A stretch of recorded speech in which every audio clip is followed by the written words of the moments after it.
7, 6.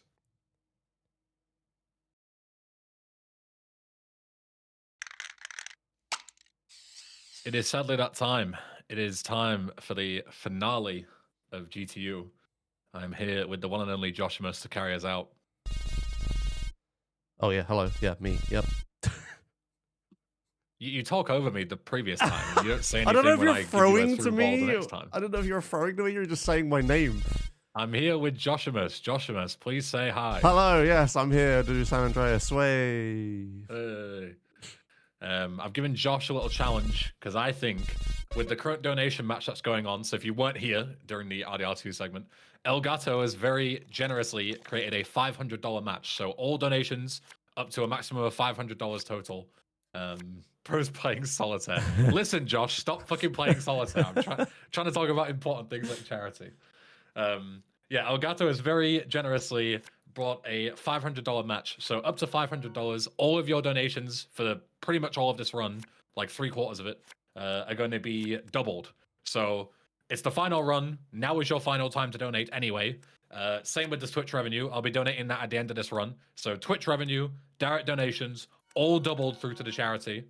And we only need like $203 doubled to 406 to get us to 4K. I think we can easily do that. Yeah. And Josh, you are going to help me. Stop playing solitaire. We've got San Andreas to play. Yeah, okay, sick. Yeah, well, surely we could do that. We got like, 4 hours, probably about 420, I think my estimate normally for this is. Yeah. Yeah, good old San Andreas any percent. The worse you play, the more time you've got to raise money. So I think the less entertaining it will be, or maybe not actually, maybe the more. No, the opposite. Yeah. I don't want a perfect run. I want a train wreck. Yeah, sure. I mean, a train wreck is probably what you're going to get from me at like 6 p.m. at night. Excellent. Yeah. Yeah, excellent. Perfect. All right, Okay. I'm ready on time whenever you are, so just count us in. All right, yeah, sure, let's go. All right. I'll open the game and 3, 2, 1, go. And then 1 elephant, 2 elephant. So yeah, anyway, hello. It starts with me trying to do a trick at the very start, and I didn't get it. That's sad. All right, whatever. Yeah, so hi, welcome to San Andreas 80%. I tried to do a glitch immediately. I kind of was surprised myself with. Sorry, I got a police bike, whatever. Yeah, I tried to teleport to Grove Street just then by doing a specific timing thing. I gotta watch out for that at marathons, actually. I need to, like, do my preamble beforehand. That's the first marathon run I've tried to do with that trick. Anyway. San Andreas now has VC officially beat. VC, you have to start explaining tricks like 50 seconds in. Yeah. It's now 0 seconds. Yeah, you like have to immediately start. Yeah, like negative 10 seconds, yeah. Yeah. Alright, that's fine. We got a police bike nice and early. Yeah, so the first thing I'm going to be doing this run is collecting police bikes. Yeah, San Andreas 80%. Crazy category. This is like one of those runs that I could just spend the entire commentary like explaining everything. Like, yeah, that trick I tried to do at the start, but I won't bother because I didn't do it. We have like the category definition. Have you had any other SAE runs this marathon? You have loads, right? Yeah, we had a Hundo and an MG. We've had a lot of it. So. Oh, okay, right. But I'm guessing those were with FPS stuff? Yeah. Yeah, okay. So, yeah, there's two main differences for San Andreas at the moment. There's, you have like, you have with third-party FPS caps and without third-party FPS caps. Since I'm a big old boy runner, I still play without third-party FPS caps, like the God intended or whatever. So my run and route is like very different to like someone else's any percent run and route. And yeah, the gameplay will be pretty different to what you've seen previously this marathon as well. So that's the first thing to explain. So yeah, I'll be playing it. If this cop can kill me, I'm gonna be playing at sweet, really. I'm gonna be playing at like 25 FPS, which is supposed to be 30. It's another long story that I could spend the whole run explaining. But basically, I'm playing with the in-game frame limiter on, and it will stay on the whole run. Which, funnily enough, is its own subcategory, because there's internal FPS limiter on and off, which some people run with. Then there's internal FPS on all the time, and then there's external. There's like 3 different ways of playing now. Go Ryder. Okay, thank you. Yeah, so this first mission here, we're just kind of like... Okay, Ben. We're kind of just starting with sort of normal-ish gameplay here. I'm just pushing the boys, trying to get them to Grove Street as quick as possible. Not going excellently, but that's all right. None of this is essential. This is just going fast. But yeah, any percent San Andreas, especially no third-party caps, really hard to like just finish a run of. Really difficult. You'll see shortly. Okay.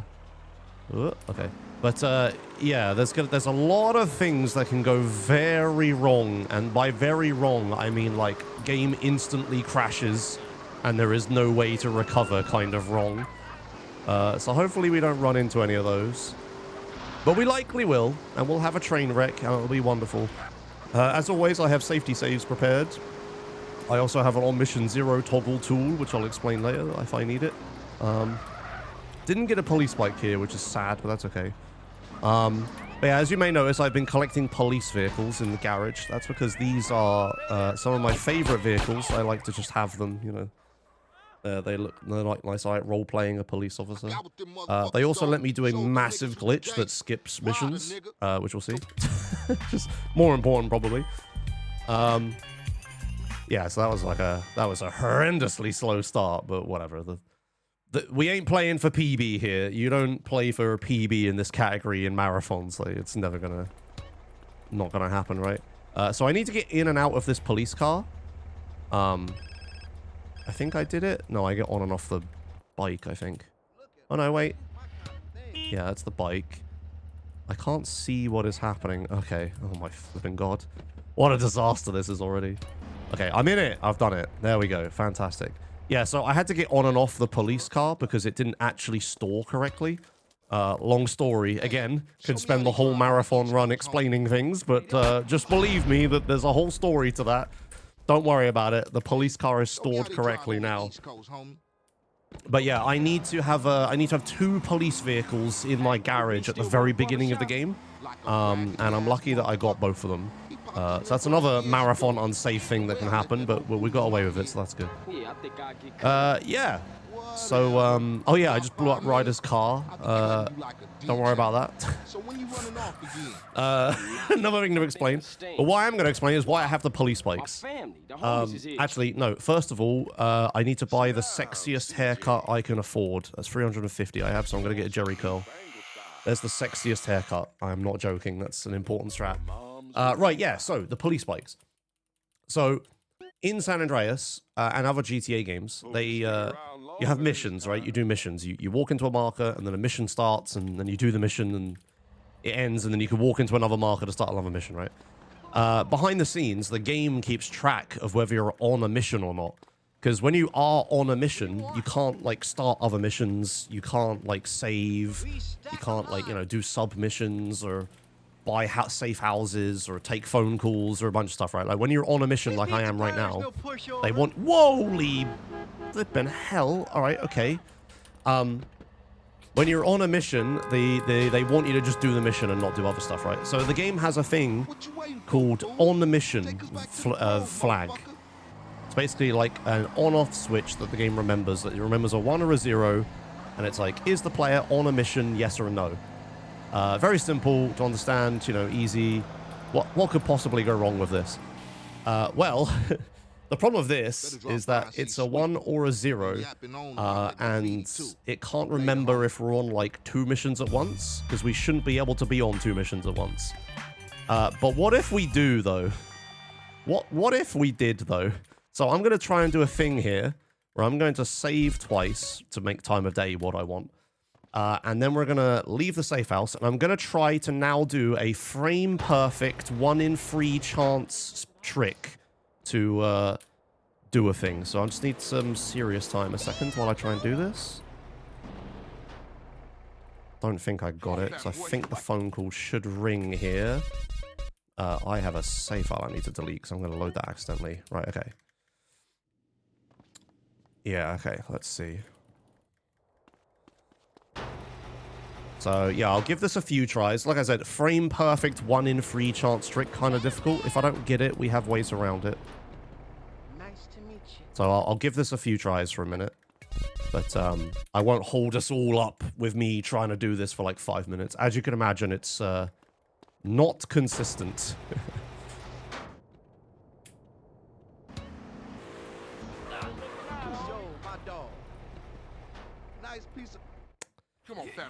Yeah, so what we're looking for here is for me to get out of the police car and then for us to hear a phone ringing sound. Hello? Hello? Okay, there it goes. Yeah, we're listening for like the phone to go ring, like for like half a second and then stop. That's what we want.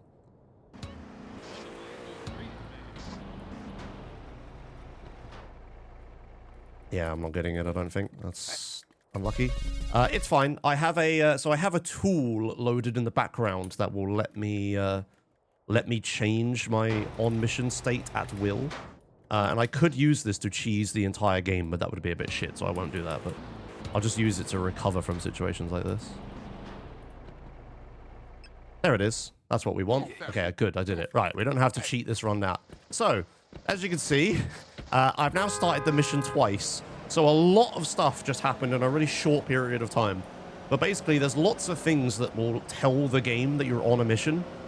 Things like, you know, missions, but also sub-missions like Vigilante, but also some things you wouldn't expect, like phone calls. So what I just did there was I got out of the police car, and like when I get out of the police car, I've timed it very carefully that as soon as I get out, a phone call will ring. Like I think Sweet is trying to ring me to tell me about something. I can't remember what the phone call is, but someone is trying to ring me, and it's like counted as a high priority call or whatever. So it's going to ring the second I'm available. So I've timed that intentionally, and what I'm doing is I'm getting out of the police car, and I'm attempting to start Vigilante on the last possible frame that it considers me to be in the police car. So I'm like getting out of the police car, and on the last possible frame that CJ is doing the getting out of car animation, I start Vigilante. If I do that, Vigilante will then instantly cancel on the very next frame. And when you start Vigilante, it sets your mission to like you're on a mission. And when Vigilante ends, you know, it sets it that you're not on a mission anymore. You ended Vigilante. But what happens here is that because I'm starting Vigilante on the last possible frame I can, what's happening is the phone call is also ringing on the same frame. It rings at like exactly the same time. And if you do that, like, imagine like, you know, I'm stood there like normal. I'm not on a mission. I get out of the car and start Vigilante. Vigilante makes it so I am on a mission. And then the phone call rings at the same time. But I can't go like on double mission. Like on mission is either a 0 or a 1. It can't go to 2. So the phone call sets my on mission from 1 to 1. And now I've like smuggled an on mission 0 change without the game realizing.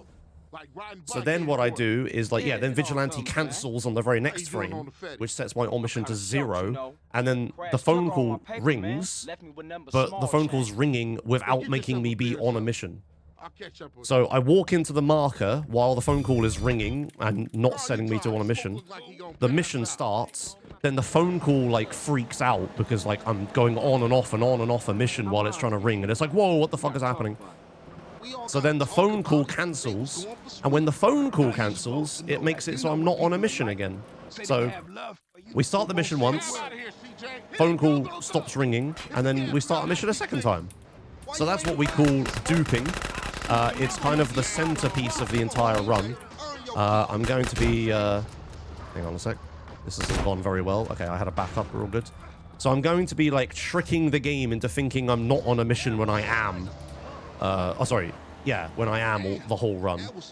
And that is one of the methods that we use for it, is, yeah, Vigilante... It's called Vigilante Phone Call OM0. Or OM0 meaning On Mission 0. So yeah, basically we're just tricking the game into thinking we're not on a mission when we are, and that lets us start 2 copies of the mission at once. Now, you may be wondering, okay, that's real cool and all, Josh. Why do you want to do 2 missions at the same time? What good does it do to, like, you know, spawn 2 cars and 2 sets of suites and make all the voice lines twice as loud? Like, you know, that's cool and all. What does that matter? It matters because when you complete a mission like this, mission passed, you get $200 for this mission. You get some respect. But what it also does is it unlocks the next mission for that like chain of missions, right? So by passing the mission twice, I unlock the next mission twice. So say I've done like 2 missions. If I pass it twice, I go to the 3rd mission, and then I go to the 4th mission. So what this does is basically skip a mission, right? I skip the 3rd one because I unlock the next one twice. Oh, excuse me. So this is like really useful for, this is how we skip missions in this game, is by doing this stuff. I'm going to try and do a neat trick here. We'll see if I get it. No, I don't. Okay. So I tried to do pimping phone call OM0 there, but I didn't get it. That's fine. 54. So I'm gonna save again. What we want to do next mission is we want to smuggle the on mission 0 phone call through several missions. We want to smuggle the glitched phone call through the next mission.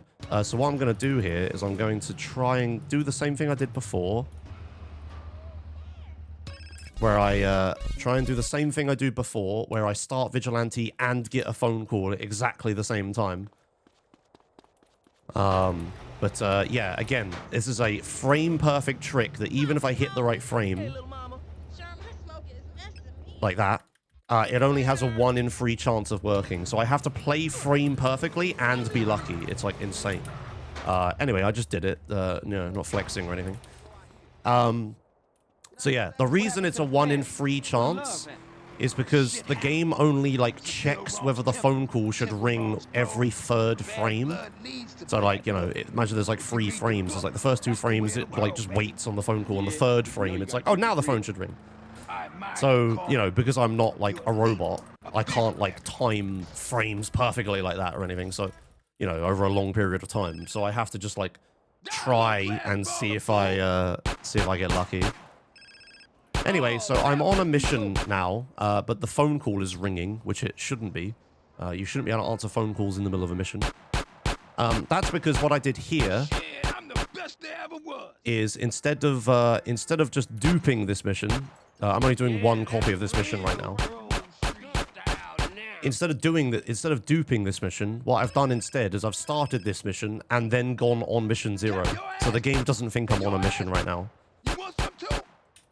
I'm going to answer a phone call. Okay. I tried to skip a voice line by answering a phone call there. Yeah, so if you look at my mini-map right now, you can see that the sweet mission is there and the safe house marker. Like, I can go buy a safe house. I can start the sweet mission again. You may also notice there's some other random markers. Don't worry about that. I'll explain that later. But you can see, like, I could have started a sweet mission. The phone call just rang there, and now I'm holding the button that normally answers the phone call. The phone call doesn't answer until you let go of the phone call. So, because I'm holding the phone like this, the phone is like buffered, and when I let go of the phone call, CJ will try to answer it. Here I'm going to use this to regain control of CJ in this cutscene. So I'm just like, I can just move in this cutscene now. Again, like I said, this is San Andreas at 80%. I could just spend the entire run, like, explaining everything I'm doing. It's all so complicated. But yeah, I regain control of CJ here using the phone call. And if you look at the map again, I can start sweet and get tattoos and pizzas and all that stuff and save and all that stuff right now. Let's have a look. What is the voice line? Hi there. It's hi there. People like to guess what voice line she says in my stream. Right, so what I've done here is I'm holding this phone call and the mission's going to end. So even though I'm holding a phone call, right, which I shouldn't be able to do and start missions at the same time, but now I can. So what I'm going to do is I'm going to go over to this marker, I'm going to start it, and I'm going to let go of the phone call, like this. So you see CJ was answering it? Yeah. I cancel the phone call by shooting. Again, don't worry about it, a lot to explain. And now you can see, like, I've started this mission, but if I wanted to, I can start another mission, right? The game doesn't think I'm doing a mission right now, even though I am. Yeah, so the reason I'm doing this, instead of just like, I'm not duping these missions, I could do 2 copies of this mission right now. But there's lots of complications with doing that. It's not as simple as just do 2 missions and you skip the next one like all of the time. It can get a lot more complicated. So we dupe missions that are like either can actually work and are like the best ones to dupe. So we don't want to do that right now. What I have done instead, again, this is a whole other thing I could explain, but for reasons, I have now tricked the game into making it so I can't have wanted stars. By starting the mission in this way that I've done now, where it's like, it's on mission 0 and I kind of duped it but didn't at the start, the game has set my max wanted level to 0. So for the rest of Los Santos, until reuniting the families, I cannot gain wanted level. So this is like really useful because I'm going to, spoilers, I'm going to go all the way to San Fierro in like 20 minutes. Not like skipping all of Los Santos, but I'm going to drive all the way to San Fierro for reasons. Yeah, but yeah, so I can't get wanted stars for the rest of Los Santos, which is extremely helpful. Which is one of the reasons we wanted to carry this glitched phone call through this mission, is to get 0 stars. As we call it, 0-star glitch. So yeah, so that's like one of the reasons. But the next mission that I'm about to do, Home Invasion, I'm going to do a thing called an Instapass. If you're a fan of GTA 3 or Vice City, you might be familiar with that term. This is like one of the few Instapasses in San Andreas, and it's not even a true Instapass. So we're going to start pimping like this, and I'm going to let go of the phone call. So I have on mission 0 pimping right now, and then I'm going to run over here and go into this marker. And now I've started this mission and pimping at the same time, and that makes the game very unhappy. Normally when you do this, the game will instantly crash. Like if I try to have Vigilante and like, you know, Rider started at the same time, the game will just instantly crash. So like 99% of the time, if you start a mission with a different mission, the game will crash. This is one of the 1% where something different happens. And for whatever reason, it's complicated. But if you have Vigilante, if you have pimping running and Home Invasion at the same time, it just passes the mission instantly like that. Like I didn't do anything, the mission just happened, right? So yeah, that's great. The downside to this is that I have now deleted pimping. Pimping does not exist on this save file anymore. If I get into the pimp mobile, as I call it, I can't remember the name of it. If I get into the pimp car and try to start pimping, it just doesn't exist. The button doesn't do anything. It's gone. No more pimping on this save. We don't have it anymore. I still have that glitched phone call, by the way, so I'm going to use it to dupe this mission. So we walk in, see the cutscene, let go of the phone call, see the cutscene again. Pit Broadway, that's it. Thank you, chat. Yeah, and now we're doing Sweet Girl twice. This has a few effects, like the sky has gone all black and stuff. Don't worry about all that, it'll be fine. Just solved pimping, yeah. So yeah, we're doing this mission, 2x. So there's like 2 copies of it running at once. This mission's not too different if you do it 2x. There's not like double the enemies or anything like that. It's pretty normal, actually. But I will, you know, I'll pass 2 missions, which is important. Right, we're going to sit on top of this, lads, and then shoot these guys. I'm playing pretty safe because, you know, marathon and all that. Lovely. Get back in this car. That's my brother. Take a breath from explaining everything. Get a car, we'll meet you out front. Right, so I played a replay there. I'm sure I'll explain replays at some point. Don't worry, girl. But we're going to be seeing me play a lot of replays this run, so hold on to your hats. She got a sister, CJ. You want her now? Excuse me, officer. See, like, I can crash into this guy and I won't get wanted star. Like, he just doesn't care. I cannot get wanted level at this point. Right. Yep. Ease up, son. We have $10 from Round Owl. Thank you very much. That says GLHF and save the kids. Thank you very much, Round I'll see you Owl. inside, baby. That is $10 Man, this set shipping is killing doubled the to fat. 20 because You did Elgato good is back currently matching all donations for the next 2 hours or so. Oh my god. So all your donations are doubled. We're pushing towards 4,000 raised for the kids. Get your donos in. It's the last run. You haven't got much time. Yeah. We've got to get them in now. We want to get to like 4K. All right. I'm not allowed to leave until we got 4K is what I've been told. So please donate. All right. So I'm saving in CJ's house again. That can only mean one thing. It's a vigilante phone call on mission 0 time. So I'm going to go here and I'm going to do it slightly different this time. That was way too early. That was my bad. That was a total skill issue. So yeah, this time I'm going to, instead of going into a marker when I do it, I'm just going to try to start Vigilante, you'll see. Okay, that was the right frame, but we didn't get the 1 in 3 chance. Oh, I just bonked CJ's head. That's not great. Hello? Garage? Jesus, it took forever to open. There it is. Damn, I'm fucking cracked at this tonight. Alright, okay, sick. So what I just did there was like what I normally did, where I get Vigilante and phone call to like happen at exactly the same frame, and they like overlap each other and we break the game. But what I'm doing here is that instead of walking to a marker, I then got back onto the police bike and started Vigilante again really quickly. So I have on mission 0 Vigilante right now. So if you look at the minimap, I can start missions and stuff, but I also have Vigilante. This will crash the game if I start a mission right now, but lucky for us, there's a phone call that's about to ring.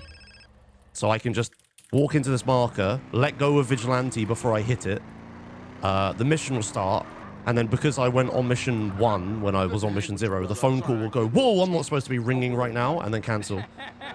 So if you look at the map, I have all the mission markers, so I'm on mission 0 OG Loke right now. I see. What do you do? Anything he can get thrown in jail for. All right. Career, joyride, Go this way. or some other bullshit. Right, so I'm going to do a cool trick here where I teleport across the map. Hey, there that fool go. Like this. So I answered a phone call in that cutscene. And this phone call is the gym phone call. As you can see, we're looking at the gym right now and getting a tutorial. But for reasons, again, can spend the whole run explaining things.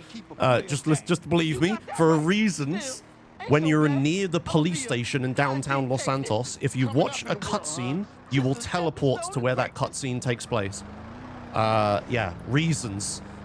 So I wanted to come over here anyway, and I want to answer that phone call at some point, so might as well do it when I can also teleport over here and get like a bonus from it, right? So yeah, we just did a little teleporting, don't worry about it. Right, I'm going to record a new replay here. I've been slacking on the replay explanation, but you can see that I'm riding a PCJ right now. PCJ is like a very nice sports bike. I want to use it. And I just recorded a replay of me riding it. So there's this like funny thing that happens when you play GTA games that like, you know, the average GTA player will know about, right? It's that meme where you spend hours looking for this rare, awesome car that you want. You search around the whole map for it. You can never find it, right? And you're like, man, I just really want that damn bullet or whatever, you know? And then you eventually find it. And the second you find it, every other car on the road is a bullet as well. And it's like everywhere. And it's like, what the hell? I couldn't find it at all for, you know, ages. Now it's everywhere, right? Everyone who's played a GTA game for long enough has experienced this. This actually like has a technical reason why this happens. It's because this game is a PlayStation 2 game. And it's like, it's designed to be like loading data as fast as possible off of a DVD that's like, you know, spinning in the PlayStation 2, reading it from a little disc, you know, laser and stuff. And because of that, there's only so much data they can load at once. You know, they're loading like the radio and the voice line and the map and everything. Pedestrians, you know, all sorts. There's only so much they can load. So what they're trying to do is not load too many different cars all the time. They like load like 1 or 2 new cars, you know, whenever they can help it. So what happens is the game will like load a new car and it'll be like, okay, I've loaded like, you know, this Hermes, and I'm now going to remember this Hermes. I'm going to remember the data for the Hermes and keep it in memory so that I don't have to load it from the disk again, so I can load other things. So because of that, the game really likes to spawn vehicles that it's already loaded. And guess what driving a car does? If you're driving a car, the car has to be loaded. The game doesn't have a choice. It has to load it. It has to be like in memory, like the game has to remember it, right? So because of that, if you ride around in a car, that's why like you suddenly find like crap loads of them. They're like everywhere.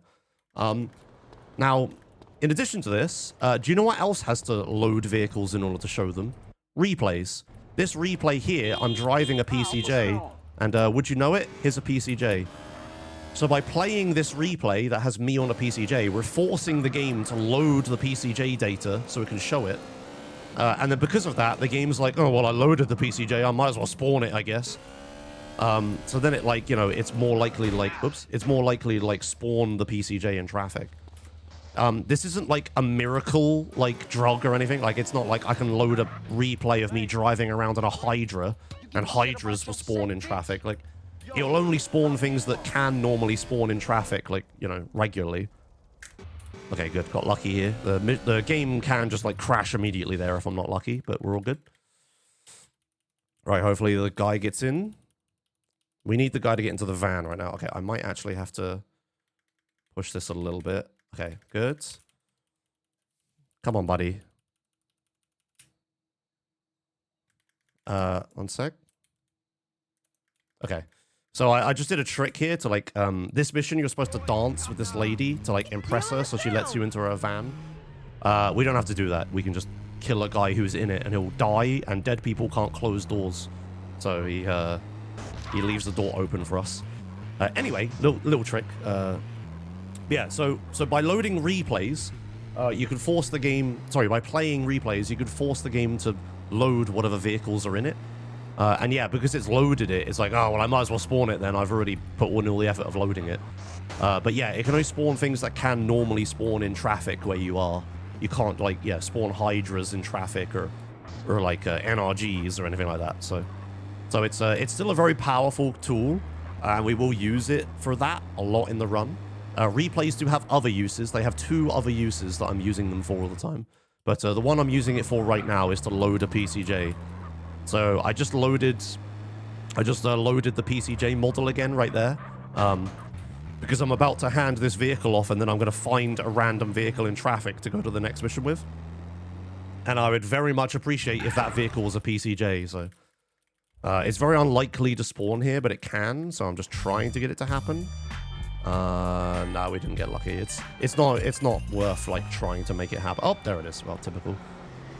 Generally, once I've started stealing a vehicle, I don't swap to another vehicle because the time it takes to like steal a new vehicle is not worth it. Like that PCJ might be like 1 second to get like faster to get to the next marker or something.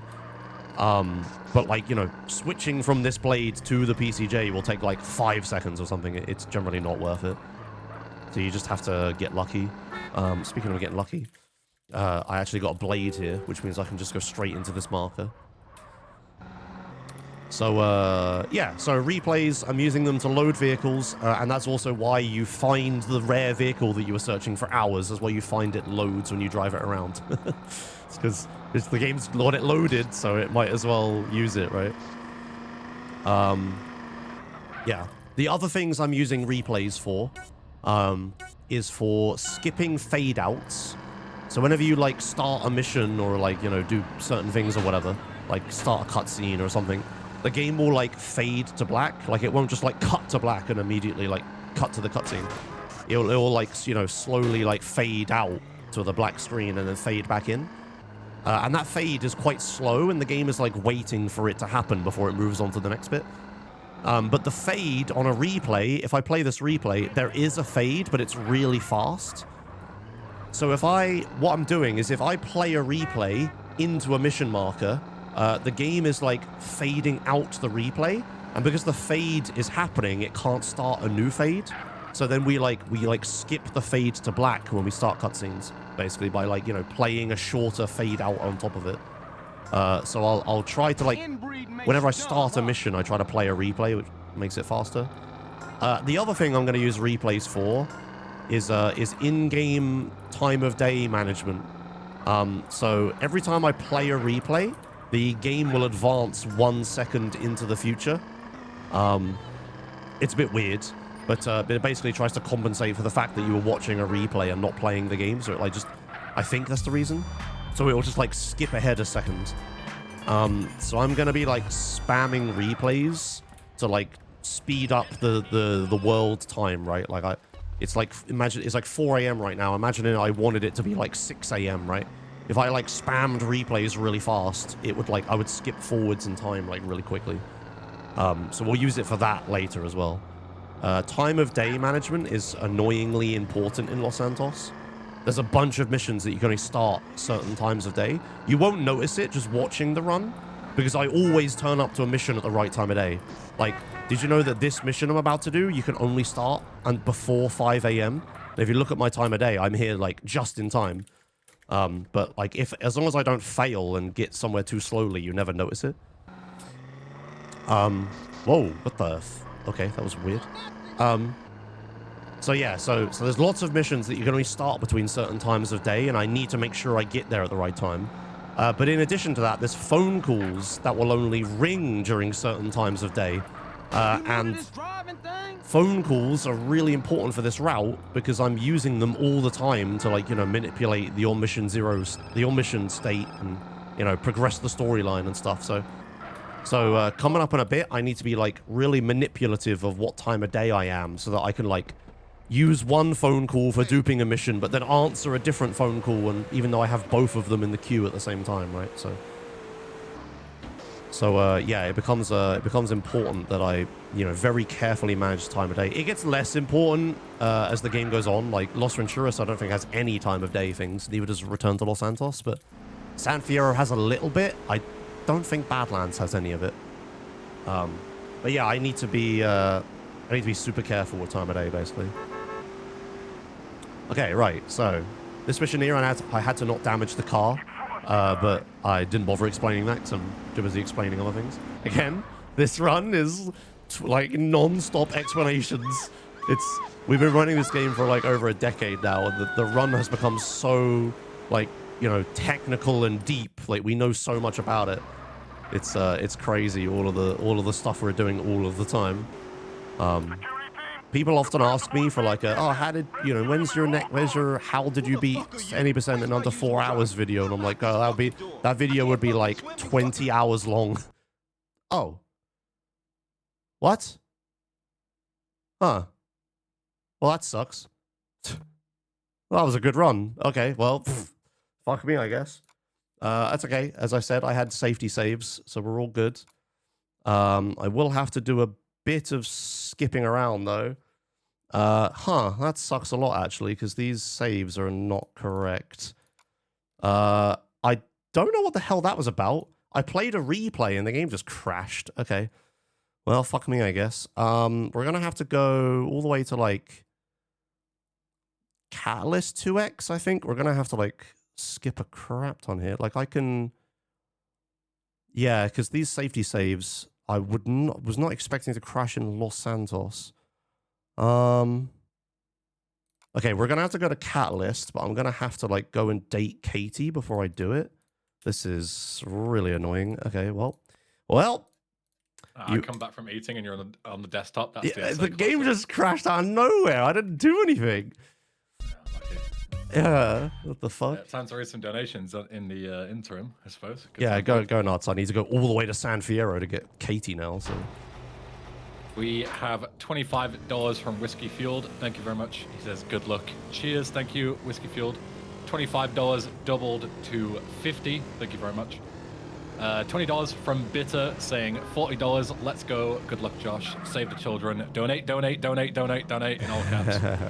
Thank you, Bitter, as well. Yeah, doubled to $40. And we also have $25 from Hawks saying, streamer, where are your third-party caps? Where are my third-party caps? Maybe they would have saved you. Who knows? Did you see what happened? I just like... I literally just walked back into my office and you were sat. Oh, right. No, I threw the car into the river in that one mission and played a replay as I jumped out of the car, as you do to, like, load a PCJ, and the game just crashed. Yeah. Like, didn't do anything. It was just, okay. Well, double donos again. We do unnamed, yes. We have donations doubled for the next, like, 2 hours or so from El Gato. Very, very generous of them. So these final donations, you know, you're gonna get them in during this run, or you're not gonna get them in at all because this is it's the last run of the event. So this is your chance to do it. And the same with all Twitch and YouTube revenue. It'll also be doubled because I will be donating that out of pocket from my paycheck, not taking a penny from anything. So even just watching the ads, double revenue, bits doubled, subs doubled, Prime doubled, turbo revenue, YouTube super chat, you name it, all doubled going towards charity.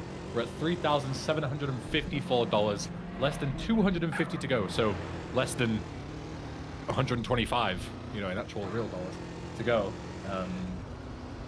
until we get to 4,000. And if we can hit 4K by the end of this run, I will be absolutely pogging my socks off. Nice, yeah. Wait, YouTube super chats are doubled? Are we live on YouTube right now? Yeah, we're live on YouTube. Yeah, I'm always streaming. What the fuck? Oh, okay. Is there a YouTube chat? Yeah. Oh, hello YouTube. Sorry, I haven't read any of your. I didn't know that was. Quick say the thing, Josh. Hi YouTube. Here we're going to be doing a GTA run. Oh, bollocks! I messed it up. Let me try that again. Chat.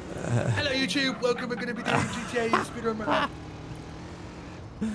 Yes, yeah, I wave at the camera. But yeah, so like everything's doubled, right? Because like basically what I'm doing is at the end of this run, yeah, I will be looking at my analytics for how much I've earned on each platform, donating it myself out of pocket, and during the match, so that'll be doubled. And then when the payment comes in, like at the end of the month, I'll get money back, it's right? infinite money glitch. Sounds good. Literally infinite money. All right, so where's my? Oh, okay. What the fuck?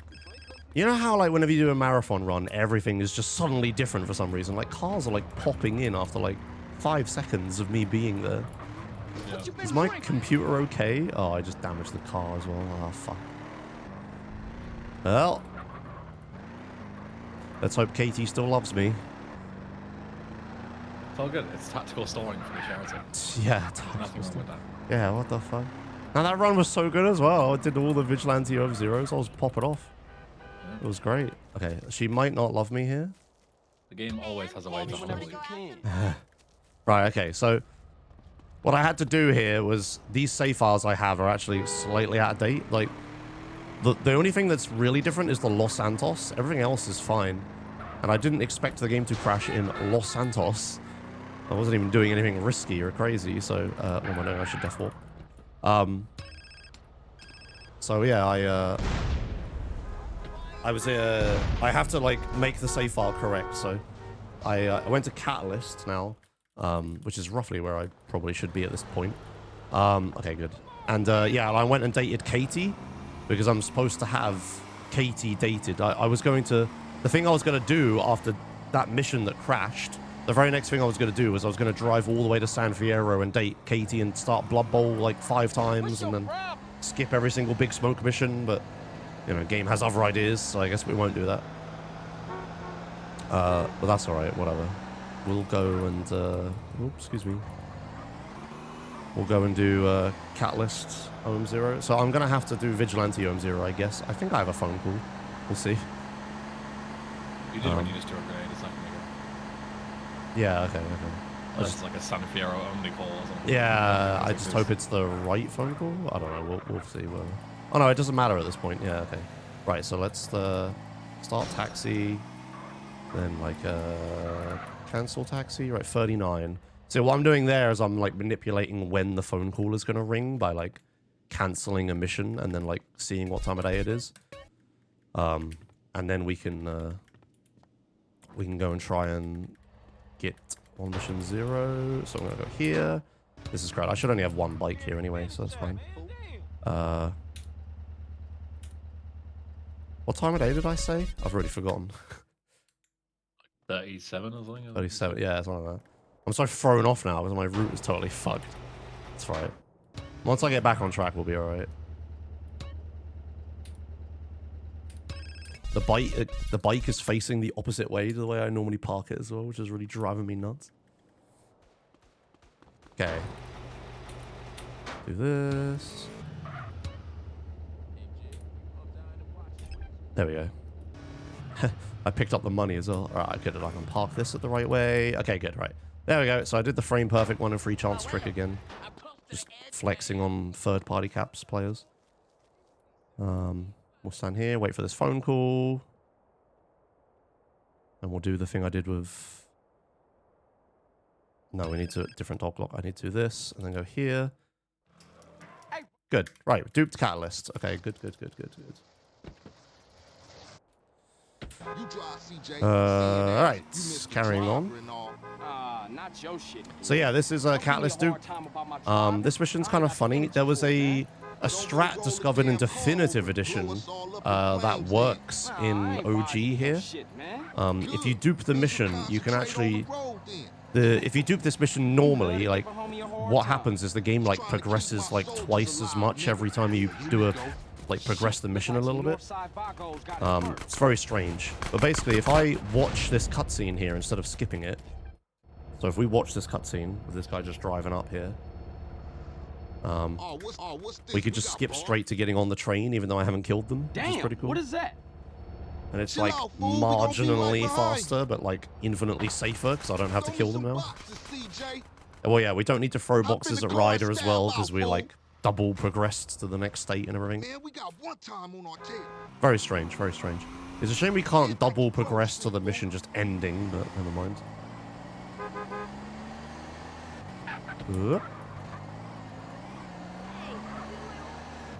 Quick donation on the drive back. We got $20 from Jomo64. Thank you very much, Jomo. I didn't leave a comment, but doubled to $40 raised. So $3,794. Yeah, you too, homie. Getting closer and closer. Oh, baby. Who's going to put us over 3,800? Is it going to be you? Yes, you listening right now. Okay, I'm calling you speedrunning. out. For life, CJ. For life, you heard? Alright, cool. Let's go do house party. Whoop. Okay. Right, okay. The save does have grenades, thank God. House party is a fun mission. There's like just a bunch of enemies that spawn everywhere, and it's just like a skill check for how quickly you can kill them all. It's really cool. I'm just gonna run around grenades. For the audience, why do I not use third-party caps? For a few reasons. First, you have like the philosophical, you know, I consider it to be cheating to fuck around with the game's frame rate with an external tool kind of thing, you know, all that stuff. But also it's just because like I've ran the game for, you know, over 10 years with the frame rate being this in game. And if you change the FPS, like the physics and everything is different. Like the whole game is like so different when you do that. And like I really don't want to have to like relearn in a whole new physics set for the game, right? I like it the way it is. It's fine. The real answer is because he's only on a shitty Windows 7 PC, and he can't run the game at high FPS anyway. Yeah. So he's forced to play it. Yeah. 40 max. I can't get over 40 or FPS. Yeah, still my old Windows 7 PC. I'm driving. He needs, you know, many subs and supports on the stream to be able to afford a Windows 11 setup. Cool as a Shaolin monk, especially you, Ryder. What you mean? There was a third reason, and I forgot what it was now.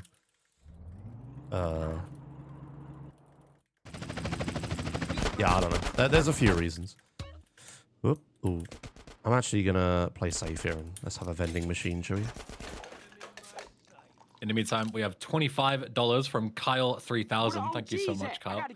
That puts us over 3,800, $3,844, as that was also down, doubled to a 50. We are getting ever so closer. We are like $5 away, not including the match. Get some suppressing fire in there. Nice. That match is gonna be crazy. Unit down. Repeat. Unit down. Give me some fucking covering fire. My weapon set, I realize, is a bit wrong. I'm supposed to have infinite SMG ammo, but it's fine. It doesn't really matter. So I'm going to do a cool strat here. This is our first instance of pause buffering. If you don't like flashing images, I wouldn't look at this. So I'm going to throw this grenade and then hold my escape key. And for whatever god-awful reason, Rockstar programmed it so that the escape key is programmed like a normal typing key. So if you say you hold down like J, right? If you on your keyboard on your PC, if you hold down J, it will type in a type box. It will go J, right? Like it like repeats it a lot. That's exactly what's happening here. If I hold down escape, the game like it types the word escape or whatever. It doesn't type it, but it'll trigger like escape, and it'll go escape really quickly. So I can like I can just spam the ever-living shit out of the pause key, like that. And by doing that, we can do what's called pause buffering. So I can just like, you know, add in like a billion frames into the game by like pausing like really fucking quickly. and it does a bunch of weird things. So like the fuse for the grenade, for example, the fuse time for it takes like, I don't know, like 3 seconds for the grenade to blow up or something. That timer continues ticking when I'm pause buffering like that. But the grenade like doesn't move very much in the air. It like just stays still. So I can use it to like cook grenades like that. You normally can't cook grenades in San Andreas. Like that's not, you can't like, you know, it's not like a COD or anything. You can't like hold it down and do that. Yeah, I'm holding escape, Gorski, that's what I'm saying. If you hold down escape, it just spams it like that. But yeah, that's like the most basic bitch use for pause buffering is to like cook grenades. But you can do like a ton of really cool stuff with it, and we will be doing so later. You'll see. Cooking level 99, yeah. Oh, Ben, you do old school RuneScape things, right? Yeah. Did you see Gillenor Games?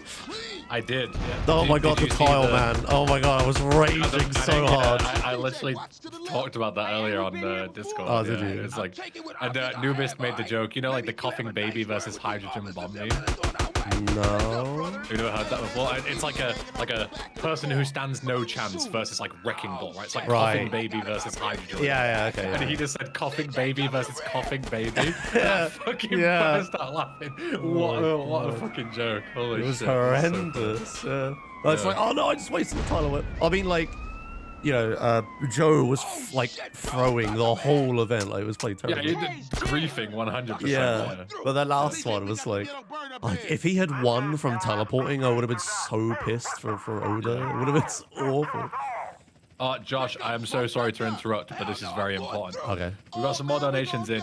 $25 from Anonymous, thank you so much, doubled up to 50. $100 from Shirawi, thank you so much, saying, "Mwah, save them children and give Lumzilla VIP." All right, I got you. Kind of based of you, considering you, I can't add VIP, I haven't got enough slots. All right, who's losing VIP? Un-VIP Joshimuz. Whoa. / VIP Lumzilla. There we go. That's the last one. That's the last one to be claimed. Oh my god. Via $100. Thank you so much. Shirawi, thank you so much. Double to 200. And we also have $30. Sorry, I almost said 300 there. $30 from Goro saying, "You two are some of my favorite streamers, keeping me sane during work, so here's some support for the cause." Thank you so much. Double to $60. And you know what that means, Josh? We are at $4,154. Not only have we hit 4K, we have absolutely smashed it. We can go even higher. What the fuck? Thank you so much, everyone. That's crazy. Holy shit. I haven't even got out of Los That's Santos yet. Holy cow. Yeah, like the previous record for GTU was 2021, and that was 3,128. Oh so we've beaten it by over a grand. Fucking hell. Okay, all right. Absolutely crazy. With this Thank you so doubling, much. we're gonna get to like fucking 5K by the end of this. Yeah, I Holy mean, we shit. might. I don't know. Jesus. Sometimes you've got to, like, you know, I'd rather aim low and be surprised than aim super high and not. Yeah. I didn't think we'd even get close to. I didn't even think we'd hit 3K. I've only ever done that once before. Yeah. You mean there's more content outside of Los Santos, yeah. Yeah, sick. Jesus Christ. All right. Whoa. Yeah, thank you so much, everyone. That's so generous of you. Thank you. I say, like, I've talked about throughout the week, if you've been here, of how much, like, even $10, right? Like $10 to us is like a meal out or a couple of drinks at the bar or something. Well, nowadays it's like one drink at the bar, but you get the point. It's, you know, kind of meaningless, right, to a lot of people in our fortunate positions. But $10 can truly like make or break, you know, a child's life. Like you can buy like life-saving medication. You can put food in a food bank that will then feed them for like, you know, several days because you can buy it all, you know, wholesale in bulk. You can really save a kid's life genuinely with $10. So the fact that we've managed to raise over 4,000 of it, like that is going to save so many kids' lives and make their lives so much better. So thank you so much, everyone. Seriously. From the bottom of my cold, cold heart, I appreciate you all. I love you all dearly. Sweet. So yeah, let's not stop. Just because we've hit 4K doesn't mean we're done. We're not done until I say we're done, okay? I'll hold Josh here all night if I want to. Oh, fucking hell. Alright. We're in the last mission of Los Santos. I'm strangely, like, ahead of PB right now, but that's because of the safety save situation. That's alright. I'm gonna It's for the best because I'm gonna fuck up horrendously the rest of the run probably. So, can we die? Holy cow! Speaking of fucking up, I am not killing these guys very efficiently. I was kind of low on grenades. Okay, we're gonna pause buffer this grenade to kill these guys. To kill these guys, thank you. Whoa! Okay, I'm gonna get inside this police car.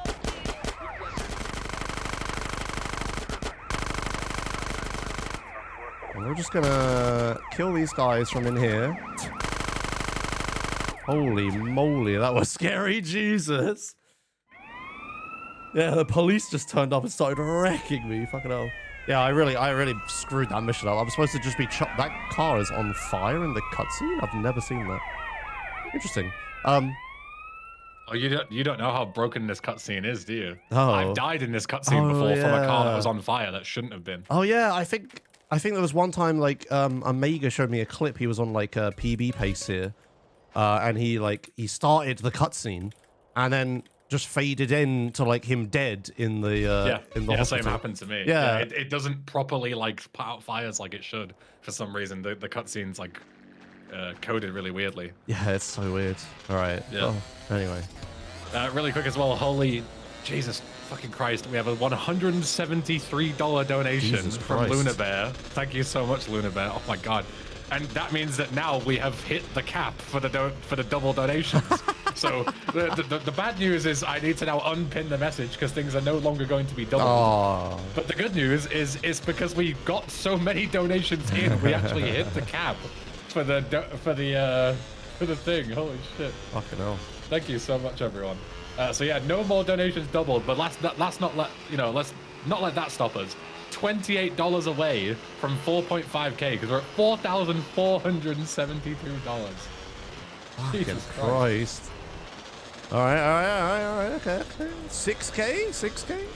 Yeah, 10k, let's go, 100k. Whoops. Oh God, I was fixing my splits when I do that. Jesus. Yeah, I've done my job, I can go now, yeah. Alright, okay, so we're into Badlands, we're done with San Fierro. Where's the... What? Where's the... There's supposed to be a Sanchez here. Where is it? The hell? There's supposed to be a like Sanchez. Flick it and despawn it or something? Maybe, I don't know. My cart, the game is really weird tonight. My poor Windows 7 PC doesn't work right at night, apparently.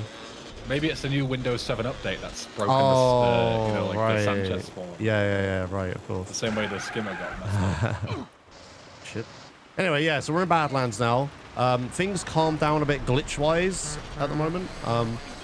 We're not going to be doing any like crazy duping or anything. I call this part of the run like the no major glitches part. Like we're just going to play the game as you normally would for a bit.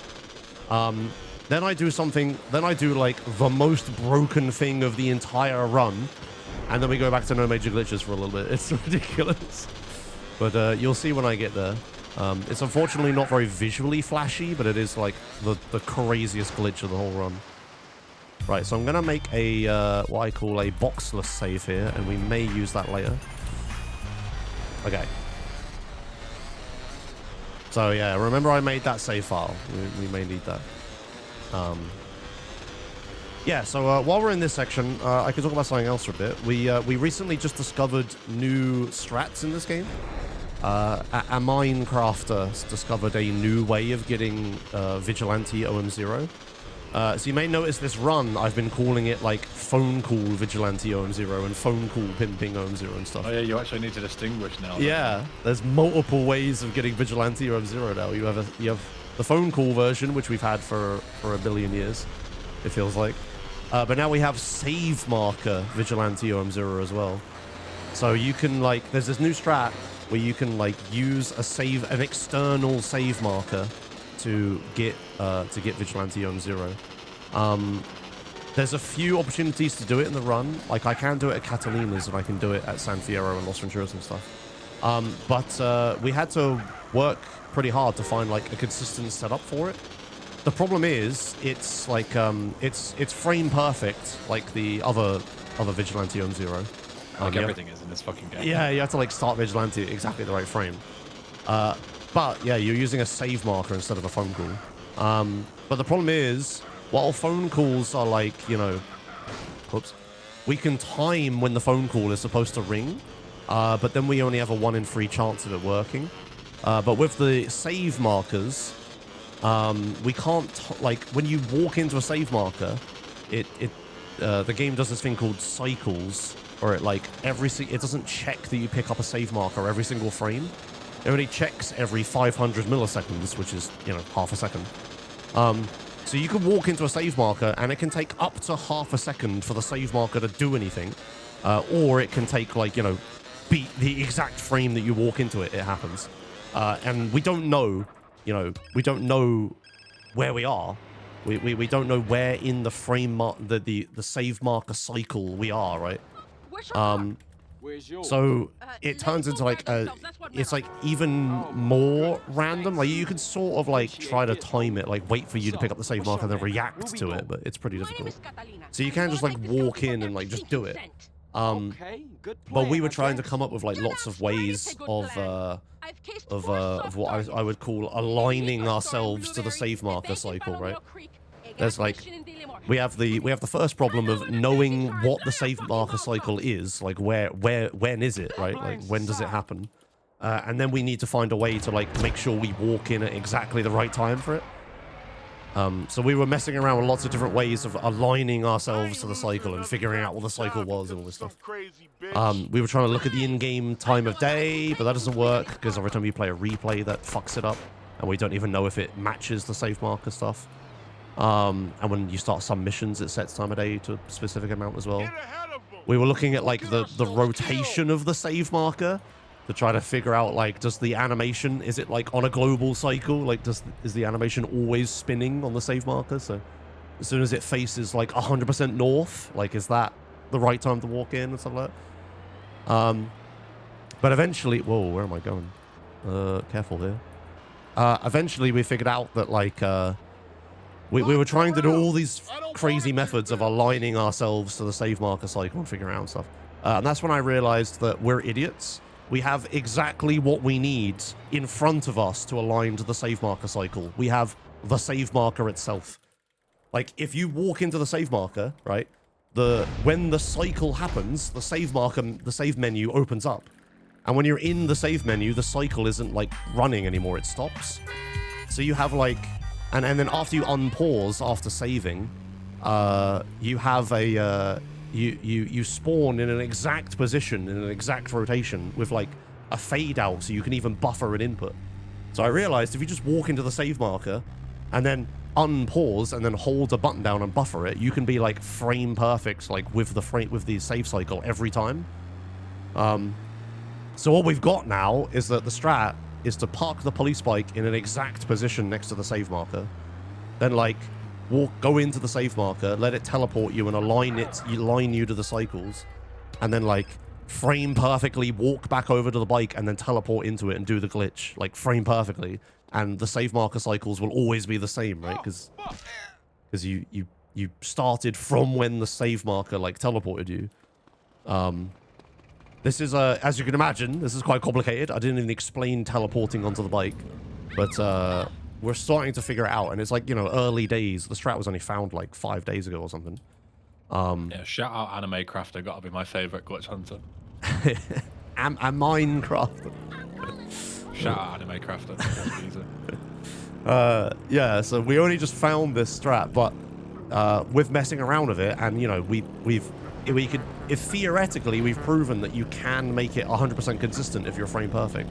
So it's like, this could be like a massive overhaul of the route for no third-party caps, which is really cool, and I'm very excited to mess around with it next week. But anyway, I can try to demonstrate it this run. What are we at right now? You said we'll we're go like, for it at least once, right? Yeah. What donation total did you say we're at?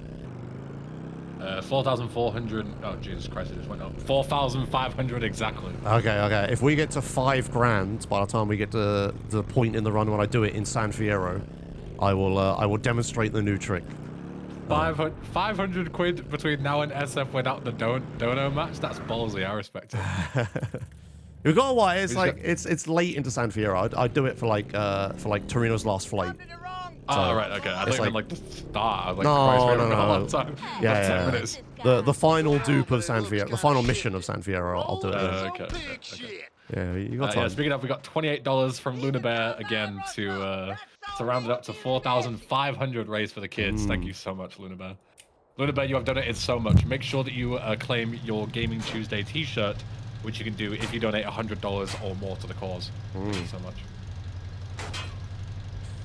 Yeah, it's so funny explaining this trick. Like I did my stream that I did the other day, like explaining it. I had to like draw a paint thing and like, all right, we need to like, you know, align to the save marker cycle. And it sounds like I'm fucking like, you know, that 3D, Super Mario 3D or whatever. What is it called? Yeah, it's one of those things like, as soon as I saw it done in the video, I knew exactly how it worked because I just know how all of it works anyway. Yeah. But like, if you're trying to explain this to like an alien that's never seen this game before, it's like impossible because it requires like so many levels of, you know, you need to do this strat and then use that strategy to create this glitch and then this glitch makes this glitch. Like the way I explain it is like it's a jigsaw puzzle, right? Like you follow enough to have like a lot of the pieces in the right places already.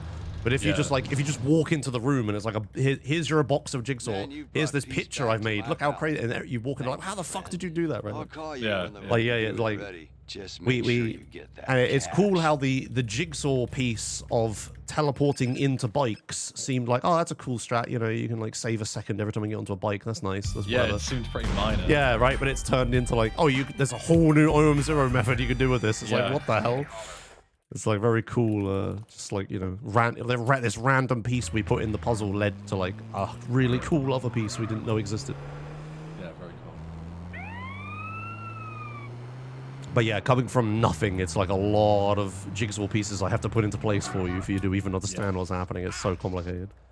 It's always the same as I was saying to you before with like VC speedrunning. It's like you get 50 seconds in, and you start like, you know, making the rampage replay, and it's like, oh god, here we go. Yeah, it's yeah. like the next, you know, fucking 10 minutes is gonna be, okay, so how do replays work? How does Mission Zero work? How do dupe and fails work? How do work? Yeah, it's just really hard to actually, you know, actually say it in layman's terms. Like it's a whole different thing to be able to do it, but to be able to like explain to the masses how it's done and actually have them understand you. It's like, it's like impossible. To explain a thing, you need to have such a deep understanding of it as well. It's like yeah, definitely. Yeah, we just got $23. I got the reference from Dingleberry Surprise saying, something. Here we go again. Nice one. Thank you for censoring it. It's kids charity stream after all, you know. So stop fucking swearing. Okay, not having this. I think it's very kind of you. So yeah, 4,523. I don't care if the end thing says 23. You are gonna mess it up. You're gonna keep donating. You're not keeping it stagnant there because of the joke. Okay. It's such a double-edged sword in like charity marathons when you get to a funny number. It's like, if I'm gonna be locked into this funny number for the next 2 hours, because no one wants to break it. Or you hit a milestone, right? Like you hit like 4,000. Yeah, and everyone's like, all right, job done. Job done. Yeah. Just get hard stuck on it for ages. Man, I haven't got a police car here. There's supposed to be like, I want to get busted here so that I can teleport to where the next mission is. It's too late now, if you're wondering. I want to get busted like on that road back there in Badlands, so I can teleport to the next mission. But I just haven't found a police car both times, so I have to like do the really long drive and lose a ton of time. Yeah, and you got a police car there, but by that point you're already at the the LS hospital. Yeah, exactly. You'd go to getting busted regardless. You'd go to Los Santos. The way the spacing works is really weird. Yeah, like you're further away and you go to like, you know, Badlands Hospital. Yeah, because it's not actually based on like relative position to the hospital. Like it, you know, the game will tell you you'll spawn at the closest hospital, but that's not really true. Like they're manual zones, like area by area, that are like decided by the developers. So yeah, if you're not in the zone, you won't spawn there, no matter how close it is. It's the same with like in GTA 3. If you go to Ghost Town in GTA 3. You're right, like, you know, you're in Shoreside, right? Like Shoreside Vale is the extension of Ghost Town. But then when you die, you spawn in Staunton anyway. It's just, you know, the way the zones are. The betting shop in Montgomery. Okay, well this time we gonna do it real chill. No crazy psycho shit, baby. All right, yeah, we're still in the no major glitches part, but we're almost up to the biggest glitch in the entire run, or the most technical, or the most unlikely, I don't know, most important. I guess like the whole run like relies on me doing the next thing I need to do, so. It's definitely like the setup for the biggest skip. You skip the most. Yeah, missions. right, yeah. But it's also like the most unlikely thing in the entire run to actually work like that as well. Like it's exactly what we need. Whoops. That was a bit silly. Alright, so we shoot that guy on the right there, so he drops his gun, so I have a pistol now. We're at the... Whoa. Oh, yeah, right. We're at the point in the run where I should have been busted twice, so I should have lost all my weapons. Oh, yeah, I dated Katie, by the way. I went into battle in San Fierro, I dated Katie. The reason I did that was so I would keep my weapons when I die. Hello? Catalina? We want to... It wouldn't work for being busted. So you still lose them. Yeah. We want to, like, die lots in the run to, like, teleport and stuff like that. And it's important for some dupes and things, so... We make it so we won't lose our weapons. But yeah, it means we lost our weapons at the end of Los Santos as well. So we have to like... What's she doing? Oh my God. We have to like build up our weapons set for the rest of the run again. So I'm just going to go to ammunition here. And I need like... I need... Whoops, what the hell am I doing? I need to buy a rifle. I have some ammo for the rifle, but I need a little bit more. And in the future, I'm also going to pick up some satchels as well, and we're going to use those a whole bunch this run. Especially for the new trick as well. I need satchels for that. Okay. So these guys come out. I'm going to kill them. And not get killed myself. Catalina. Just stand behind in front of Catalina so I don't get shot. Yeah, kind of low health. It's okay. I save shortly. We should be alright. So yeah, right here would be a point where I could use the new strap. However, I've had like no success doing the Badlands version of the trick at all. I don't know why. The setup is just different and it like doesn't work in my brain or whatever. I need to like get used to it. But you know what? No, I won't actually no. But yeah, the San Fierro one I can actually do. There's also a Los Venturas version, but I haven't even tried that version yet. Yeah, might as well go for the familiar one. Right? Yeah, I'll do the one I know I can do because yeah, it was like literally like 30 minutes and I did it like twice or something. It's like it's not gonna happen. But yeah, the trick is like so new. I haven't had any practice at any of them really. But the San Fierro one was the one I started with, so I know that one the best. All right.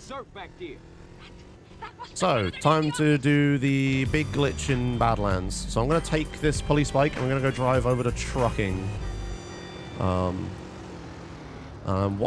I'm on the way, I am going to try to do phone call Vigilante OM0. But it's... Did I do it? Oh, I did it. Sick. Okay. I was about to say... I'm going to try and do Vigilante phone call OM0, but you know when I said it was a 1 in 3 chance? That's only in Los Santos. It becomes less likely as the run goes on for, again, extremely difficult to explain technical reasons.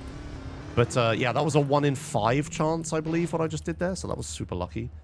Yeah, it's just like the as you go into the later sections, for some reason the like millisecond value of like the call delay increases. Yeah, it's so you've got like it's less likely that the cycles line up. Yeah, I think it's because there's like more and more threads and stuff loaded, so the game needs to optimize more. Yeah. But yeah, I was 1 in 4 in Battle. Okay. So yeah, my OM0s tonight are absolutely fucking crap. I've hit like every single one of them within the first like 3 tries. This is nuts. Oh, don't worry about that. Alright, okay, so again, I'm on mission 0 here. I have a phone call even though I'm not supposed to. We're going to do some funny things in this cutscene here. So we're going to walk in, and I'm going to let go of the phone call when we're in this cutscene, and now I have control of CJ. La la la la la. You know. I'm going to stand over here. So CJ's supposed to be in this view here, but I want to be next to the door. This isn't the reason I did that trick, by the way. I'm using it for other things, but it's just a little optimization you can do. Nice. And yeah, I'm going to use the phone call from this mission to do an extremely cool thing in the next mission. Whatever, let's roll. So if you remember, earlier when I did Home Invasion, I said I was going to do Home Invasion Instapass, and it's like one of the only Instapasses in the whole realm. And I did that by combining Pimping and Home Invasion. And if you do that, the mission like instantly passes. Well, as I said at the time, normally when you combine two different missions, so like you can dupe missions to your heart content, like the same, you can do two of the same mission most of the time. But if you do two different missions, 99% of the time, the game will crash. But 1% of the time, it does something different. One of those 1% was Home Invasion Instapass. This is the next 1% I'm about to do. Maybe it's more like 5%. What we're going to do here is I'm going to go into this mission. I'm going to let go of the phone call. Start on mission 0 like this. We're going to answer include this all call. the different combinations of missions. It's definitely 1%. It's Yeah, less. true, I suppose. Yeah, it's so unlikely for it to anything. Yeah, there's like thousands of different combinations of missions. Yeah. So anyway, I started this mission on mission 0 again. Because of a quirk of the way the Catalina missions work, I actually need to get the on mission 0 phone call again here. Because these are like missions within missions. So I need to do this. And yeah, what I'm going to do here is I'm going to like intentionally fail the mission and buy a safe house at exactly the same time. And that will do a really weird thing, so you'll see. So keep your eyes peeled as long as I don't fuck this up. This is a really high chance of crashing the game, by the way. I can't just fuck this up immediately, but we'll see. It's mostly skill, a little bit of luck. So I'm going to come over here. I'm going to answer this phone call. Hey. Then we're going to come up here. Right, I'm going to be very careful. Right, one sec. Perfect. So you see, I have just bought the airstrip in the desert. That is not a thing you should be able to do. But for whatever reason, if you fail this mission at the same time as you buy that property, but you also buy the airstrip in the desert. And this is really, really, really crazy that this works. Because we're just like slamming two mission scripts together and just seeing what happens. And normally that just results in like, you know, a legal instruction game crash, right? But for, you know, extremely like lucky reasons here, what happens instead is that, yeah, the Catalina mission turns into a property purchase mission because they're little, like the program does like little missions. It turns into a property purchase mission, and it turns into the desert airstrip purchase property mission. The reason this is so important... Thank God it does, because the entire route wouldn't work. Yeah, the reason this is important is, unfortunately, it doesn't let me skip all the way to, like, desert missions. That would be fucking incredible if it did. But what it does do is it lets me do a really cool trick later on. So we're going to do a glitch later on that's going to prevent us from being able to buy the airstrip. Because I'm going to skip every single Torino mission by doing 8 copies of Monster. So we're going to skip, like, you know, Torino, the character, every mission he gives you. We're going to skip... We'll do Monster. You'll skip Hijack, Interdiction, Verdant Meadows. It skips Learning to Fly, NOE, Black Project, and... Stowaway.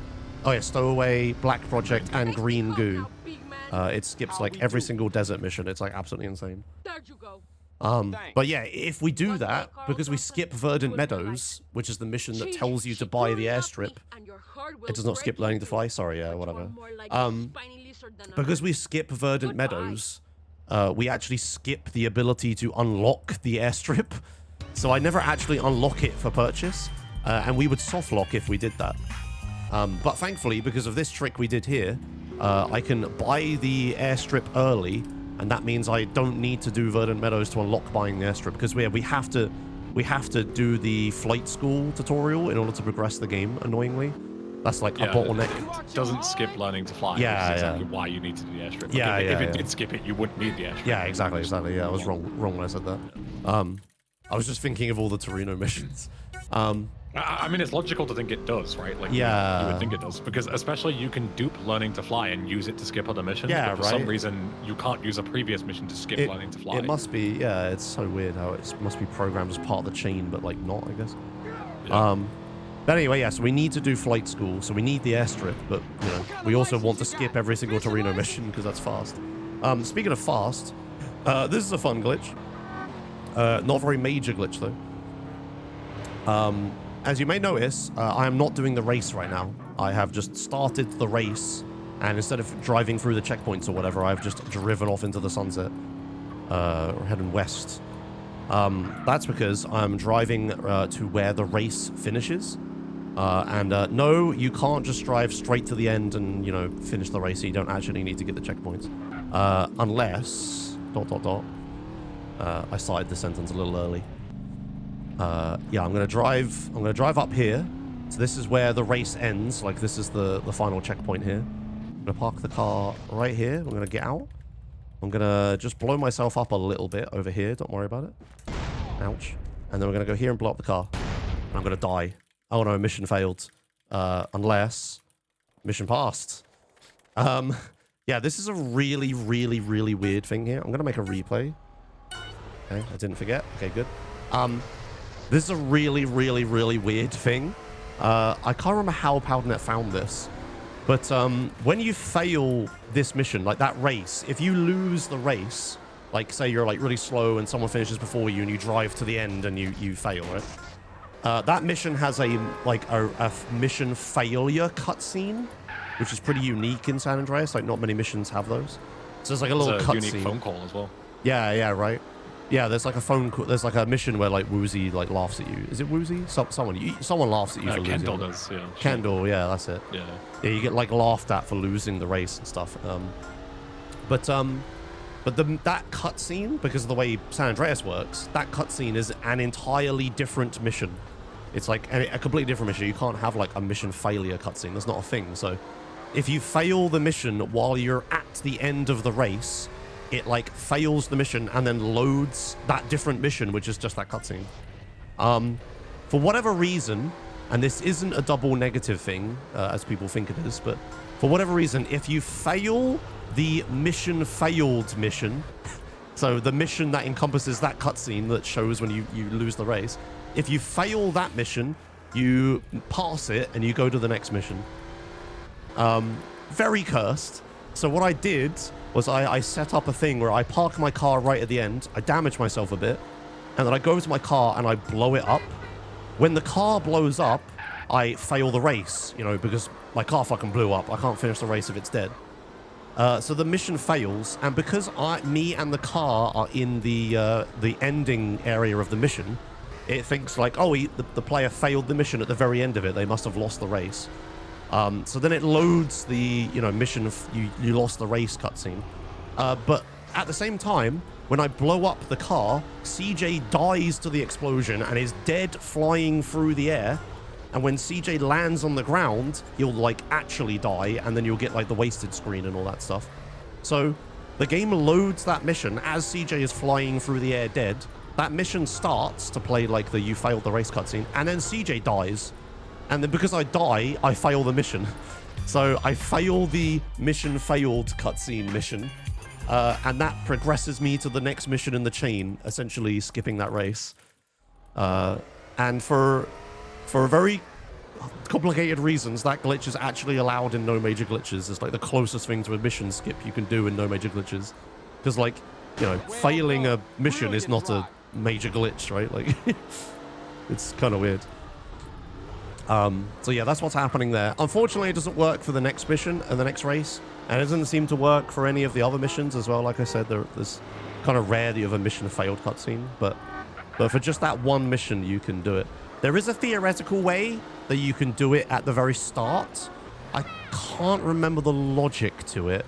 But I believe if the car blows up at the same frame you get busted, you would skip you would get the same thing, and you wouldn't have to drive all the way to the end. Did like a TAS showcase of it on like a PS2 emulator. Right. Okay. He said it was not viable at all. Yeah.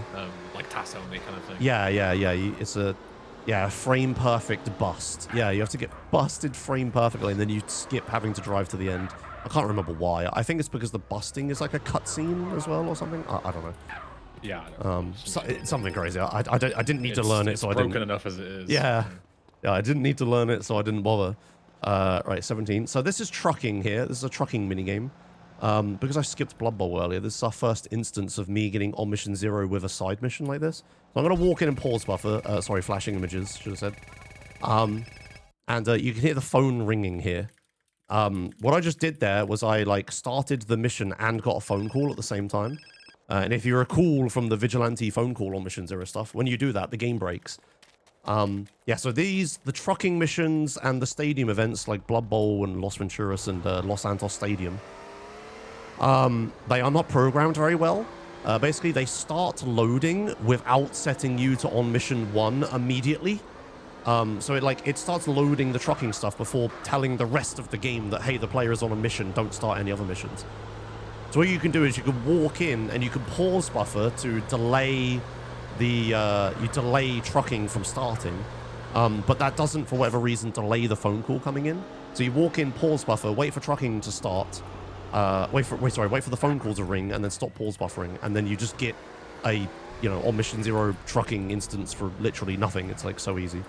The only downside is you have to go out to where trucking is and do it. So I just got an on mission 0 phone call basically. So I'm gonna hold this, blow up the truck with the satchel. Mission failed, and we start this one. I let go of the phone call. You may notice that there wasn't a marker there. This is one of the few missions in the game that you don't actually need to start. You don't need to answer its phone call before you can start it. Once you've met the conditions to unlock the mission, it's just available immediately. All of the phone call does is it just adds the visual marker to the map and the world, so you can see where to start it. But you can walk in ahead of time, and it just works. That works with these ones, and that works with the mansion missions in Los Santos as well for some reason. I don't know why. It's very weird.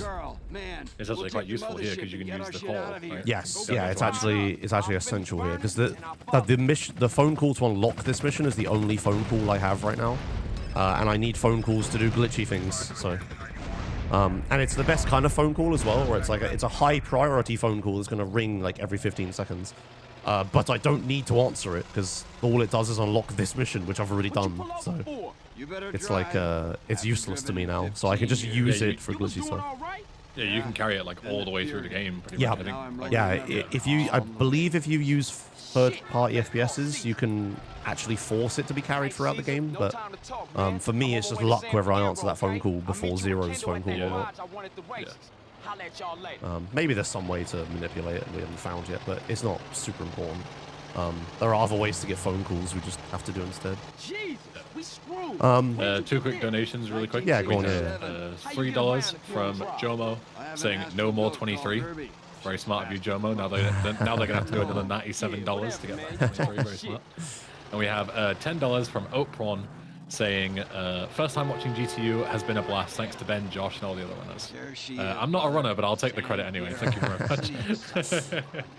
Thank you, everyone. That's very kind. So yeah, $4,536 for the kids. Thank you so much. Nice. It's in Doherty on the east side of all right, so the nice cozy, no major glitches except that one major glitch that we do section of Badlands is over, and we're right back into excessively majorly glitching. So yeah, I have an old mission 0 phone call again, and we're going to be using it for a long time. So if you pay attention, as soon as this mission ends, the phone is going to ring, and then I'm going to go on mission 0. There it is. And I'm going to be doing a lot of tricky stuff to like keep this phone call for the rest of the beginning of San Fierro. So you can see there I like shot the ground a couple times to cancel the call and then got in the car.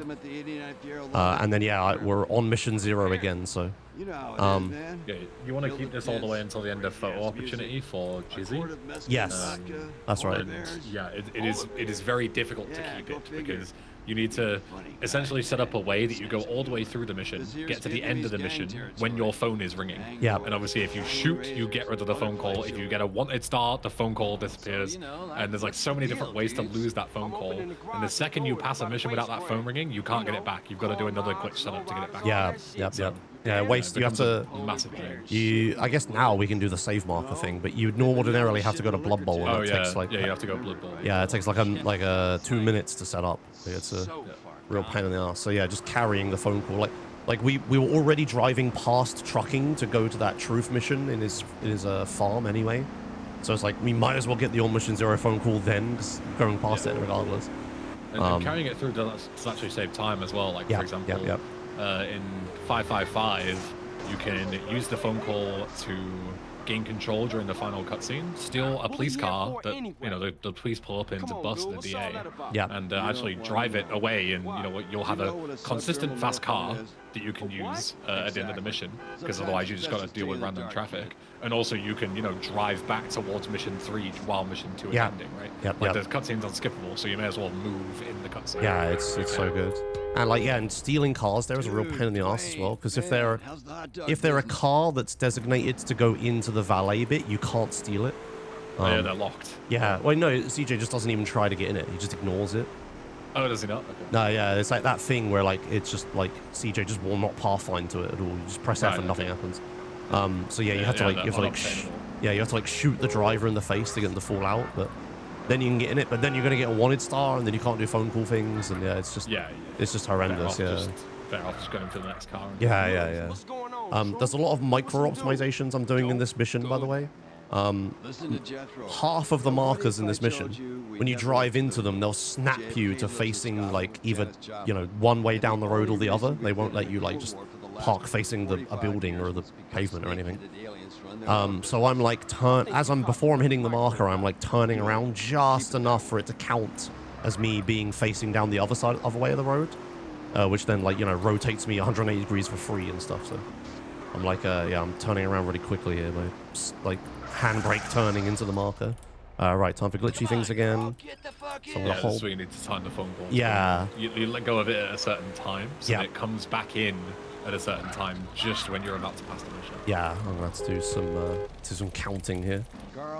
So 1, 2, 3, 4, 5, 6, 7, 8. Playing this really safe. 1, 2, 3, 4, 5, 6, 7, 8, 9, 10, 11, 12, 13, 14, 15, 16 ring. Yeah, okay. So what's happening there is I'm trying to time the phone call to ring as soon as the mission ends. For reasons, I can't just hold the phone call through that cutscene. CJ will answer it against my will in that cutscene. So I have to instead of holding it before the mission ends, I have to time it so it rings right as the mission ends. So that's why I'm counting out the seconds until the phone will ring. Yeah, there's so many intricacies. What makes this route so difficult is you need to understand that not every cutscene is the same. Not every instance of everything is the same.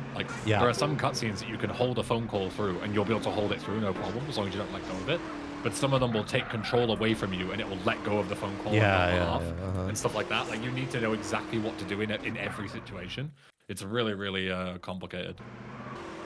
Right, so I'm gonna do a thing here where I push these valets a little bit. I'm trying to set up and then I'm gonna park my car here. I'm trying to set up a fast DA spawn. So we're gonna go into this garage, the parking lot, whatever. And we're gonna kill this valet, and we're gonna take his clothes, and then we're gonna try to steal the DA's car that we need to take for the mission. But he spawns oh, I forgot to kill this guy. He spawns in 3 different locations and at different periods of time. So he has 3 different places he'll spawn. One of them is way faster than all the others, and we want him to spawn there. And he also spawns under certain conditions. He needs one of the valets to be busy and the other one to be moving. Or he needs both valets to be moving or something.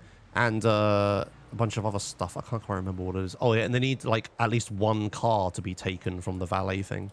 So what I did is also, it needs to be where you're not looking as well, so it doesn't spawn. Yeah, that's right. Yeah.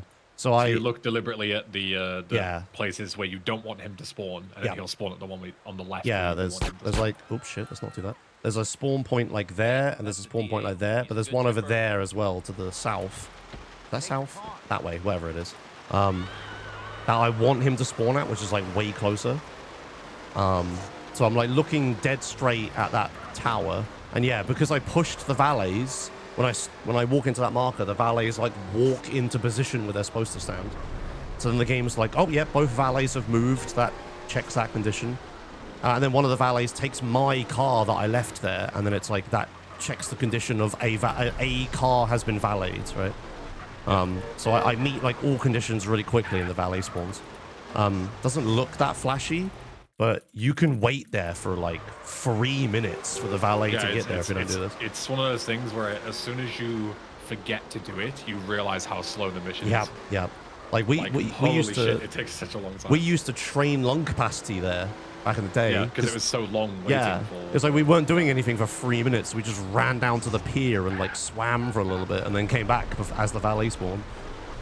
Yeah, it was like so dumb. But yeah, now we know how to just spawn him quickly. It's like so much better.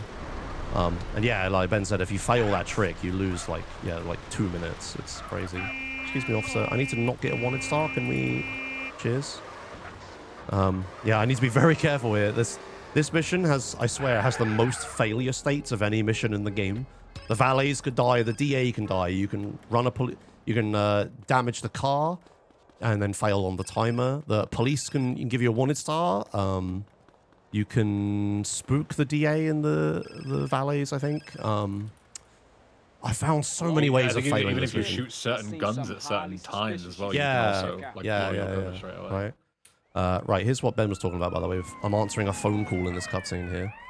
So instead of just waiting for this cutscene to happen, I'm gonna take this car and we're gonna go over here.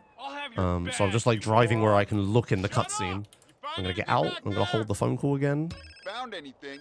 He's got half of Mexico. We're gonna get in. Must be 2 tons of Mary here.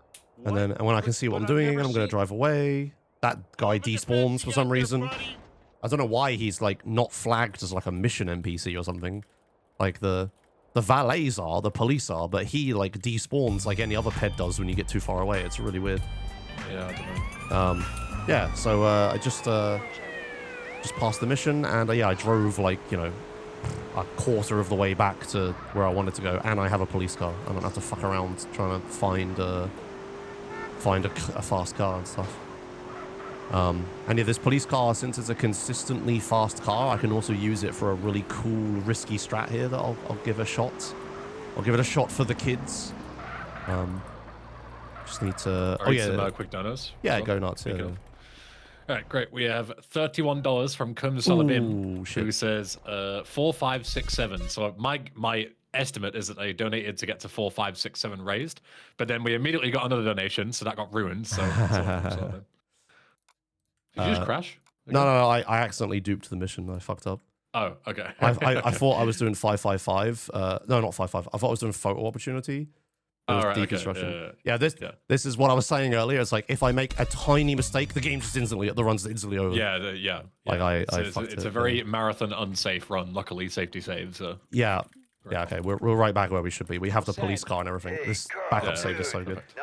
Sorry, carry on. We also have $25 from Fresh from the Fridge, saying, when GTA Marathon Live 2 announcement, Kappa?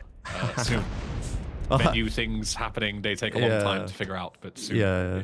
We should have planned that. That would have been a good announcement for the end of this. That would have been, good. But, you know, during the holidays, it's even harder to get...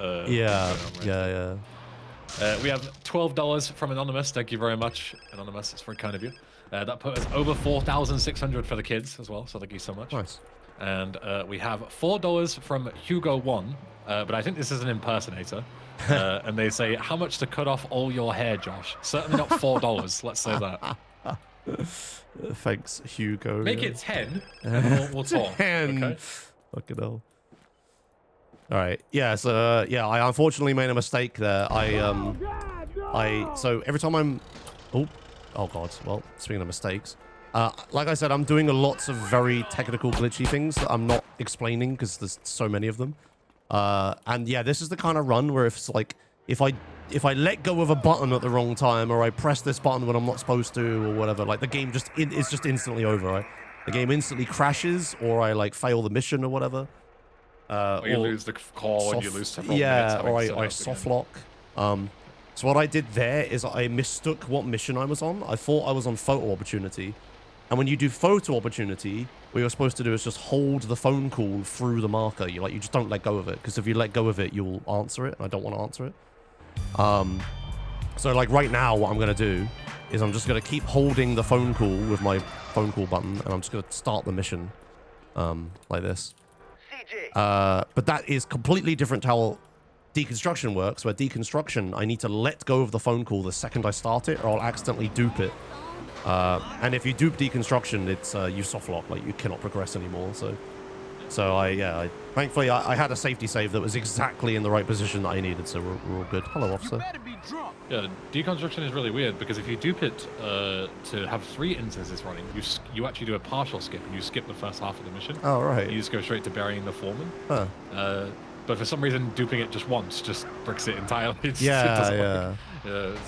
just strange. one of those weird things where SA missions work like really differently depending on. Yeah, it's and, all also so with precise. the skipping of the cutscenes and stuff. San Fierro has a lot of cutscenes where it immediately, as soon as you like spawn back in after the skipping the cutscene, it like the script forcefully makes you answer a call as well, like a scripted phone call. And that also messes things up when you're actually holding a real phone call as well, because obviously you're never intended to have a real phone call in the queue while you're answering a scripted one. It's just not something that should be possible. Yeah. So Yeah, it's so fucked. Also fucked is my jump attempt. I went the wrong way. I was like, oh no, I got a wanted star. Oh, it's fine. I can pick up the bribe star of it. If I pick up the bribe star, I can't do the jump. So, sorry. yeah. It's alright, whatever. It only saves a little bit of time anyway. It looks cool though. It looks cool. Well, then go back and do it if you want to flex that. No. It's fine. I need like a whole run up and stuff for it. It's whatever.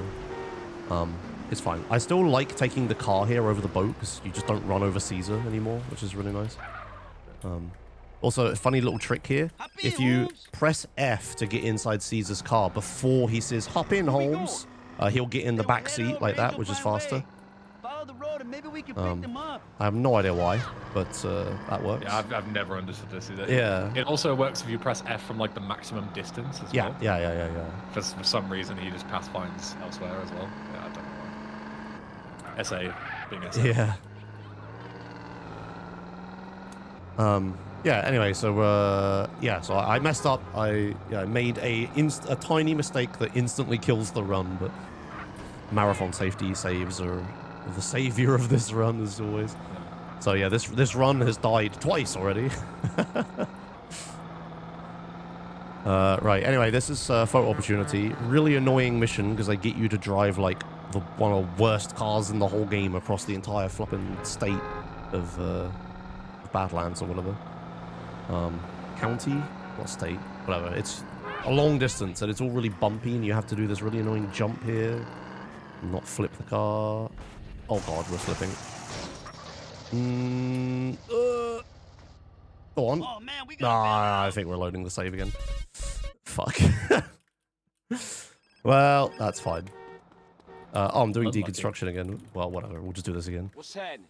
Hey, Carl. Yeah, dude. so typical. Now I got the little mau you're after, but be careful. I did man. call it. People are listening to us. The Bluey. Sorry, you didn't Jump in the hill. Man, I don't know you. It's fine. We'll just do deconstruction again. This is like a really short mission. Doesn't matter. I saved a ton of time skipping like a third of Los Santos with the safety save anyway, so we're all good. Oh, we got the fun glitch. The sound of the buildings being destroyed. It's the wrong sound. I've loaded the phone call sound effect into the sound bank by having a phone call running, so it makes a phone ringing sound whenever I knock them over. Yeah, I like barely ever see this because I never do any percent anymore. Like whenever I run, I do like NMG. I never get this. It happens in NMG as well because it's happened to me like in Really? before we discovered OM0. There's Surely like it's way more rare though. Right? Yeah, it is. But there's a clip of me doing NOE where like the get under the radar like beep is the phone call sound. Oh no, sorry, not the phone call sound. It's the crate sound effect of the crate smashing. Yeah, I've heard that one before. Yeah. So every time I went over the radar, it's just like, yeah, it's funny how that happens. Yeah. All right, here we go. We're back in. Wait, I get to do all this drive again. Oh, I get to do the jump again. It's what we wanted. There we go. Yeah, that's what I mean. Yeah. Yeah, through for content. It's fine. All right, so again, I've got a glitched phone call. I'm just gonna hold it through the save marker. Sorry, mission marker. Don't fucking release that phone call. All right. Right, let's try this correctly this time. So if you see when I let go of this phone call, you see the mission marker like appears, right? Oops, excuse me. Oh yeah, fun fact. If I start Vigilante right now, the game will crash. And I have like 3 different buttons that start side missions for all the different setups you've got I your need to very do. own crash the game button. Yeah, 3 self-destruct buttons right now if I really want. So I have to be very Someone careful. donate right now, the run's dead. I swear to God, I'm not joking. I'll do it. Oh god. Okay, well, we're not doing that. Yeah, chat's always begging me to press it during runs, and I'm just like, I'd rather not. Actually, this drive is so long, I actually want this ZR, I think.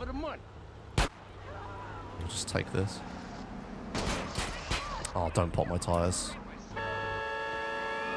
Alright, well, I got another crack at the jump and I fucked it again, whatever. Never mind.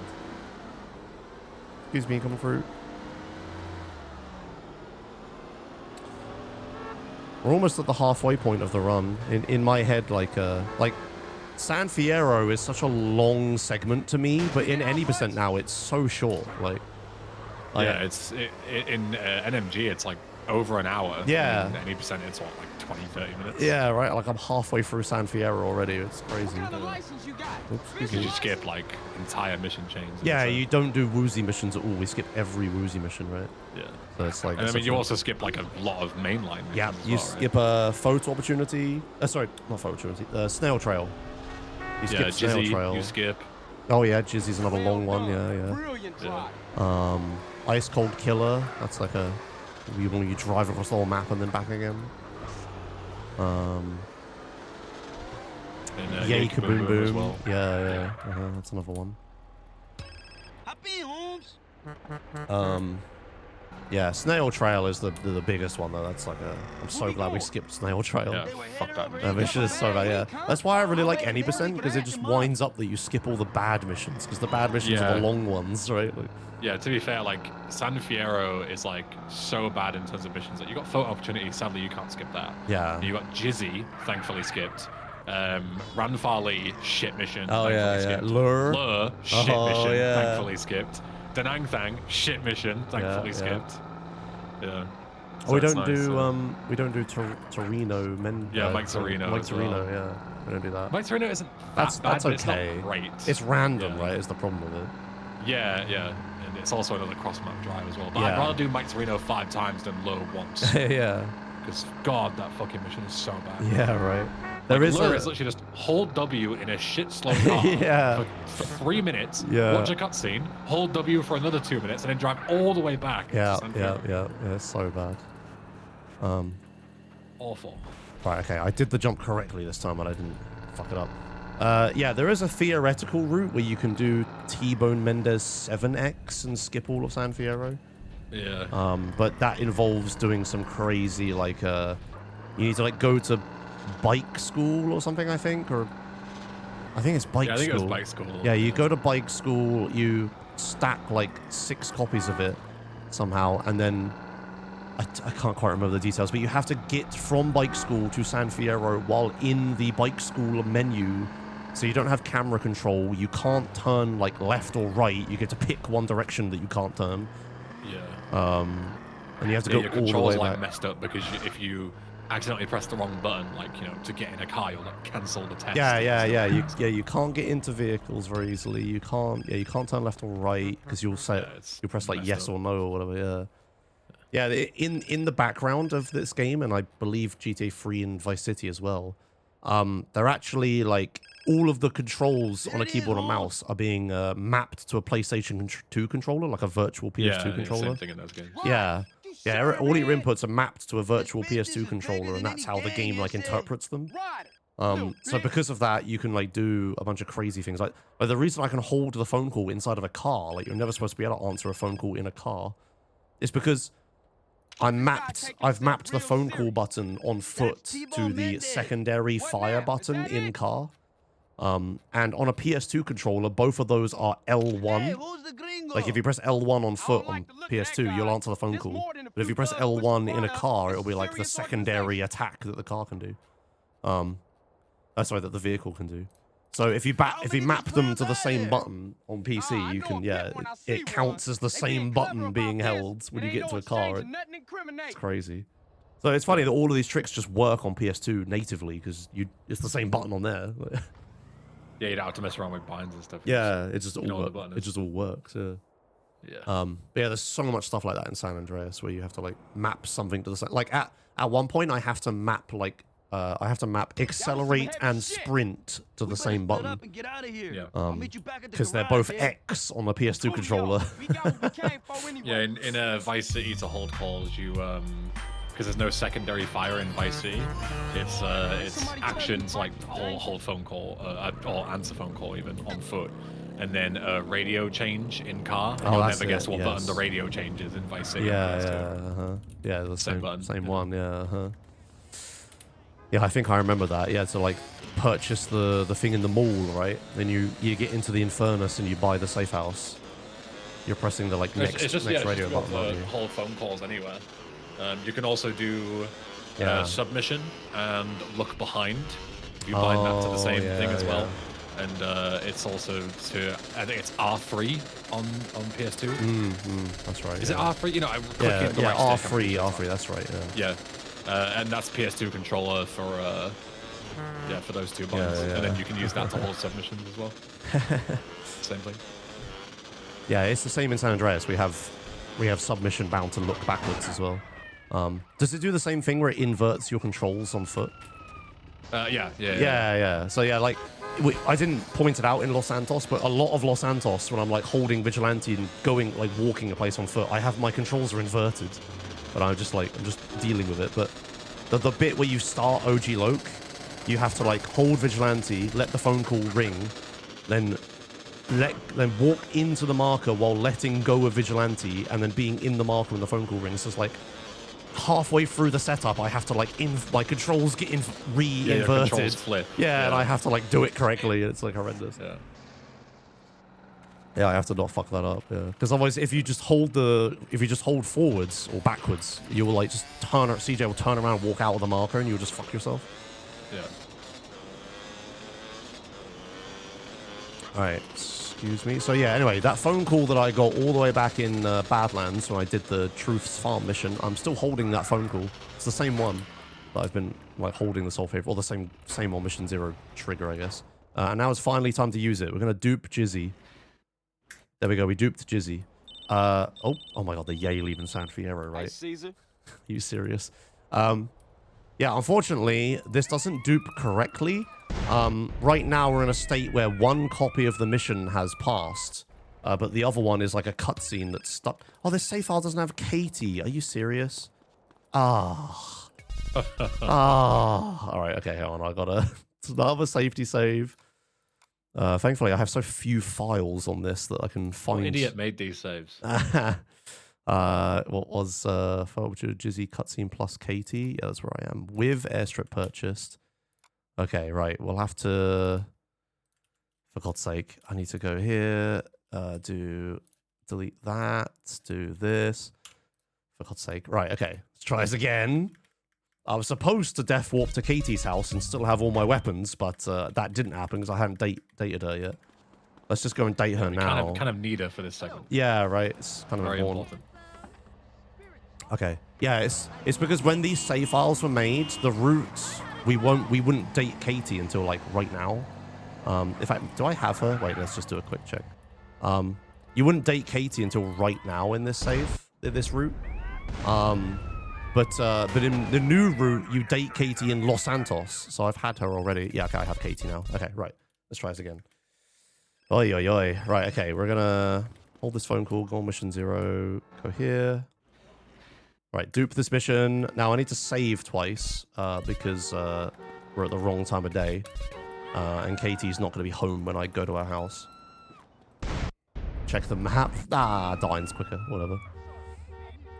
Right, okay, so we're going to go to Katie's house, as we should have a minute ago. I'm going to steal a sexy car. This is one of the reasons I need the sexy haircut, by the way.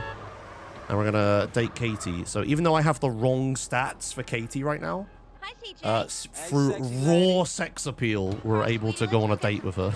because I have like a sexy haircut and I have a really sexy car. So we just ignore the stat requirement. Oh, that taxi is very angry with me, which is actually kind of a problem. I need you to fuck off, sir. Thank you. Right, so I'm going to set up a thing here. I need to teleport out of the car and then go into this marker really quickly. And then we need to shoot Katie. Sorry, Katie. So yeah, remember that cutscene I said we duped that was stuck? It was still running this whole time. So in order to unstick the cutscene, I need to start another cutscene. But I can't start a mission because if I do that, the game will crash. So there's only one other cutscene we can use, and that's Katie. So we date Katie quickly. One sec, I need to do a thing. 31, okay. So we date Katie quickly, and then it teleports me to the garage because that's where the cutscene ends, is in the garage. So I pass a mission, and then we don't need Katie anymore, so we just shoot her to scare her off.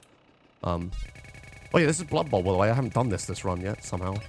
It's not only shooting her because you don't need her as well, but because you have Denise as your girlfriend and now Katie as your girlfriend, there's a chance that if you don't shoot her and scare her off and end the date, you can get the cutscene where like Denise sees you with Katie. And you get that whole cutscene with like, oh, you're cheating on me, wah wah wah. So get rid of that as well. You're cheating on me, wah wah wah. Yeah, wah wah wah. We can only be dating one woman at once. Wah wah wah. Monogamy, wah wah wah. Monogamy. Right, yeah. So anyway, this is Blood Bowl that I was talking about. Here, I'm getting another on mission 0 phone call. So, ring ring there. So again, this is like trucking, where if I pause buffer in the marker and get a phone call to ring at the same time as starting it, we'll get an on mission 0 phone call, which is excellent. So I have Football used to be like the setup, like you use this all the time in some it's literally right next door to where you need to be. Yeah, it is. It's always a trade-off between like how long does it take to get an on mission 0 phone call and how much time does it save to dupe the mission. Yeah. So like here is like not super the fastest. Speaking of not super the fastest, I don't know how many satchels I have on this save, so I'm gonna go grab some now to be safe because I do need a lot of satchels in this route. There's some like right here. It's on the way to where I'm going, just a little detour. I always remember it as like test drive route. Yeah, I always remember it as the square brackets on the map. If you look at the mini map, that block there, it's square brackets. Yeah. So Taduva told me that, and I've always remembered it. I'm like, oh yeah, shit, that's a really good way. That's how I learned the police station on the map because it kind of looks like a face. Oh right, yeah, I can see So what you're saying. I always did that for the police station. you know, when like you're holding a call for like homecoming and you don't know where you're going, you need to fly over there. Just look for the face on the map. Right, so we're gonna do another dupe here. This is like one of the first dupes we did in the run. This is T-Bone Mendez. This is like the simplest dupe in the whole game. Yeah, like anyone can do this. What the fuck? Yeah, okay, anyone can do it and despawn their bike. God damn it. Yeah, the dupe still worked. Yeah. This is one of the dupes where it's like all you have to do is hold the phone call into the mission, start the mission once, wait till the cutscene starts, let go of the phone call, cutscene starts again, you skip, and now you can just do the mission and there are no ramifications. There's no like, oh, you're now not going to unlock this mission, or oh, you now have to like, you know, get these vehicles unstuck from inside each other because there's 2 of them or anything. It's just like it's just nothing. Like, it just works. I'm pretty sure as well, even if you fail the cutscene dupe, somehow you can still just start the mission a second time anyway. Like, yeah. You can do it outside of the cutscene. Yeah, you can do it outside the cutscene, walk in. It's advantageous to do it in the cutscene because now I'm in the interior world, so I don't have any traffic. And it's also just faster because it takes less time to set up. But yeah, this is like one of the either way. So. Yeah, and this skips like skips Mike Torino, which is a really long mission. So this is like it was like one of the first dupes we did in the whole run. Oh yeah, my weapon set is really weird now. Okay, that's fine. Right, so and also this mission, like as Josh said, like acts exactly the same dupe as it is not duped. Like there's no difference to how it works. It's just better. There's no traffic. It's like even better. Like, yeah, just easier than normal. Yeah, so this trick still works. We can shoot these guys early. You have to be really precise with those shots though. If you miss, the trick fails and it just starts that cutscene. Yeah, we gotta make sure you're not too close as well. Yeah, it's like really they difficult. hit the shot perfectly, but they're too close and they trigger it anyway. So yeah, you got to do that and then take the packages. And now there's so many years ago, I accidentally did a thing here where I got a free on mission 0 phone call at the end of this mission, and I didn't realize. And it took 3G to watch that run back for some reason to notice it. So I'm going to do a really long pause buffer here if I'm lucky. We'll see. Never lucky. Okay, never mind. So what's happening there is like one copy of the mission passes as soon as I skip that cutscene. And if I pause buffer quick enough, I can like delay the second copy of the mission from passing. And then we can just pause buffer there for like 30 seconds until a phone call rings. And then I can hold that phone call, and then the second copy will pass and set me on mission 0. But unfortunately, we didn't get lucky. It is like really, it's really inconsistent. It's probably like cycles or something. I'm not sure, but yeah, it's just random whether you get it or not. But it's fine. That put me off like SA and 80% as well. It's like fish in a barrel pause buffer just like never worked for me, even though I did exactly what everyone told me. Oh yeah, that is a thing. Like for it's just you, like yeah. hardware dependent, I guess, and it's just it's really weird. Yeah, I've never heard of anyone else having that problem except like S from playing on the Steam version, but yeah, I even had like Ginat E3, who is like the world record for all the time, like literally like tell me exactly what he does, and it just doesn't work for me. Yeah, it's so weird. Don't we use your computer for GTA Marathon? We need to make sure SA runners don't use your PC. Yeah, I mean, no one's reported an issue so far. So. Oh my god, this phone call again? Are you serious? Okay, there we go. Fucking hell. Right, okay, 19. So yeah, I'm like, by letting the phone call ring there, I'm timing it so I know exactly when it's going to ring again. So I know when to walk into this marker. We need to walk in at like 18 seconds on the in-game timer. There we go. There it goes. So we make it so the phone rings at the same time, then we trick the game into thinking we're not on a mission when we are, we get a phone call that we can use for glitches, and blah, blah, blah, blah. All well and good. Hey, Oxy, I used mostly parts that I already owned. Yeah, oh yeah, that's true. I have the perfect computer for GTA Marathon now, yeah. Yeah, there you go. Yeah, all 3D. Take it to GTA. Yeah, all 3D runners. Here is APC. It's period. I won't want to play on Windows 7 because I've never played VC on Windows 7.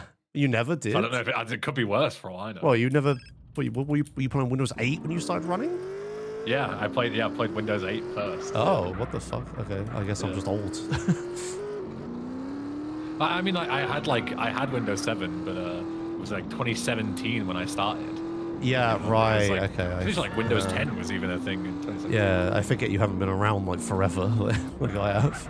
Yeah, I mean, I've only been around for 8 years running. Yeah, oh my god, not a long like time at all. You're like a baby, yeah. What the hell? Yeah. Okay. Right. Anyway, this is Outrider dupe. What's going on? This is a really cool dupe that the community. This is like the biggest like community effort I've ever seen for a San Andreas. It was like 6 different people, I think, contributed to this skip, because there are lots of like with the reset setting as well. Yeah, there's like lots of like roadblocks into doing this dupe. There's lots of problems.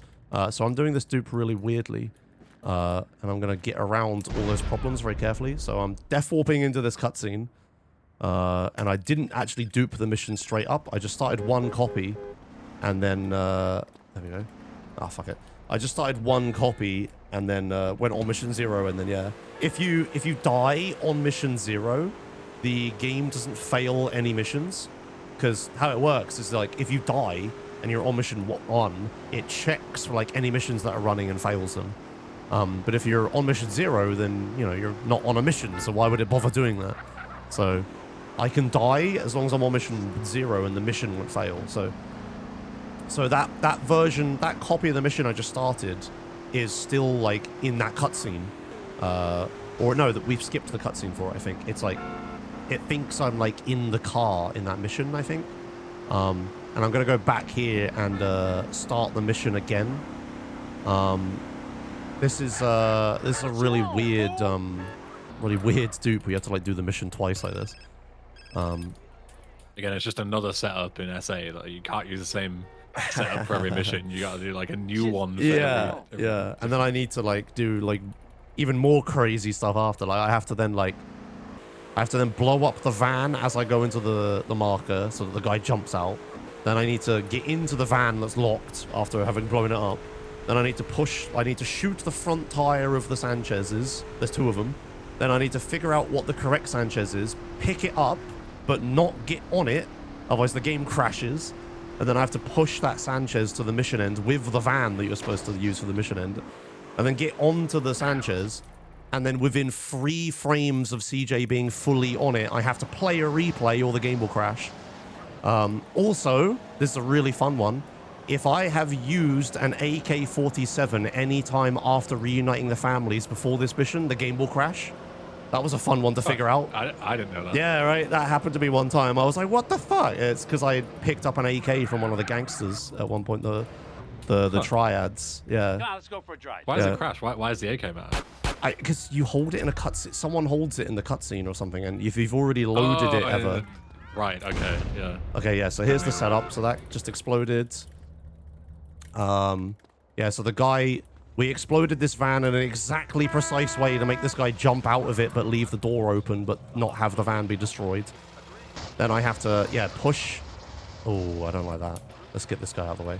I have to... Oh, okay, maybe we won't do that. Hang on. Yeah, you enter the marker there, which loses control of the player. Yeah. And that when you lose control of CJ, it'll put out all fires. So the guy bails out of the car that's in there because he's like, oh shit, you know, it's gonna blow up. Yeah, it's yeah, like yeah, head yeah. flees. But then you get rid of the fire, and then because he's bailed out the car, he leaves the door open. It's for not you even to as steal it. it's not even as simple as that. It has to be an explosion that sets the car on fire. If you just shoot the van until it catches fire, he won't bail out. He'll get out calmly. Oh, right, okay. Yeah, it has to be explosion damage that does it. Yeah, which is why we use a satchel. Yeah, anyway, yeah, and if I get on this Sanchez, the game will crash instantly. Yeah, because you'll like trigger the next part of the mission, which you don't want to do. Yeah, if we start the next part of the mission, there's stuff that hasn't loaded and the game will crash. So what I need to do is, I need to get on the Sanchez when everything for the mission to pass has been already set up. And then I have to play a replay to like stall enough time for the mission to pass before it crashes the game. It's like ridiculous. There's so much, so much detail. It's here. easily like the most convoluted setup in the whole. Yeah, and like I picked up the Sanchez like that to put out the invisible kickstand that the Sanchez has, and you see how it's like stuck to the front of the van right now. I can turn it like so it follows me. Yeah, there's like an extra little hitbox the van had, the Sanchez has of the kickstand that CJ invisibly puts down. So I get it stuck with that. Right, okay, hang on, I need to concentrate a second. I got a 3-frame window to not crash the game. Easy every time. Okay, nice. It's always terrifying. I go through like periods of constantly failing runs here to this for like a week straight and then never doing it for like a month. Yeah, I mean, doing this 2 hours deep is like ludicrously daft. It's not even the worst thing you can do in this run either. It's horrendous. Yeah. But yeah, so yeah, you play a replay within 3 frames of getting onto the bike, which is hard to time, by the way, because it's not like a clear marker for when you're fully on the bike. And then then you're fine. But yeah, there's so much stuff happening in the mission. Like I can't even explain it all. You have to do exactly those precise things, and like if you tried to like copy what I did there and like dupe this mission, you will not succeed. It's like nuts. Yeah, it's very, very specific. Yeah. But that skips you snail might think trail. like, oh, you know, what was the point in all that? Like the setup is so fucking convoluted. It took so much time.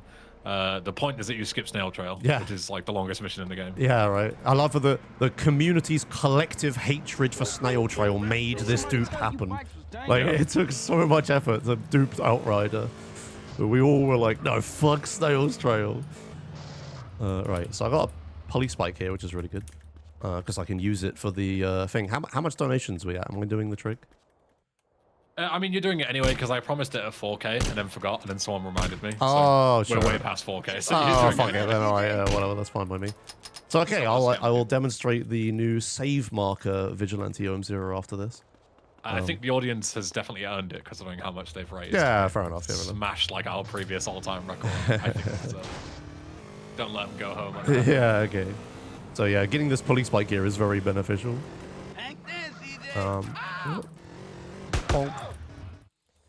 Yeah, also means I have... Oh yeah, we never explained car AI. Yeah, well, we don't have... nature, isn't it? We don't have car AI right now, which is very beneficial. Don't worry about that. I mean, there's not so much to it. It's just there's a bug in the game where So enemies are like, let's say 35% accurate by default, right? Yeah. And you get into a car and you're in a moving object, so the enemies become like twice as accurate to accommodate for that. And what's supposed to happen is then when you get out of the car, it gets reset back to that 35%, but it doesn't. So if you get in a car and you get out of it and you fight somebody, they'll just absolutely laser you to death because they're like ludicrously accurate. And you know, you can if you take a car to the wrong mission, you'll just get killed immediately. There's like nothing you can do about it. So getting if you're in that state, the only way to like deal with it is despawning the car or getting on a bike instead. Getting on a bike resets it. Oh, I did it first try.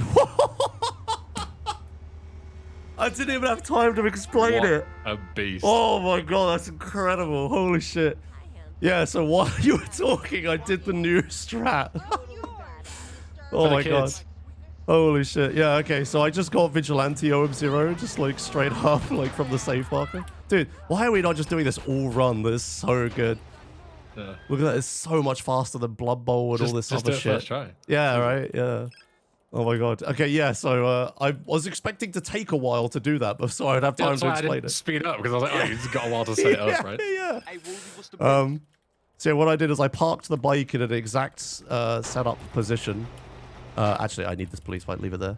Oh, that's really good for the route because you need a police bike here. Sick. Okay, anyway, sorry. I parked the bike in an exact position against that pillar. And I got into the save marker, but then the phone rang, which I forgot about. So I got out. I got back in. The save marker happened. It aligned me to the save marker cycle grid. And then I frame perfectly walked backwards and teleported onto the bike and started Vigilante and got Vigilante OM0.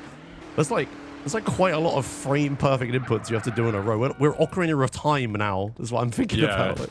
Level of it, except it's 4 hours long. Yeah, and it's like 30 FPS or 25 or instead of like 2. Yeah. Oh shit, you gotta do it again to have time to explain it. You can't pause buffer the frames that you kind of know how to. Yeah, oh yeah, right, yeah, you just like pause and unpause. Yeah. It's OOT, but actually hard.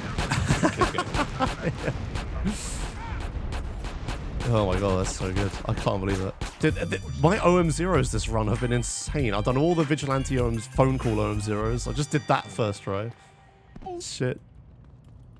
Shame this isn't a real run. I'd be so PB pace right now. Yeah. The fuck. Yeah, anyway, yeah, so the save marker teleports you into an exact known position in space and rotation and stuff, and then an exact like time relative to the save marker. And then I buffer a backwards walk input. That's the easy part.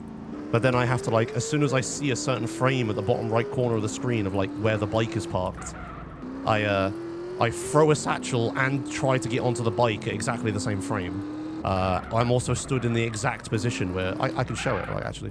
If you stand like right here, if I do this, I teleport on the bike like that. So you have to like stand in exactly the right position for this to work. If I try to do it here, it's not going to work. So I stood in the exact right position relative to the bike, and on the exact correct frame, oh, what am I doing? Ooh, I just fucked myself a little bit. Oh no, we're okay. Saved by the fucking bell. Oh my god. Whoops. My bad. I think I'm one phone call short. No, I got it. Oh my god, that's actually really optimal what I just did. I needed to answer that phone call before buying that safe house, and I queued them at the same time. That was so stupid that I just did. Alright, anyway. All calculated. Yeah. Yeah, so the exact right frame teleported onto the bike, and then on the exact right frame started Vigilante. And then, oh, I can do all that, but I can't do 360.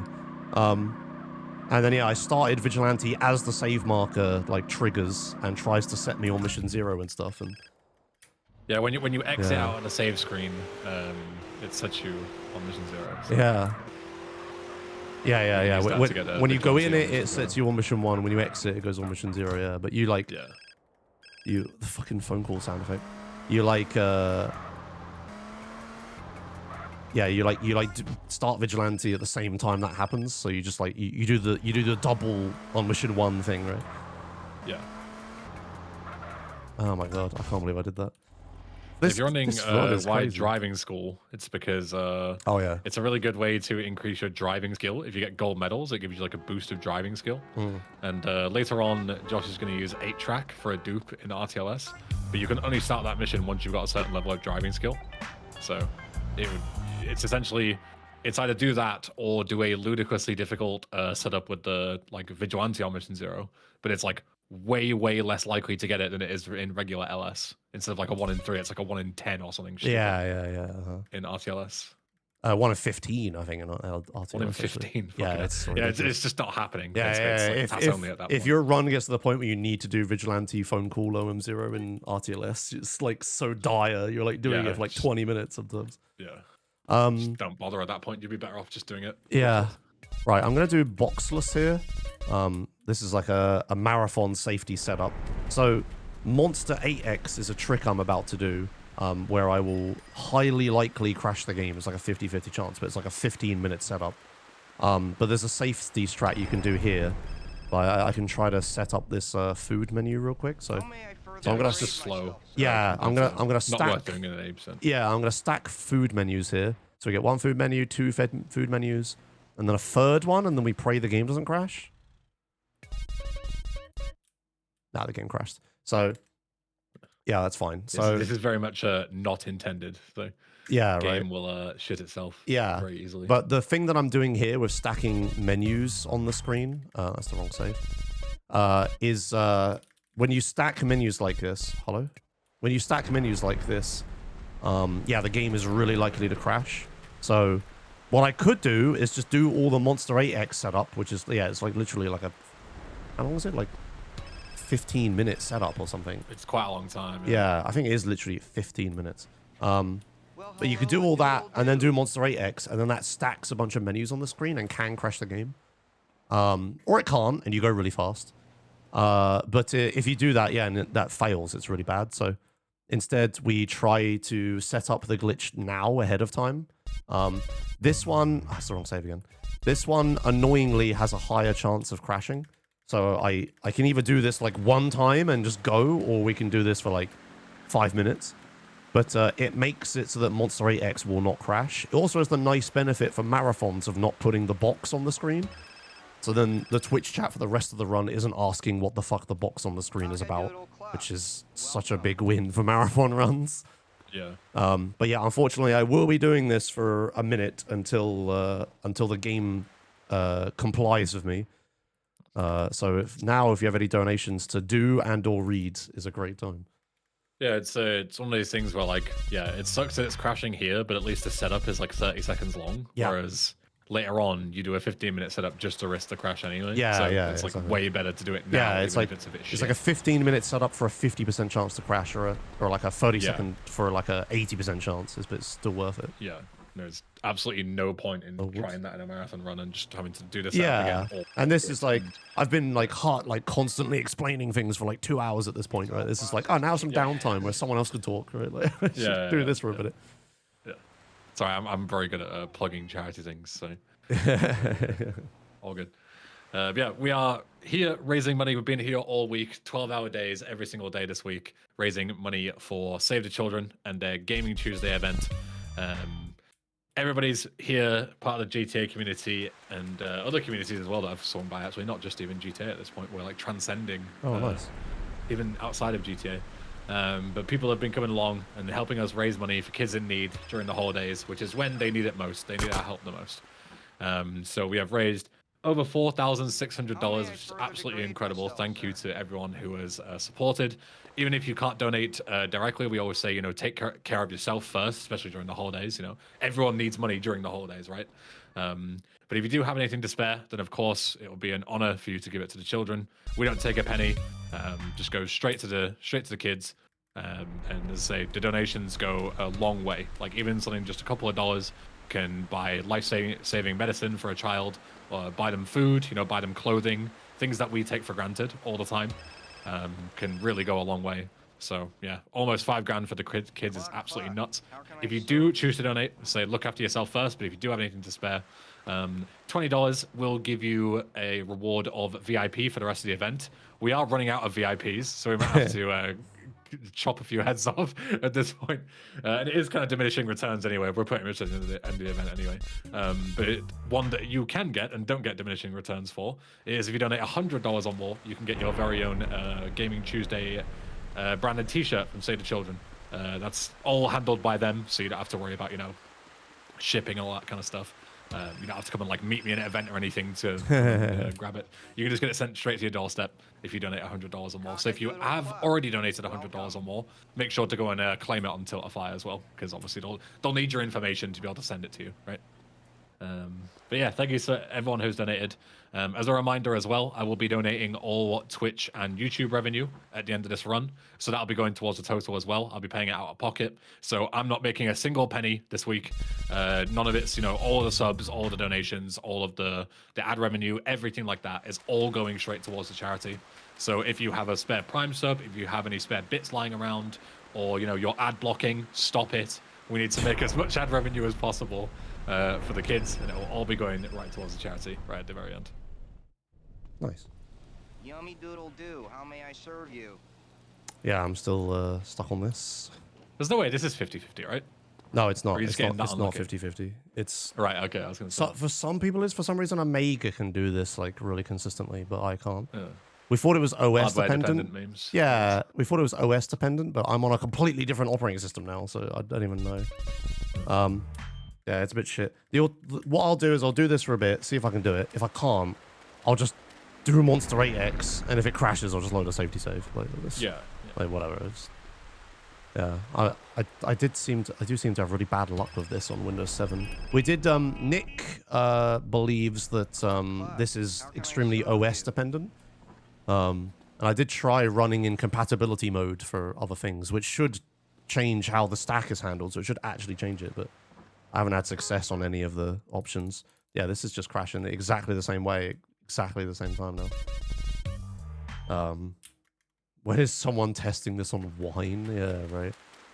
But yeah, this is the way this works is it's like some memory heap corruption bullshit. So it's like super technical, and yeah, the operating system will actually make a big difference. But yeah, I don't know. We'll just have to kind of send it and see what happens. Yeah, I think yeah, everyone seems to have better luck with this than I do. I swear it was better for me on Windows 11, and I did do it on those runs, but since I've switched to 10, yeah, it's just crashing in exactly the same way every time now, which is really annoying. We'll do like one more. I'll placebo load this save first, and like then load this one. If this doesn't work, I'll just send Monster 8X and we'll see what happens. Yeah, fuck it, you're giving it enough goes at this Yeah, right. It's all shit. Like there's no good option. It's like this is shit. Monster 8X is shit. Like there's like nothing good. Real quick as well, we do have $10 from Walnut as well. Thank you very much for the donation. And we also have $5 from Klim Salabim saying, "Guess I'm paying the ad block tax." Yeah, if you donate Klim Salabim, then I'll let you off for the ad blocking. Because obviously the $5 that you send, or however much, $5, $10, whatever, it's way more than I would make via ads from one person anyway. So I'll let you off. Yeah, fuck it, it's not working. All right, we're moving on. Monster 8X it is. Okay, so is there a police bike? There is. Oh, lovely. I'm not inadequate. Watch. Okay, cool. Yeah, so whatever, we'll try to send the Monster 8X. If it crashes, I'll just load a safety save. Fuck it. Maybe I'll just do that for marathons, because this does seem... It's really shit on Windows 7. It just doesn't work. Weird.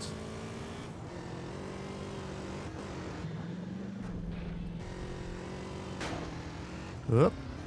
45, right. So what I'm going to do here is yeah, the reason this setup is so long is because you set up like 2 different glitches. So because I skipped every single Woozy mission, we never... oh, sorry. I had to skip Yay Kaboom Boom because we never unlock it. So that is why we skip every Woozy mission. Whatever. Anyway, I've skipped every single Woozy mission by duping Torino's Last Flight, which means I never do Yay Kaboom Boom, which means I never unlock the island of Los Venturas. I unlock the missions on Los Venturas, but I don't unlock like the island and the bridges and stuff. So if I go to Los Venturas right now, I will have 4 stars and I won't be able to cross the bridges. So So what we're going to do here is I'm going to set up a glitch called 0-star glitch. We had a version of this in Los Santos earlier, but we lost that version a while ago. So I'm going to set up another version here. What we're going to do is we're going to get an on mission 0 vigilante like this. And we're going to go to... Oh, I guess I could have used the save marker for that, actually, funny enough. Hello? Okay. We're going to go to the airport, and we're going to fly to Los Santos. Now, this cutscene that plays here when you're flying in the plane is a very special cutscene. Because for some reason, every single frame that you're in this cutscene, or every, like, few frames or whatever, it will set your wanted stars to 0. It'll wipe your wanted stars. I guess I had a problem with people getting busted in this cutscene or something. So the dev just, like, did a band-aid fix of just, like, no wanted stars in this mission. Yeah, God knows why it does it. Yeah, so I'm going to escape out of this cutscene by using Vigilante and blow up the plane like this.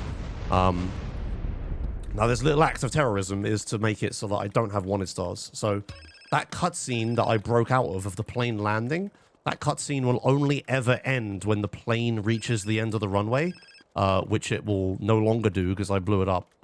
So that cutscene is like stuck playing in the background forever now. I'm flying the wrong way. Where am I going? Whoop, let's go 180 degrees the other way. So yeah, so now every single frame-ish, I will have my wanted level removed. And that should persist for the rest of the game, and there is absolutely no downside to doing this and no risk of anything bad happening. Yeah, this chat is saying, unless... Yeah, surely it'll... yeah, that plane is never going to reach the end of the runway, right? Like, what could possibly happen? Surely. There's nothing that could happen. Yeah, I'll maybe I maybe won't explain that to not manifest it happening. We'll just It'll be wait. funnier if it happens like blind anyway. Yeah, Or if yeah. it doesn't happen because it doesn't exist. Now I have a fun problem here where this plane sometimes despawns while I set up this glitch, and Nick is convinced it's because of like some kind of despawn timer thing. But every single time he checks the footage of when it despawns, he can't make any of the amounts of time work. Like, it shouldn't despawn, but I'm now doing a placebo of getting in and out of that car to cancel the phone call. In and out of the plane, sorry, to cancel the phone call, and then running over here and trying to do this quick. So, fuck it. Okay, well, that's bad. 12. So, maybe I should hold the phone call or something? I don't know. But I maybe that sham will despawn. I need to find some other kind of setup where it doesn't despawn. It might be a timer thing.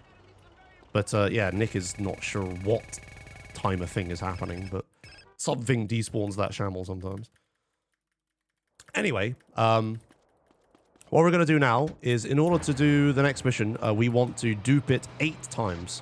We want to run 8 copies of the mission at the same time. And as we talked about earlier, that will skip every single, like, desert Torino mission, because there's only 8 of them. So what we're going to do is we're going to stack trucking instances here. So I'm getting an Mission 0 phone call when I start the trucking instance. And then I'm cancelling the phone call, so the trucking's there again. Then I drive the truck across the road to get out of the way.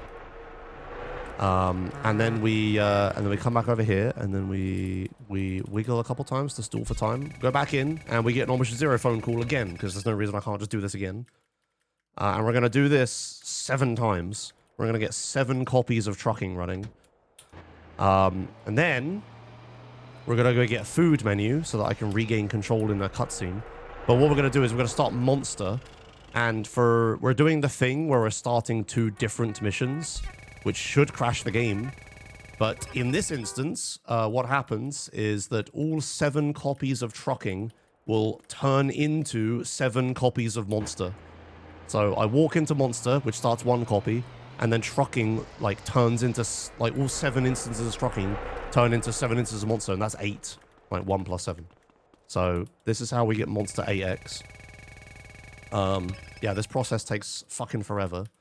Because we have to do all this. If you're wondering, like, why trucking specifically, the simple answer is, like, it's quick to set up, like, in mass.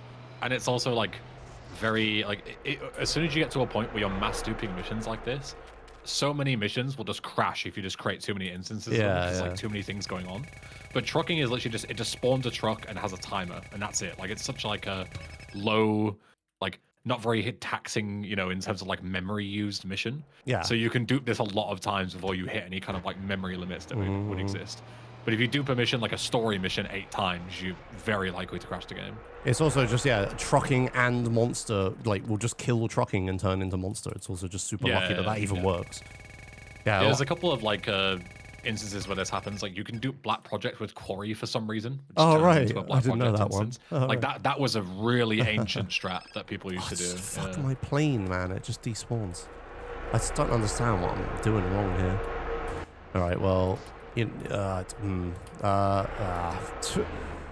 I have a few choices. I can now painfully drive across the entire map and swim the rest of the way and go there, or I can just spawn a Hydra.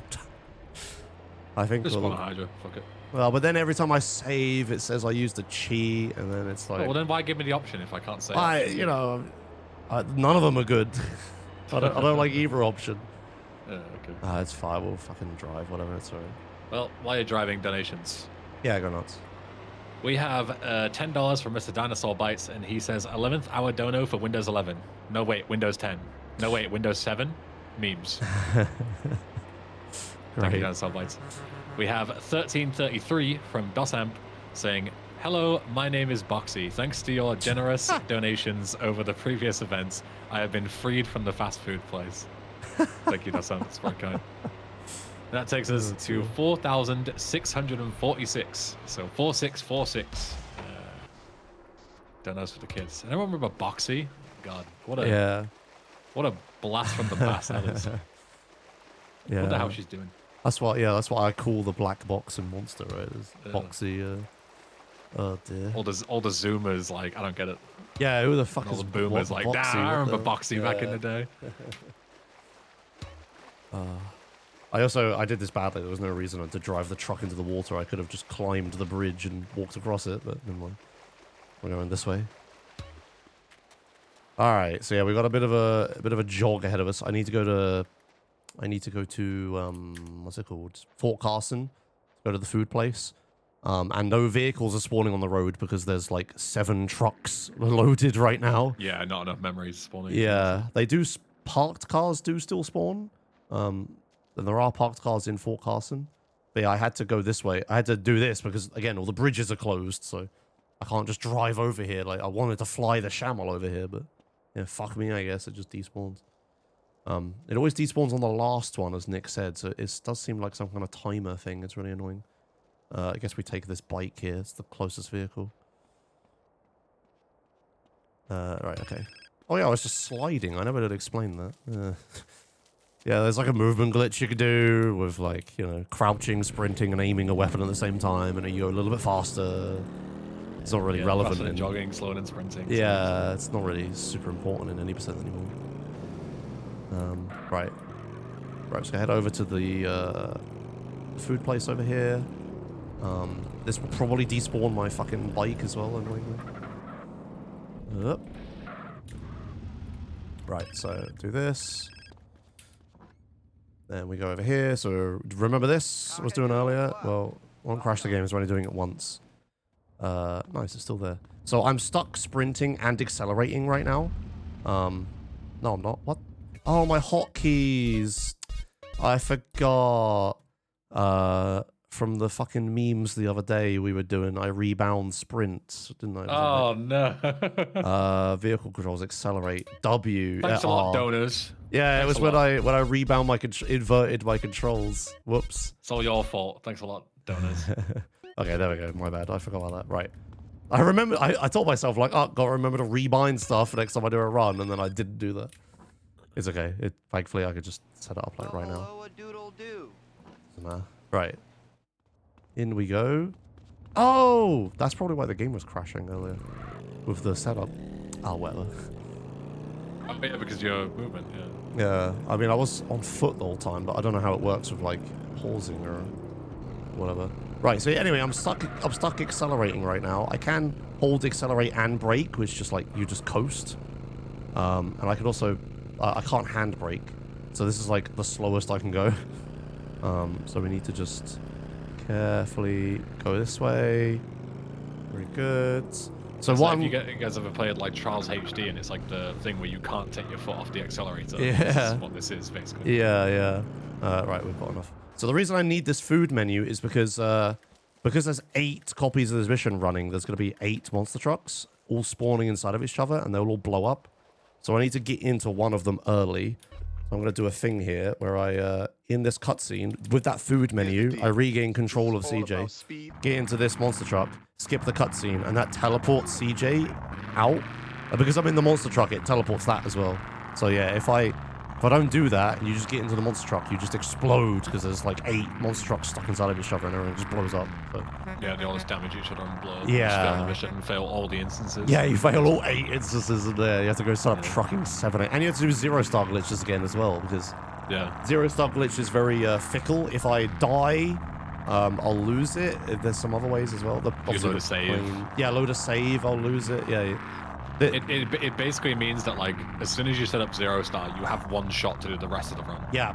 If you fuck up at any point, like it's 10 minutes down the drain. Speaking of fucking up, yeah, like halfway through the run is like this point where it's like, well, better play perfectly from here on out, or you're fucked. He says as he flips over the monster truck. We're okay. Yeah. But thankfully the safety saves I have will have some of the stuff I need, but because of the new Return to Los Santos route that I'm doing, the infinite trucking timer that's on the screen, I actually need that for Valet. And that will not persist through saves. So I am kind of screwed if we fuck up anything from this point. So yeah. Before the run was like hardcore before this, now it's like a single mistake will be like instantly killing it. There's like nothing you can do. Yeah, you just have to like use that mission changer, I guess. Yeah, I have to go get the trucking timer. There's like no way around it, and then come back. Yeah. All right. But yeah, now I'm just driving for a little bit. Like nothing really happens now. We get to see if the game crashes at the end of this setup. Oh yeah, if it does that, I lose the trucking timer as well. Yeah, we'll just be fucked. Well, we'll see what happens. Stupid boxless setup just doesn't work. Yeah, the non-transparent, the blue arrow is, yeah. It's because there's 8 of them. Yeah. There's 8 of, well, I guess 7 actually, because one of them would have been unloaded. So yeah, there's 7 blue markers on top of my head right now. Yeah. You can see how much it jitters. Out because they all have like, Yeah, they don't pushing update. against each other. No, they don't update every frame, right? It like updates every time the script Oh, right, yeah, updates. it like lags behind. Yeah. You know, it's never supposed to be on top of like a car that you're in, where you never see it normally. Alright. Yeah, you do all this setup and then you just drive for 4 minutes just to see if the game will crash or not. And of course, yeah, the crash point is like right at the end of the mission as well, so it's like... Yeah, you lose maximum time. And there's like, it is no worst case scenario. Yeah, no save you can make to reload at this point. It's just, just don't fuck up, foreheads. Well, it's not even don't fuck up, it's just get lucky. Yeah, with the crash and get lucky, then don't fuck up the rest of the run. Yeah, play perfectly and get lucky is the only way to get a good time. Yeah. Yeah, it's like half the time it crashes instantly on doing the mission, and then sometimes it can crash in flight school as well if you're unlucky. Or like on the way to flight school. It's so random. But yeah, if it crashes, I'm just fucking unloading my save screens. Yeah, it's so weird with like the final cutscene especially as well, because it's like, at least with Monster Times 3, which you used to do, I don't know if you still do, but I think you still do it in like MDVMM runs, right, which is like where you just like mass dupe everything. Yeah. So you do Monster Times 3, and it's like a 50-50 whether you crash the game when you hit the final marker, 50-50 when the cutscene starts, and 50-50 when the cutscene ends. Right, so it's like 3 different like coin flips in a row, and they're all just right at the end of the mission, of course. It's just, oh god, it's horrendous.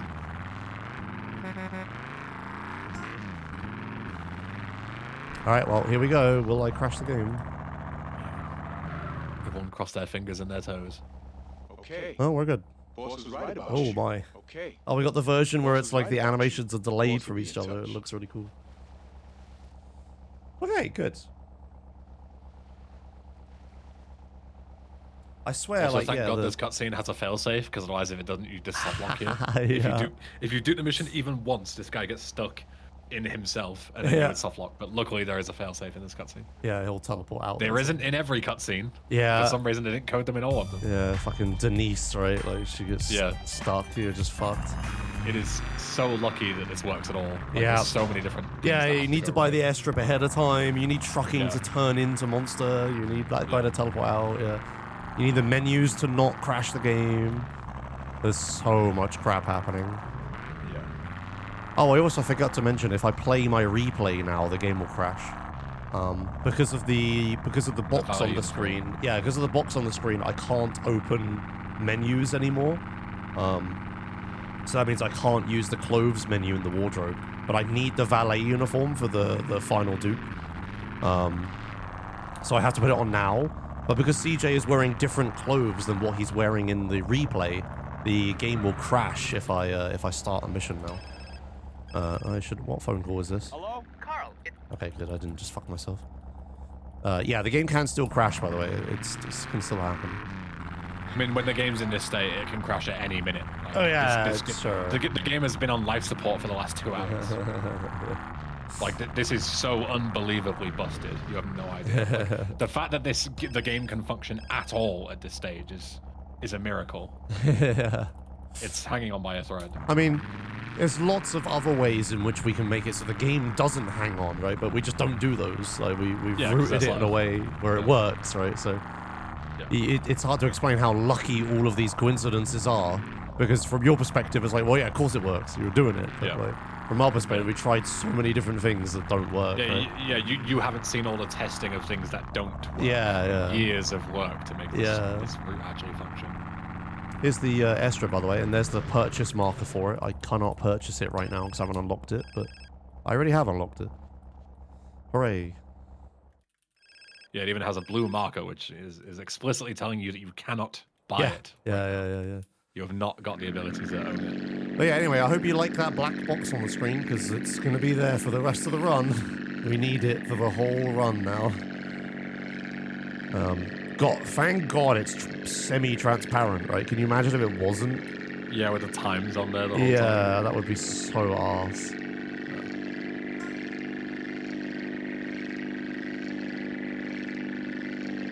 Yeah, another chill moment now where we just do flight school with like nothing crazy happening. We tried It's ironic boxes. because like so many people when you do casual, it's like they play fight squad like, God, like fucking this is gonna be crazy. Like, how are you gonna do this on first try? Like, I can never do this as a kid. But it's like this is like the only easy part. Yeah. Yeah, we're just chilling out.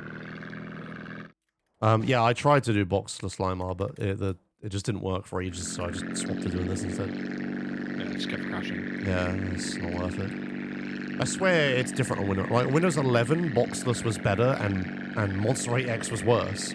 But I'm not actually sure if I have crashed doing Monster 8X on Windows 7 actually.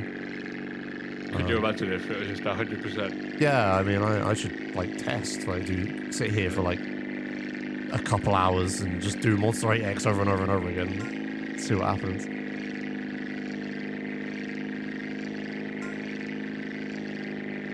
So yeah, this is just better. If this just works, then fuck boxless, I'll just do this. Yeah. Every essay runner is now going to need to build a Windows 7 PC. Can you imagine if I make that happen? Yeah. God. Yeah. like SA couldn't be in a more sorry state in terms of consistency. I mean, technically, it's already broken on Windows 11, right? Like, if any root ever needs the skimmer ever again, Yeah. you know. Yeah, it's not like they're probably going to fix it. Like, if they do fix it, it'll be by complete coincidence.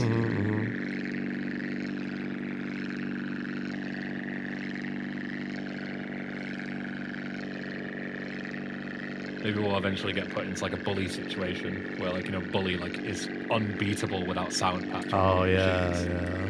We don't have a need choice. to use silent patch. Yeah. To, make the game playable. It gets more and more broken. I mean, that is what's going to happen. I'm also worried about like when eventually mainline like PC computing moves to ARM, which it will eventually, and also Valve is pushing it as well. Yeah. Because Valve with breaks everything. Yeah, with the new their new VR headset that's like ARM on like Linux. Yeah. Yeah, if everything eventually moves to like fucking like that proton stuff, it's just like, oh, here's an ARM version of it. And it's just like, wait, what? Like, Yeah. it's like, oh, we could just play games on ARM now. Like, you know, ARM is like so much more efficient than x86. It just doesn't have as good compatibility. But if you just fix that with Proton or whatever, they're like, oh, whoops, destroyed the computer industry, lol. But yeah, once that happens, and we're all playing on like, you know, completely different architecture. Like, what the fuck is going to happen to all these PC game speedruns, right? Like all these old games. It's like all of this stuff that's like deeply technical is like Monster 8X will not work the same on an ARM CPU. Like there is no fucking way on earth, right? I mean, like SA plays differently depending on hardware now. Like, you know, generation to generation hardware, never mind like entirely different like sockets and stuff. No, Halogen. There's an ARM version of Proton now for Valve's new VR headset, which runs on ARM. Like that's a thing that they just made happen quietly in the background, and everyone's like, wait, what? Yeah. Imagine if Steam Machine becomes the most optimal. Thankfully, the machine itself is like 886, but yeah, it's the headset that's ARM. But like, you know, okay, replace my joke with imagine if the headset is the most optimal. Yeah, right. Yes, that is correct, Halogen. That is what is happening. That is why I'm like, oh no, here comes ARM to fuck everything up. Yeah, compatibility with like old, you know. Yeah, right. Just gonna... And like, you know, the average gamer doesn't care about that, right? The new shiny games work, it'll be fine. But then also like speedruns, all their major stuff like Steam and Discord and shit won't have a problem. Yeah, like in terms of speedrunning, like Wine and Proton and all that, that's emulation, right? It's annoying because Wine literally stands for Wine is not an emulator, but emulation and speedrunning means something different, right? I don't know Wine stands for that. Yeah, Wine is not an emulator, that's what it means. It's one of the first, well, an early compatibility layer thing instead of emulating Windows. It's like the PHP meme, isn't it? Where like, the P in PHP stands for PHP. Oh, just it. Yeah.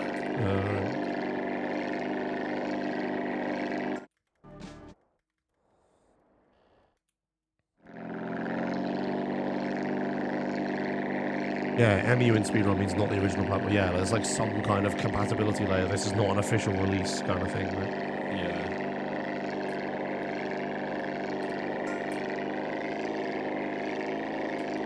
So yeah, like if all of like computing moves to ARM, then it's like, oh well, all PC games either play on an old computer or they're emulated forever now. That's great. Yeah.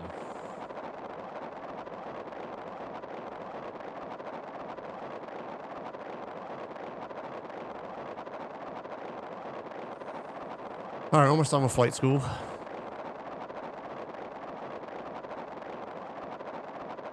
Yeah, sadly, no skip for flight school. Skips for absolutely everything else. Yeah. Still gotta do flight school. Like you said, you could dupe flight school to skip stuff, but you can't skip flight school. You can skip NOE with duped flight school. Yeah. For some reason, like it works, you know, in the strand going forward, but not backwards. I don't know why. I don't know why. And I think it's like the only time that happens. Like I can't think of another instance where that applies. It's really bizarre. Yeah. And I'm missing so much herb lore XP right now. I need to get to 93 so I can cash out on all the fucking crystal shards the hacker left on my account. You got your account got hacked and turned into a gauntlet bot. So Yeah, you got like 50 bot. mil in shards. Yeah, no, 200 mil. It's 200 mil in shards. 200 mil, yeah. But it's only efficient if you get a high enough herb lore level to turn them into. Yeah, I have to get to 93 herb lore and then eat that pie thing, the like botanical pie to get to 97. Yeah, and then I can turn super combat potions or whatever it is into divine combat potions. That's like the best like dust to money ratio. How much are you going to spend on 93 herb? Like, are you going to break even? Because, like, herb lore's expensive. No, I am. I'm doing it slow, but even breaking. I'm making... right, okay, yeah. I was going to say, like, if you do herb lore efficiently, you'll probably spend 200 million. Yeah. 93. I had, like... It would still be good, you know, free yeah, herb I think I started at, like, 77 herb lore anyway, so it was alright. Yeah. But yeah, I was making prayer potions, which is always profitable. And then I was like, then I'm turning super energies into staminas, which, you know, it's all the potions people just chug.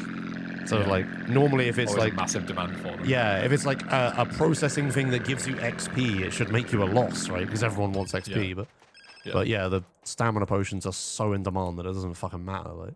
Yeah. So yeah, I make Avanto potions into super energies, and then decant them into 3 doses, and then I turn those into staminas, and then decant those into 4 doses, and then sell them. And it breaks even every time I do it. So, or I gain like a little bit of money. Depends how lazy I am with trying to set like the optimal price on the GE. Yeah, like slow selling and stuff. Yeah, like I can't be fucked. Like, it's not worth it. I'm gonna make money at the herb law level I'm trying to get to, right? Like, yeah. Hey, I don't give a shit. Who are you? Untie me, huh? You got any Oh, idea raid. that pea-brain Thanks, head of Baffo, yours for who the raid. fuck I am? Nah. Thank someone for something. Thanks someone for something. Right, yeah, so we're in a bit of a relaxing part of the run, minus the peril, like the peril of like the run can die any moment. Yeah, like a constant impending doom of you're not allowed to make a single mistake. Yeah, the plane can, like, you know, the same ID as the plane car can spawn, the monster box could just kill us. Yeah, I could die. You know, anything can crash at any moment. Yeah, right. Oh yeah, sorry, I brought up Linux, now the chat is talking about Linux. I use Arch, by the way. I use Arch, but...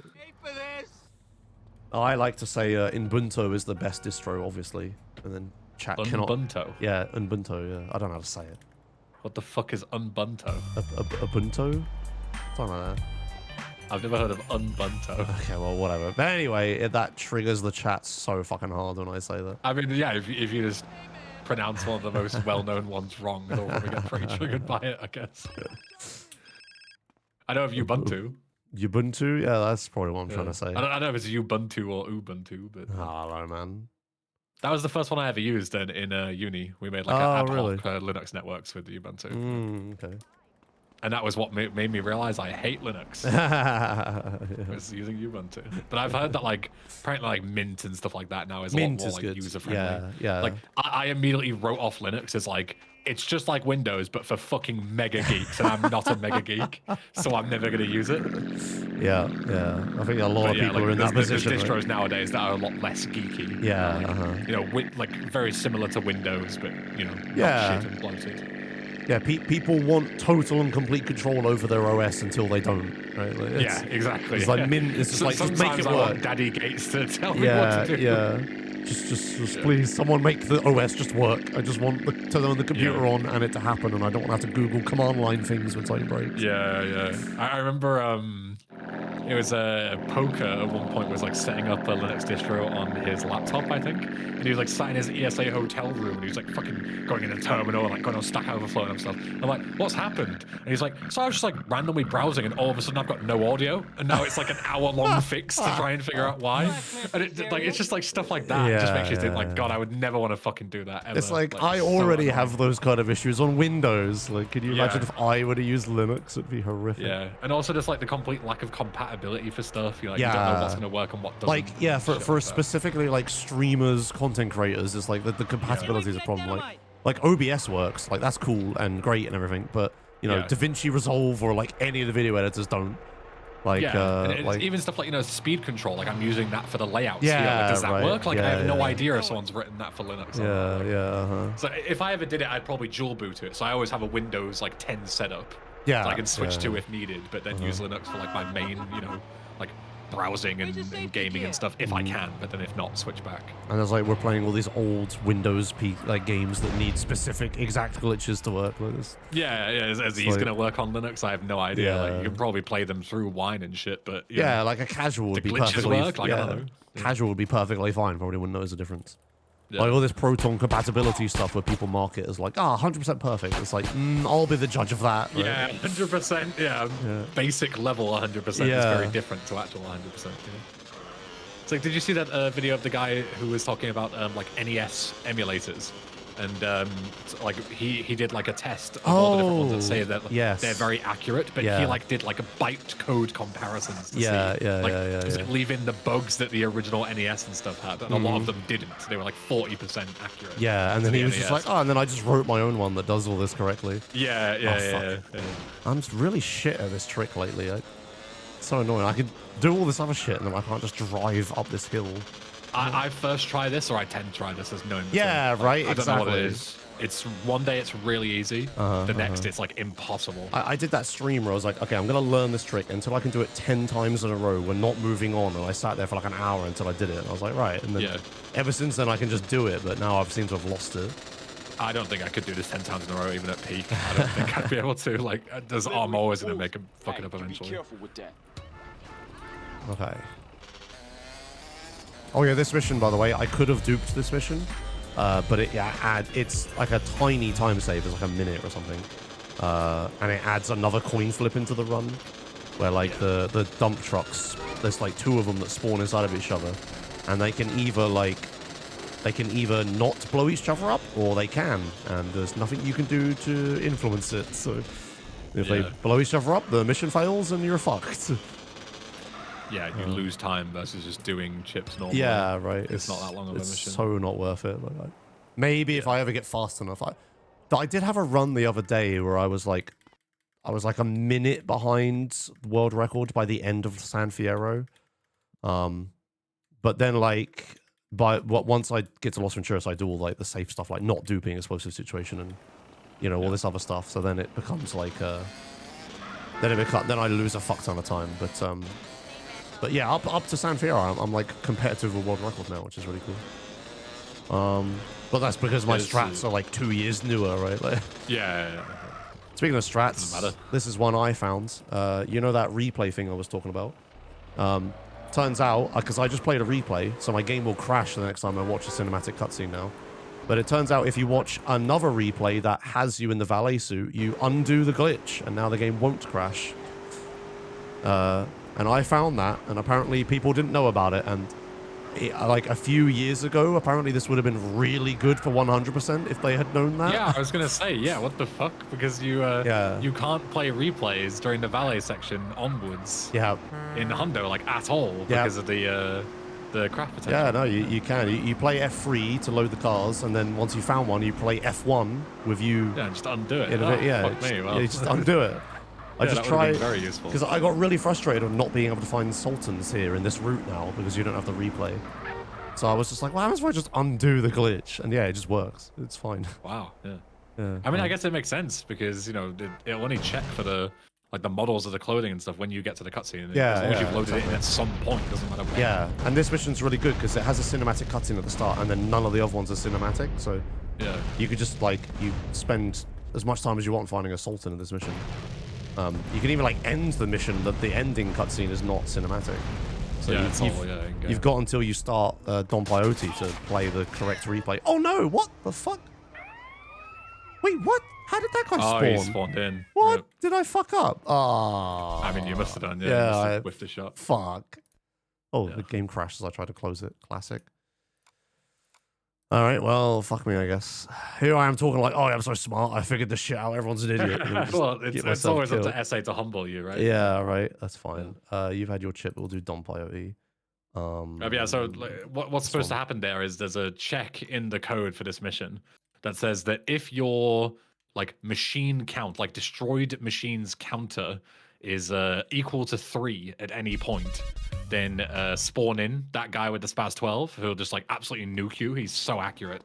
But if you destroy let's say machine number 1, machine number 2, and then machine 3 and 4 together, your machine count goes from 1 to 2 to 4 because you destroy them on the same frame. So it never hits 3, and you can skip that check entirely. Yeah. But I guess Josh just slightly whiffed a shot. Yeah, I confused I must have blown up 2 machines at the same time at the start without realizing. Yeah, it's one you'll see it when you watch it back. I must have I fucked up. Yeah.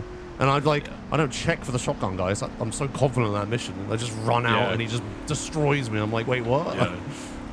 You see, Fuck. I always check because I'm so conscious of doing it, but I lose time to you every time because I stop and check. Yeah, right. Yeah. Whereas you shouldn't, like, you know, you shouldn't lose time for in 99% to accommodate for the 1%, but I do because I'm just so fucking paranoid with this game. Yeah, it's not your main game, right? Like you just play like I do shit like that. I'm in not Vice trying City. to go like incredibly fast. Yeah, I just want to. I'm happy if I finish a Vice City run, right? And San Andreas is way worse than that. Yeah, exactly. Yeah, I'm just trying to survive when I play this game, like compared to 3 and V. Okay, apparently I missed the first shot. Fuck. Yeah, there you go. So then, yeah, you went 1 and then 2 and 3. Yeah, I mean, I didn't even destroy all machines. I must have just left one. But the problem is, at this point in the run, there's so many fucking markers on the map that I just don't even look at it. Like, it's just useless information at this point. Yeah. You just, like, you memorize where you're going. You don't look at the map. It's like, it's such a funny bug as well, because, like, you know, logically in hindsight, it's such an easy way to, like, accommodate that never happens. They did it correctly at another point in the mission, because the car spawning is 7 or greater.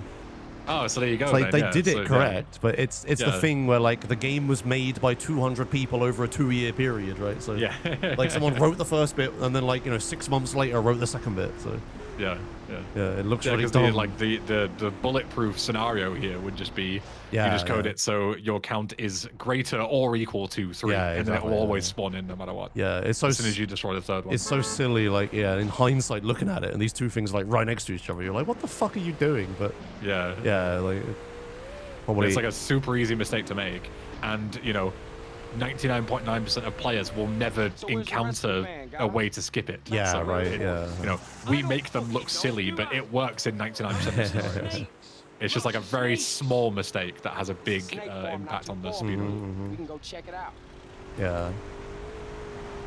Yeah, the kind of thing the testers can easily miss it under the coders intent. Yeah. Like if you're testing this, you play the mission casually, it works perfectly. There's no reason to go back. Yeah, and it's also a thing where it's the like mission works. It's also a thing that's like, if a tester found this, it's like, okay, this is like such a tiny thing and it doesn't influence the game that badly.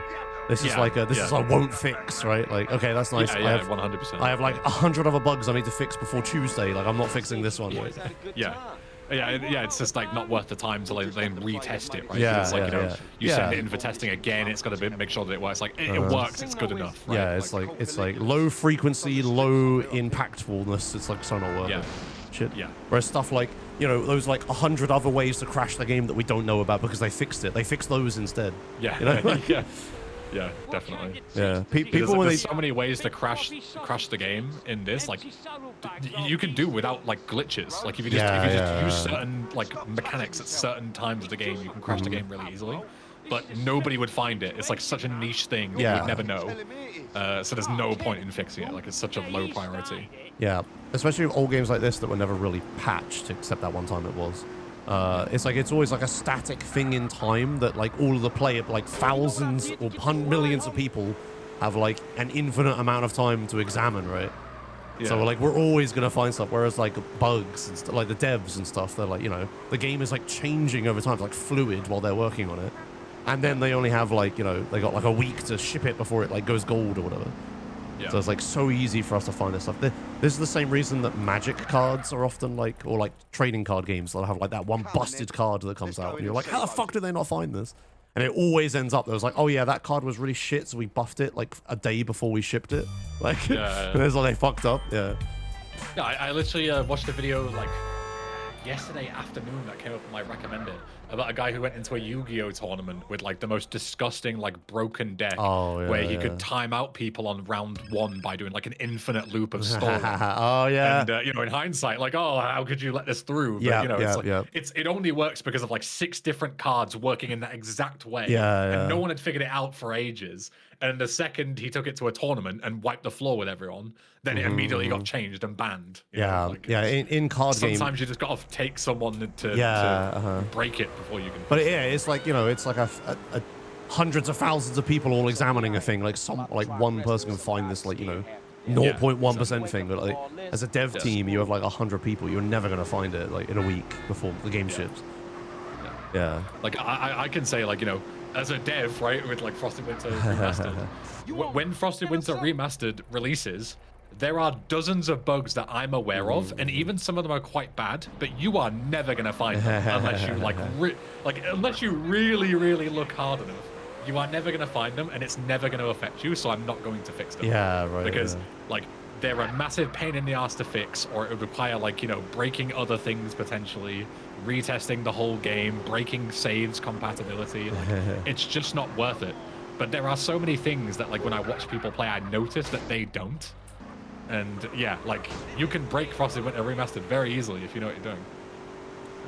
But yeah, it's like diminishing returns on fixing stuff eventually. It's different things they design 3 years in advance, and like what sets they're doing and how many cards and stuff it'll have. Right? But the actual balance is a 3 day before launch thing. Right? They're 2 different instances of things. But yeah, that balancing is like it's literally a balancing act. Like forgive the duplicate term there. It literally is like it's things are constantly evolving. Yeah, that Yu-Gi-Oh thing, like one of the very, very rarely will Wizards do errata for cards where they patch it post-launch. So it does something that the card doesn't actually say on the thing. There was one that was like, oh fuck, I can't remember what it was now. It was like, I can't remember what it was, but it was a card that if you played it and there was no other creatures on the board and it targeted itself, it would instantly cause an infinite loop, and the game would just be a draw because you can't resolve the infinite loop. So giving someone a button to instantly draw the game, it doesn't sound that bad. Like, oh, okay, they'll just draw their matches. It's like, no, you don't trigger the infinite loop if you're gonna win.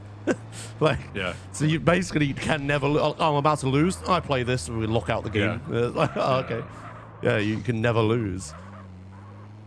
Yeah, so that they actually errated it to targets another creature. I can't remember what card it was now. Annoyingly.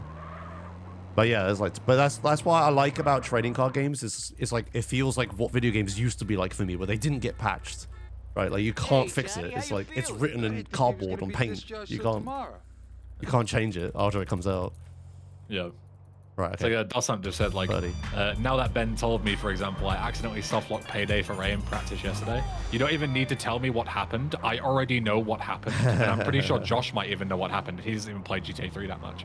Like that is such a classic softlock that is so easy to do, but only if you speedrun the game. Payday for Ray. If I ask a casual player who's played GTA 3 once and only once what the Payday for Ray softlock is, they'll have never found it. But I guarantee you, every GTA 3 speedrunner knows what I'm talking about when I'm talking about it. What one's Payday for Ray? Payday for Ray is the one where you race around answering all the payphones in Staunton. A softlock there? Did you? Yeah. Oh, I think I've done this. Right, yeah. Everyone's done it. With like the last phone call or something, right? Or it can happen on any of the phones. Basically, what happens is if you walk towards the phone and you let go slightly too early, you're close enough to trigger the cutscene, but not close enough to actually answer the phone, and you're just stuck in a loop. You can't answer the phone, and the cutscene's waiting for you to answer the phone to end. So all you can do is just the phone doesn't actually count. Yeah, you're just stuck. You just gotta wait for the timer to run. Yeah. You don't get the next objective. I've done this at the university or whatever. Yeah. I remember doing that there. Yeah. I thought it was just something without, but yeah, okay. Yeah, no, so it happens to everybody in GTA 3. It's you do the mission enough, you'll figure it out. But no casual player will do that. Yeah, right. Yeah. The only reason it triggers is because you're holding W and trying to let go just perfectly timed enough so that you're efficient, right? Mm-hmm. But if you're a casual player, you're holding W all the way into the cutscene, and then you can't trigger it like that. That's how you avoid it. Is you never let go of W. Yeah. So it's like a brilliant example of what we're talking about. Speedrunners who have played this shit for 20 years, it's like an infamous softlock. Oh yeah, of course that happens. But no casual player will ever find it. Yeah. It's impossible. So you would never fix that in a timeline. Yeah, if you're a dev. It's you have 2 metrics as bugs. You have frequency and severity, right? And that is very infrequent, be very difficult to do. Pretty severe, but it's so infrequent, it's not gonna happen. You don't fix it. Yeah, when you have severity, frequency takes precedent. If you have high frequency but low severity, they're usually more of a high priority to fix because more players see them. It's annoying little thing that's this sort of thing that pisses people off, right? Yeah.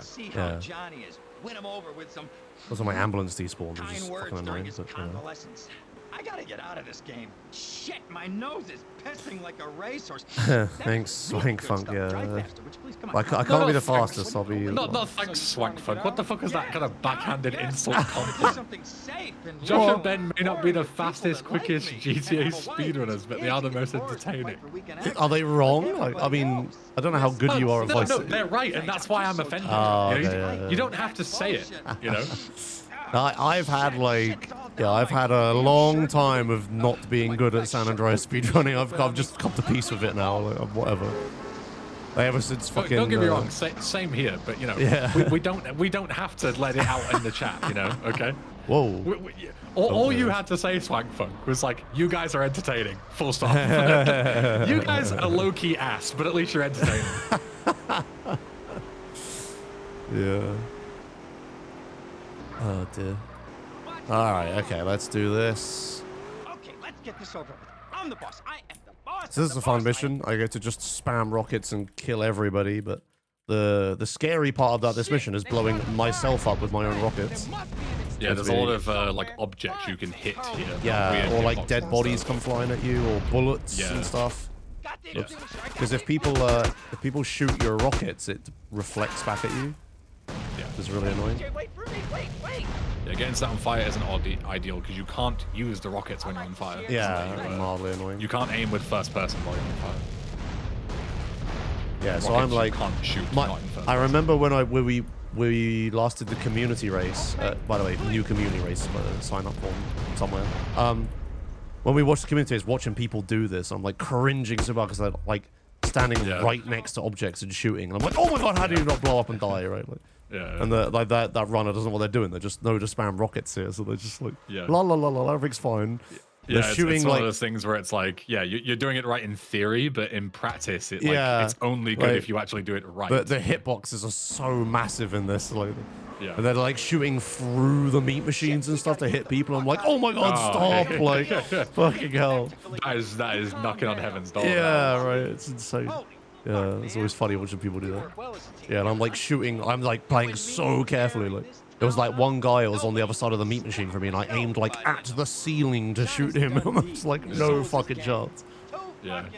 Yeah, ceiling is great. I do that a lot. Yeah, right, Shoot yeah. ceiling above people. It's like as safe as can be. Yeah. Even then I get punished for it sometimes. Like, I'm dying. Hang in there. Play it dumb. I'll figure out a way to get you out of this. Just drop Yeah, I wish I had my ambulance right now because it would have healed me a little bit, and I'd have full health for St. Mark's, but never mind. Because there's no missions that you take damage in really until. Oh, a misappropriation I do, I guess. Anyway, got the phone call. I'm gonna go to the bathroom real quick. I'll be right back. Yep, okay. Yeah, I guess I could do some speedrun commentary. I'm like, yeah, I'm holding another On Mission Zero phone call. We're gonna go do fish in a barrel dupe. This one I'm gonna be a lot of pause buffering. So again, if you don't like flashing images, maybe look away from it until you don't hear me pausing rapidly.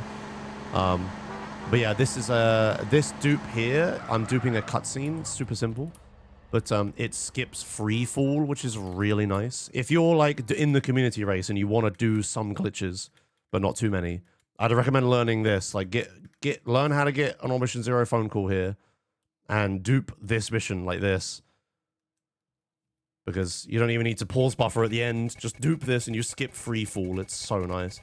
But also what is super nice about it is if I pause buffer at the end, it's that thing that I tried to do from earlier with T-Bone where I pass one copy of Fish in a Barrel, and now I sit here spamming this until I hear the phone ring, and then I hold the phone call, and then the second copy of Fish in a Barrel will pass, and I'll get a free On Mission Zero phone call. It's like so nice. But how do I hold a call in interiors?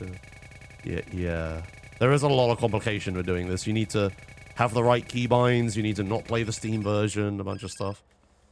And apparently this trick never works for Ben either. So that's weird. Okay. Yeah. Let's go do Mad Dog on Mission Zero. This is another one where I have an On Mission Zero phone call, but I don't want to like dupe this mission, so I'm gonna like just this one I hold the phone call through the mission, and then it rings here. Hello? Hello? Carl, it's me, Like Ken. that. And then we just shoot a few times. And that fucks the phone call up, so I've cancelled the phone call without answering it, so it will ring again. And we want that phone call to do more dupes. Brandy, goddammit, get the brand. So here, Mad Dog's gonna like start jumping off, but he takes fucking forever. So I'm gonna turn the car around, so I'm facing the way I want to go at the end. I'm gonna get out, hold that phone call that I just cancelled, It's time. so we can keep it at the end of the mission. And now we can start trying to catch him, because yeah, we have to wait for ages. No hot dog eating. I don't want to fuck with the phone call timing and stuff, Jack. I guess that is a good idea. Can I eat the phone? Can I eat the hot dog and hold a phone call? Let's find out. Yeah, I can. Yeah. The thing is, I'm going to take damage in misappropriation anyway, so it doesn't really matter, I guess. But good to know that that works. If I'm like super low health here, I guess. I don't have much to lose. I already had to load a safety save, so I don't have the trucking timer anymore. I'll have to go get that when I get to Return to Los Santos. Okay. So let's go take Mad Dog back to the thing. Also, I've been stood up this entire run to try to, like, you know, stay awake and stuff, and my feet are fucking killing me now. Eat it while waiting for Mad Dog to jump. Yeah, I suppose that's a good idea. That sounds scary to time, though. I'd have to, yeah, time it, right? Okay. Take the ambulance, because it's way faster than the Walton. Let's go to misappropriation, which I am actually going to dupe. And this is the most cursed dupe in the entire run, because at the end of it, I will get a free on Mission Zero phone call. But I will not use it. I will answer it. I reject the free on Mission Zero phone call. Because there's nothing I want to dupe now to Return to Los Santos, and I need that phone call to progress the game. So we just answer it, which in the middle of the mission, which is so cursed. Hello? Hello? Like this. There we go. Ooh. I'll take this. Lovely. Okay, train's coming. Let's get across this quick. Lovely. Alright, so now we have a big old drive out to the desert. And the fastest way to do this is to drive to the airport, then take a plane to the rest of the way. And then I get to use the Rustler on the way back as well, which is good. Excuse me, coming through.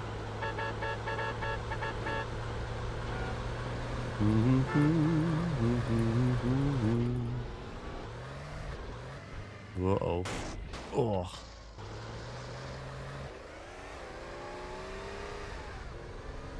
This has been such a weird run. Like, I've done...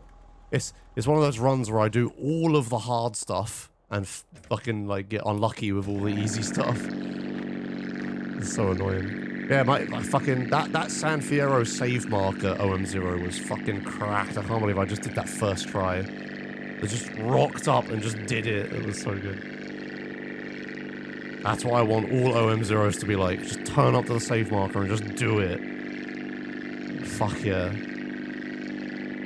I bet I'll never do that good ever again.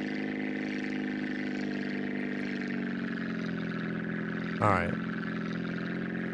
Let's be careful. So I have to land the plane carefully here. He says as he wrecks the left wing, but there's a bunch of rocks there that will blow up the plane instantly if I'm not careful.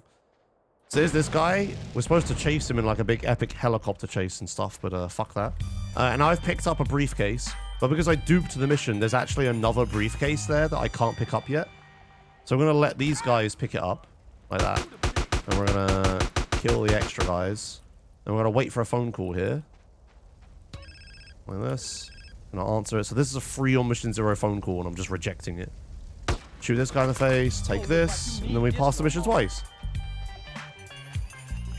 I have a 100%, not just me, Crafter, like, the trick has a 100% marathon success rate, right?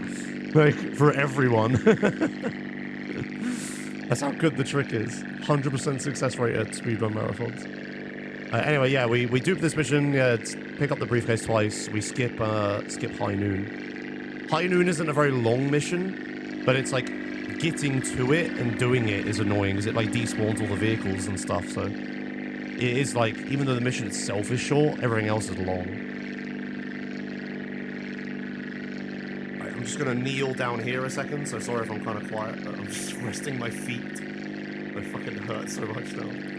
Why did I do the whole run stood up? I was stood up for like half an hour before the run as well. What am I doing? I was like, oh no, I'm kind of... I didn't stand up. I was like, oh, I'm kind of falling asleep. Let's have some tea and stand up to make sure I'm awake for my run.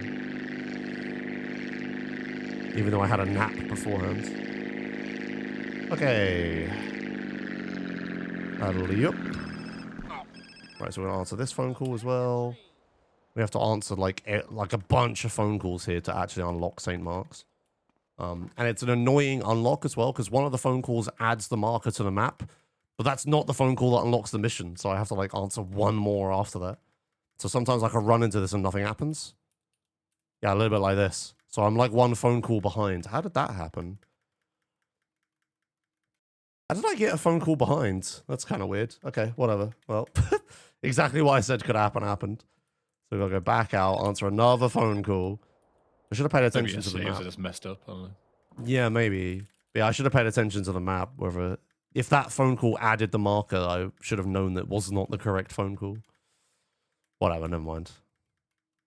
Just doesn't fucking matter. It's like a little time loss. Right, okay. So, St. Mark's Bistro. This mission is like, ooh, a bullet. This mission is super risky the way we do it. The speedrun strat is to run past all but the last 6 enemies, and there's a lot of enemies. Is it 6? Maybe it's 5, actually. But yeah, anyway, I'm just going to sprint past everybody, and they can just kill me, and there's nothing I can do about it. Yeah, they have pretty like solid weapons as well. There's like 2 shotgun guys behind the bar. Yeah, it all comes down to the luck with the shotgun guys, so whether they hit me or not. Because if they hit me, they can stun you as well. Yeah, if they all hit me, I'm gonna die. So we need to get absolutely maximum health. So I take a vending machine here, and then I'm gonna pick up armor that's in the thing. I should not be able to get wanted stars. That's annoying. So yeah, there's a armor marker at the back of the airport here by the plane, so I'm just gonna get that quick. Yeah, and if I'm absolutely maximum health like this, I have a chance of survival. This is when I get jealous of 100% runners. They've done like paramedic and vigilante by this point. Yeah. You're just fucking invincible like this, so you just run past everyone. It doesn't matter. Yeah, you don't even need to worry about like fall damage because you can't even die. Yeah, maximum you don't even die to full damage. Yeah. You survive on 1 HP. Uh huh. Yeah, it's so good. And you have so much armor that you never take health damage, so you just like, always do it. Yeah. Alright, another really long flight here. Fun. We're all involved. It's funny how there's like a few missions in Los Venturas that are better in Definitive Edition. And this is one of them because the marker is closer. Yeah, they drastically shortened the amount of time that you need to fly. Yeah. And with the free fall, they made it so you don't need to trigger it from the other side. I don't know if that was intended or not. Maybe they just broke it. But I think it's from the mobile version, yeah. Yeah, you can just drive into it like head on and you'll survive. Yeah.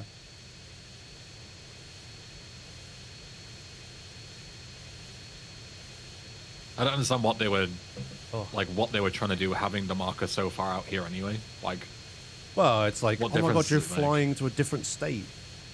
You know, I don't know. I guess, but it's just boring gameplay, you know. Nah, this was hype as a kid. You were like, oh my god, we're going to the Lost Liberty City, holy shit. But, and then everyone tried to recreate it, right?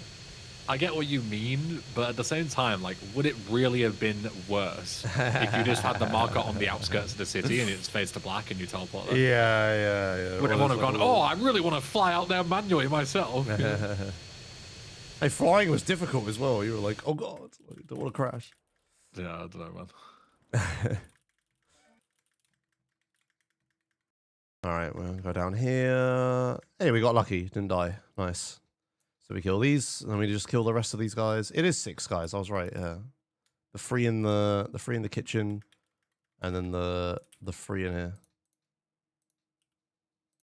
There we go. And that passes the whole mission. Those are the only enemies you need to kill here to trigger the end.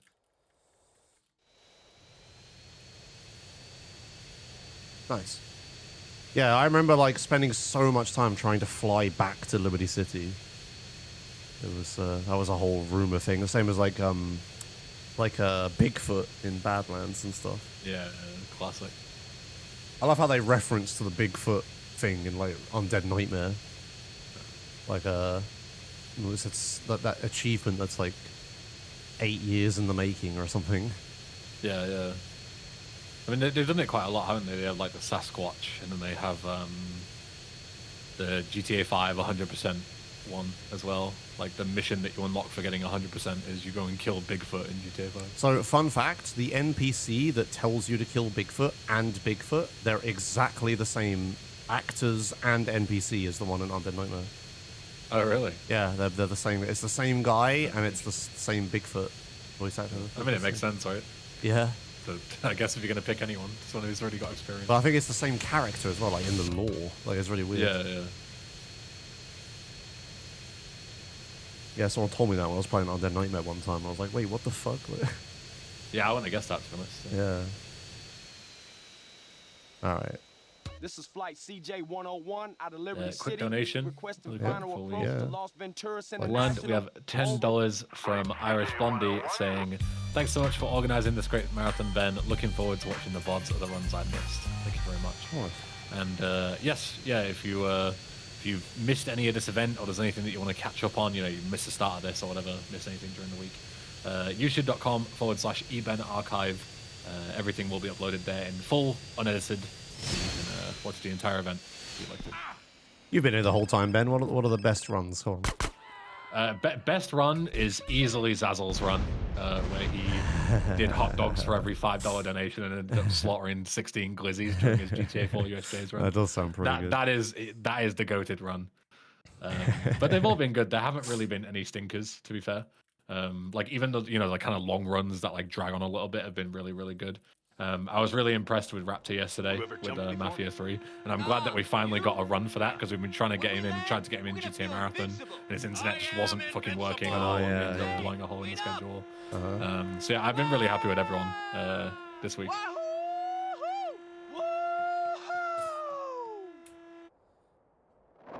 While you're on the Ben Archive channel, watch the Watching Josh, but when he says a quote, the video ends. Yeah, I'll link that. It's a short video. My magnum opus. You could have been watching for ages, but only hit the record button, like, No, 10 it seconds literally in. that's why I have the proof. It like you've seen the video, right? I literally pull up the stream real time. Oh, do you? Okay. Like I don't fair just enough, start fair the enough. recording. I'm already watching. Oh, okay. That's fair enough Yeah. then. That's what makes it so good. Is it like starts from like the timer starts on the speedrun from desktop. And load up Twitch, load up the stream. Right, this is a fun strat here that Omega told me about. I don't know if it was Omega who found it or not, but if you stand here, the door that you want to enter is like right underneath you. But normally the guys would attack you. But if you kill your guys quick enough, like this, these guys never aggro. So you can just stand here. So I'm like stood directly above the door that I want to enter, where we can just chill out here. It's like the fastest. And you don't take chip damage either, because normally they're like shooting at you. Like taking your armor away and stuff. But here, this is perfect. You have like full health and you're like right above the door. Even though you like play perfectly here and do as much like AI manip as you want, you can still just randomly fail this mission. At this point, it is insanely rare, but it is possible. Yeah, straight into the door. You have like a couple of like frames in between you hitting the objective to go inside and going inside. But if one of the Vargos that respawns clips one of your guys, it can crit him and kill him. Yeah. It's an unwinnable scenario. All you can do is increase your rolls. Alright, yeah, and we just slide through this. This mission's literally free. Because this armor spawns. Because I never did Mad Dog's rhymes. I never had to pick it up. This is even freer in like Definitive Edition because it always spawns, I think. If they fixed that bug. It's also hilariously freer in Titaned as well because you can sprint indoors. So you just run past everyone in Titaned. Which I don't think was intentional.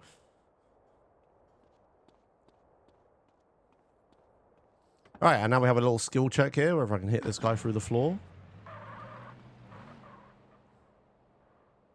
Actually quite a hard shot. Yeah. Sometimes you can get it in a way where you like set the car on fire, but it doesn't instantly blow up, and it looks like you failed it, and you're like, oh fuck, and then out of nowhere they'll just die, and you're like, oh thank God. All right, Return to Los Santos. We only do 5 missions in Return to Los Santos. No gang territories, nothing. But they're all very short segment, like 20 yeah. minutes long. But they're all everything I have to do here is super difficult. So, I mean, Vertical Bird is fine, but then like Homecoming dupe, beat down or beat up dupe, Riot 3x, end of the line. Like it's like such a crazy segment we have to do here. Yeah. Sneak in the back without being. Whoops. All right. Also, there's a fun little tiny newish trick here. We used to have to like, you know, you kill these guys. Oops. You kill these guys. You kill these guys. Oh my God. Okay. You kill these guys and you normally have to like go through here and run around and find a Hydra and stuff. And if you try to go up here, there's a Hydra here that will fly away if you exit. But the trigger for it is like a little tiny box on the ground. You can jump over it. So you can, yeah, you can take the Hydra on the roof instead. You fight less people and you just fly away immediately. It's really nice. But it's like a difficult jump you have to do. Alright, hopefully those guys fly into the bridge. They never do for me. In my permadeath run for this that I did recently, I got all 3 into the bridge, which I was super happy about, and the third one that hit the bridge almost flew into me. It was like millimeters away from hitting. Whoa! And it would have killed it right at the end. Speaking of, Jesus Christ. Yeah. Alright, let's do this super safe. I'm really bad at Vertical Bird lately. Oh, and I'm damaged as well from the fucking... Oh, Sometimes lovely. you just manifest things. You know, Yeah. just talk about it and they come. Yeah. This is so shit. Oh, I hit that one. Oh my God. I really need to practice Vertical Bird. I'm doing this so bad all of a sudden. Hello? Can those guys die already? I also never get them to hit the bridge anymore. It's really annoying. The speedrun strat is to just ignore them and they kill themselves, but it doesn't seem to happen for me much anymore. It's AI, it's only so consistent. Sometimes they fly perfectly and just, you know, Yeah. issues. Oh, also this is worse because there's a skimmer there that I keep aiming at now. That's only there in this version. It's not there on Windows 11. Oh yeah, Windows 11 would have. Yeah, it's actually a benefit that that skimmer doesn't spawn. I did wonder what that. I thought it was a boat. I didn't realize it was a skimmer.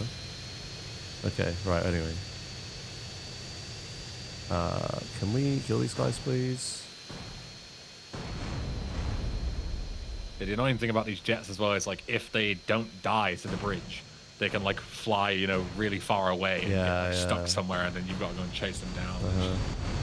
It's such a pain in the ass. Oh, I'm so annoyed that that one crashed into me and damaged me, and my fucking plane's fucked up. Fuck you, Torino! I never want to go through this again. I think I'm a Earl. Yeah, Windows 11 has a unfair advantage in Vertical Bird. There you go, I found it. Ban Windows 11. Operating system time save, which are banned. Yeah. What do you want this thing? What thing? I don't know what you're talking about. You stole it. Got nothing to do with me. I don't know what you're talking Everyone about. must play on Windows 7 and must play without third-party caps. Joshimuz rules only. There you go. Oh dear. Yeah, it's like also River Tuner doesn't work on Windows 7. So you're gonna have to like start up a 1440p like recording on OBS to like fry your Windows 7 PC to get 3 FPS. All right, let's go to bike school. We'll get on Mission 0 phone call, and then yeah, we start the Return to Los Santos Ludicacy. Oh, actually, never mind. I just remembered. I don't have trucking. We got to go to trucking instead. Ah, okay. Well, fuck it. I'll go to trucking and get trucking home 0 instead, I suppose.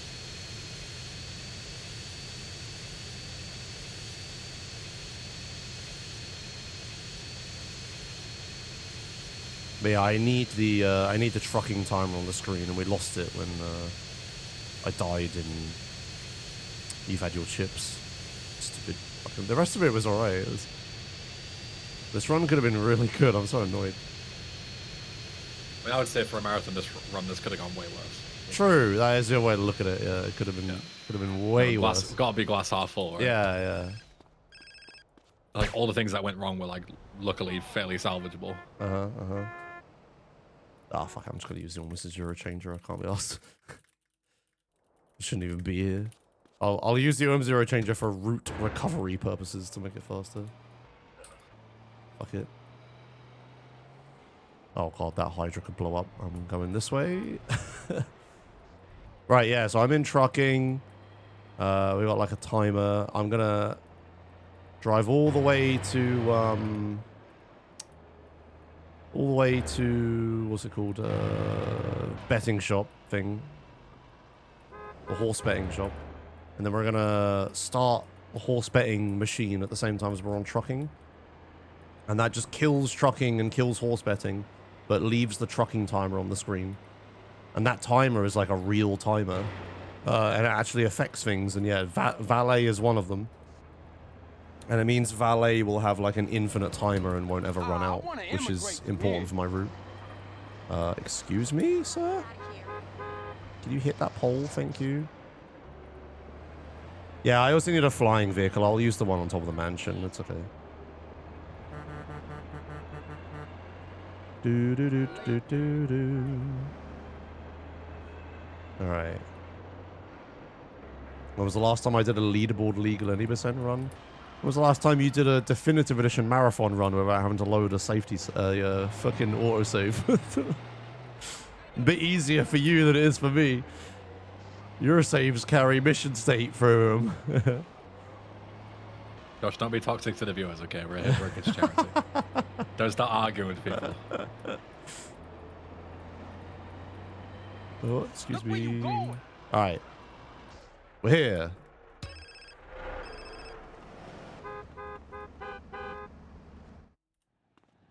Right, let's do this. Okay, cool. And now trucking is stuck on the screen. It starts at 3 minutes and counts up instead of down, which is super good. Right, and now we go to homecoming, and then I'll get an All Mission Zero phone call with the tool, and then we'll just continue on that. I mean unintentional allergy, come on, like recovery. Whoa.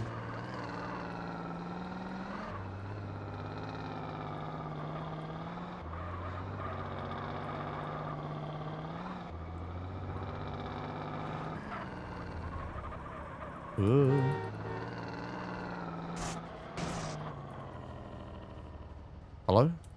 Can I... Oh, we're stuck. Like, I can't actually do anything right now. We're soft-locked until I get down to the bottom of the hill. And then CJ can get out of the car. Oh, there he goes. Lovely. Love it. Big fan. God, I hate that fucking hill. Alright. Whoop. So, homecoming dupe. This is another weird... This one's going to be like a really massive thing I have to do for several minutes. So first we start an instance with a phone call running like this. Call my boy. Mr. Leone. Hey, call my boy. And you, Hey, you call took my care of those boy. three loose ends? Oh, whoops. Yeah, those poor saps from Right, and hopefully the helicopter is on top of the mansion. Oh, no, it is. Sick. Good boy, good boy. Good boy. Now listen, you're gonna have to keep a low profile or people will... Alright, okay. So, I'm now going to turn my draw distance down. This is important for this strat. What I'm going to do is I'm going to go start homecoming with... we're going to go get the police Maverick, which is a really fast helicopter, which I need. And we're going to get it with this helicopter, because it's only gettable with a flying vehicle, really. And then I'm going to pick up Sweet. We're going to do the mission, but I'm going to leave a drug dealer or two alive. And then I'm going to do all the gang territories and stuff and get to the mission to the point where it's like, okay, now you kill these drug dealers to progress. And then I'm going to attach satchels to them. And then we're going to fly the helicopter back to the mansion. And then I'm going to start the mission a second time. I'm going to pass one copy at the same time as I start another. So I get to do the mission a second time, but like, you know, pass another mission with it. But then I'm going to go and take the police Maverick, and then we get into the game into a state where the sweet PED model is unloaded. Sorry, not unloaded. The sweet ped model is marked for unloading because the game doesn't think it needs it anymore. But we need the sweet model loaded for when we watch that cutscene or the game will crash. So I had to try and turn the door distance down so that the game doesn't spawn peds inside vehicles. Otherwise it will load too many ped models and unloads sweets and the game will crash. So I also need to go like super quickly, and I also need to go in the air, which is why we're using, one of the reasons we're not using a helicopter. Right, so we're going to land this here. Sweet doesn't die. Sweet can sometimes get stuck onto the helicopter and die. I have to watch out for that. Right, okay, so we're going to do these cutscenes, and then I'm going to, yeah, intentionally leave some drug dealers alive as I start the war. There we go. Okay, good. So I'm going to leave this drug dealer and that drug dealer alive for safety. Shout out to my run the other day that I would have PB'd massively had the drug dealers not got themselves killed in this mission, which is really shit and annoying. That guy's dead. And I'd shout out to that other run that would have been a PB had the drug dealers not hidden themselves from me in this mission, and I didn't realize I missed one. Yeah, they're markers. There's too many markers on the map in regular any % run, and they don't. The drug dealers don't get markers. Nice. That was an easy wave. I remember you don't have the Valet uniform anymore. Oh yeah. Let's go put that on real quick. Oh yeah. I'm taking full credit for that. I noticed. No, skip noticed. I noticed. All right, yeah, definitely. Yeah, okay, yeah, that's what happened. You're welcome. Okay, thankfully, because I don't have the box on the screen, I can actually just equip this like right now, and it's fine. Okay, sick.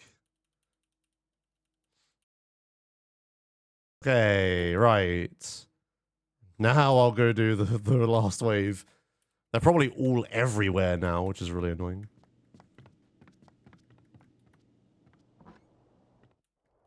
Oh no, they all didn't move. How pleasant. Right, so we'll kill these guys. Oh, here's a drug dealer trying to get himself killed. And that one's running away down there. Okay, hold on. Here's what we're going to do. We're going to kill this one. Are you serious? Right, and then we're going to put a satchel on this guy. And he should be the last drug dealer.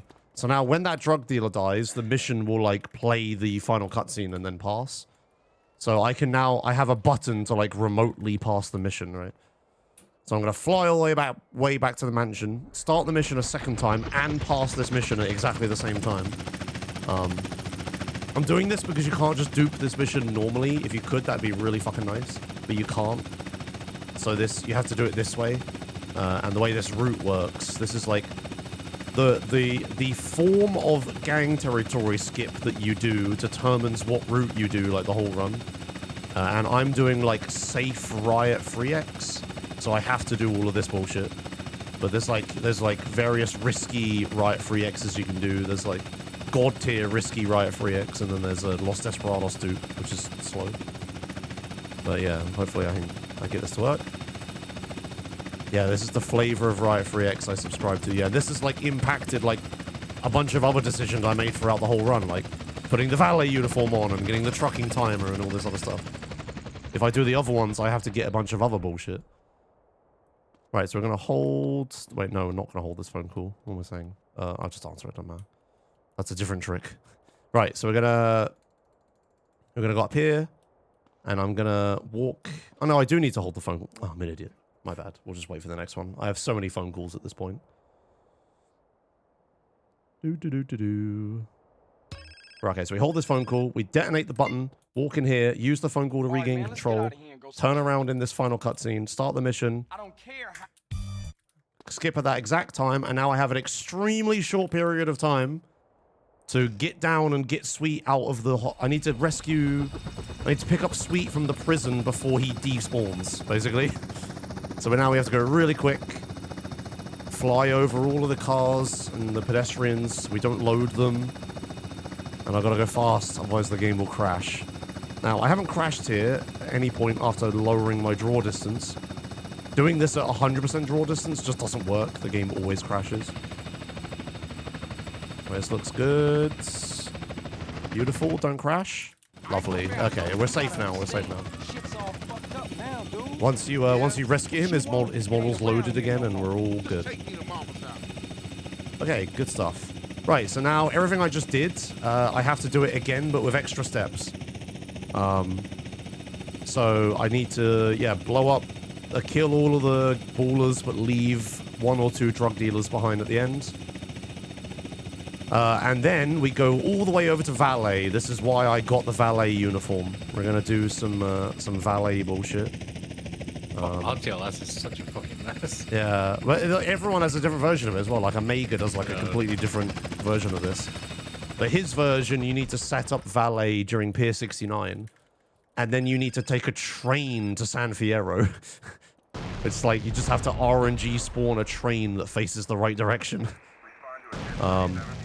And also, his version, the Riot 3X you do, that all 3 instances happen at once. So you can just flip over immediately and die. There's nothing you can do. Yeah, I'm doing like the safe version, but it's way slower. So I had to do all of this shit in Homecoming. Right, first wave. Right, so I got a drug dealer there, a drug dealer over there. I don't think I missed any of them. There's a common thing I do, but I think I'm alright. Hey, over here, come on, keep up. I don't like how far away that guy is running. I might just snipe him.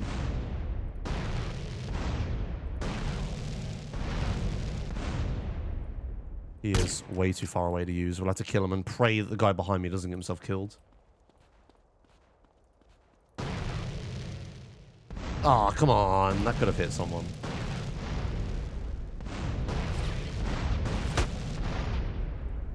Come on, guys. Thank you. Right, okay, so let's go over here. Now, Sweet is following me, which is a bit sad, because he can kill this guy if he wants. He can just, like, one-tap him. Hey, come on, man. I thought we... But I keep shouting at Sweet, like, hey, come on, man. I thought we was banging, like, CJ's saying that. And it causes Sweet to, like, stop what he's doing and, like, try to come over to me. So you just keep spamming that and pray Sweet doesn't kill that drug dealer. Right, and then we turn around here. And now, yeah, I fly all the way to fucking San Fierro. Oh, I can do my draw distance as well, so I can see where I'm going. Yeah, that's a strat. We have to, like, lower the draw distance. Donation in the meantime? Yeah, go for it. We have $10 from Maju1323 saying, here is a message for Josh. Do not redeem. I get that reference. Do you get that reference, Josh? I do, but I don't know if you get the second part, like the deeper reference. Oh, is there a U reference on top of the Kitbo reference? But that was what like... is the U reference? I used to... So you know how whenever you do... whenever you finish... There's like a mission in Los Santos you finish. That's like right next to the Sweets Girl marker, and you immediately walk into Sweets Girl afterwards, like while you're waiting for the mission to end. I can't remember what... Our drive-by. In every route for like... Oh, I know the don't start drive-by. I know that. Yeah. Do not do Sweets Girl after drive-by. Yeah, it's do not chat spams, like do not. Oh, so it's just do not redeem, do not. Yeah, they spam do not. Right, okay, right, yeah. That's all it is. Yeah. I guess I kind of knew the meme, I just didn't know. Right, yeah, everyone spams do not when I'm doing that mission. Yeah, it's like 10 years of muscle memory of doing the same. Yeah, it was really hard to stop myself like starting Sweets Girl instantly every time. Yeah. So I had to make an audio split like sound to like remind myself not to do it. I remember that. Yeah, I'm fine with it now, but that took like a month to get used to doing that. Yeah, it was so difficult because every single route for like all of the speedrunning history of this game, you Sweets Girl right after drive-by. Like, yeah. It was so difficult to not do. And you're basically LS was untouched for like fuck knows how many years. Yeah, and you were basically like, oh god, I have 1 stars. Wait, oh shit. Hold on. That's bad. I do as I please. Don't worry about it. I almost died. I'm supposed to have 0-star glitch here. I forgot about that. All right, that's fine. We're all good. Jesus Christ. We're all good. Right, so we go over here.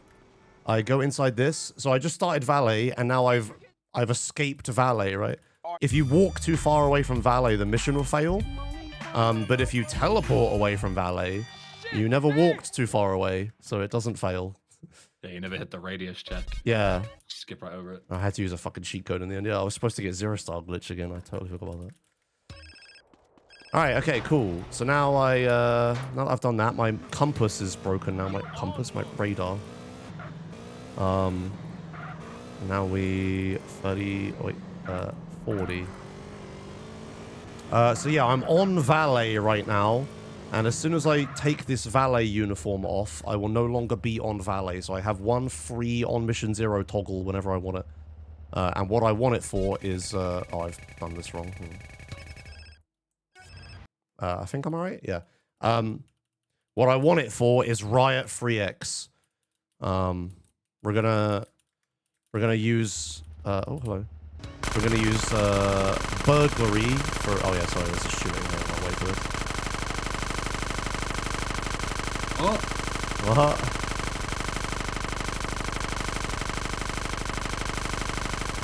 Yeah, I'm stuck shooting because of that PS2 controller thing I was talking about earlier. Right, let's do this correctly. I did not do it correctly. Whatever. Do I have a Pimpmobile? Fuck. Okay, well. Alright, well, we're doing this the long way. Come here, sweet. The fake sweet. A lot of stuff just happened, but it's whatever. I know how to recover from it. It's fine. Yeah, so wait, what was I explaining? I've already forgotten. The valet and... Oh, yeah. So I have a copy of valet running in the background, yeah. And as soon as I remove the valet uniform, I'll go on mission 0, because I'll fail valet. And you can run valet at the same time as other missions, which is how I'm not crashing right now.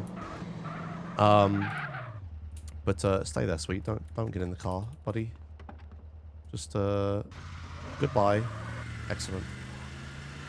So yeah, I'm going to use on mission 0 burglary combined with valet. Oh, sorry, I'm going to get on mission 0 burglary with valet, and then use an on mission 0 phone call, which is free on mission 0 toggles, to triple riot. And by tripling riot, I will skip Los Desperados, and I will skip End of the Line Part 1. And End of the Line Part 1 is the only mission that requires gang territories to be completed. So, if you just skip that, you don't have to do fucking gang territories, thank God. So we can just skip to Big Smoke being dead in front of us, and then we just finish the game from there. My two favorite glitches in this run: gang territory skip and gang territory skip. Yeah, yeah. Right, anyway. Fuck gang territory skip. Yeah. Yeah, so I fucked up here, and I put myself into the interior world. And when I'm in the interior world, no peds and no cars can spawn. And that's bad, because I need to start a gang war here. And that's impossible without, ballers to kill.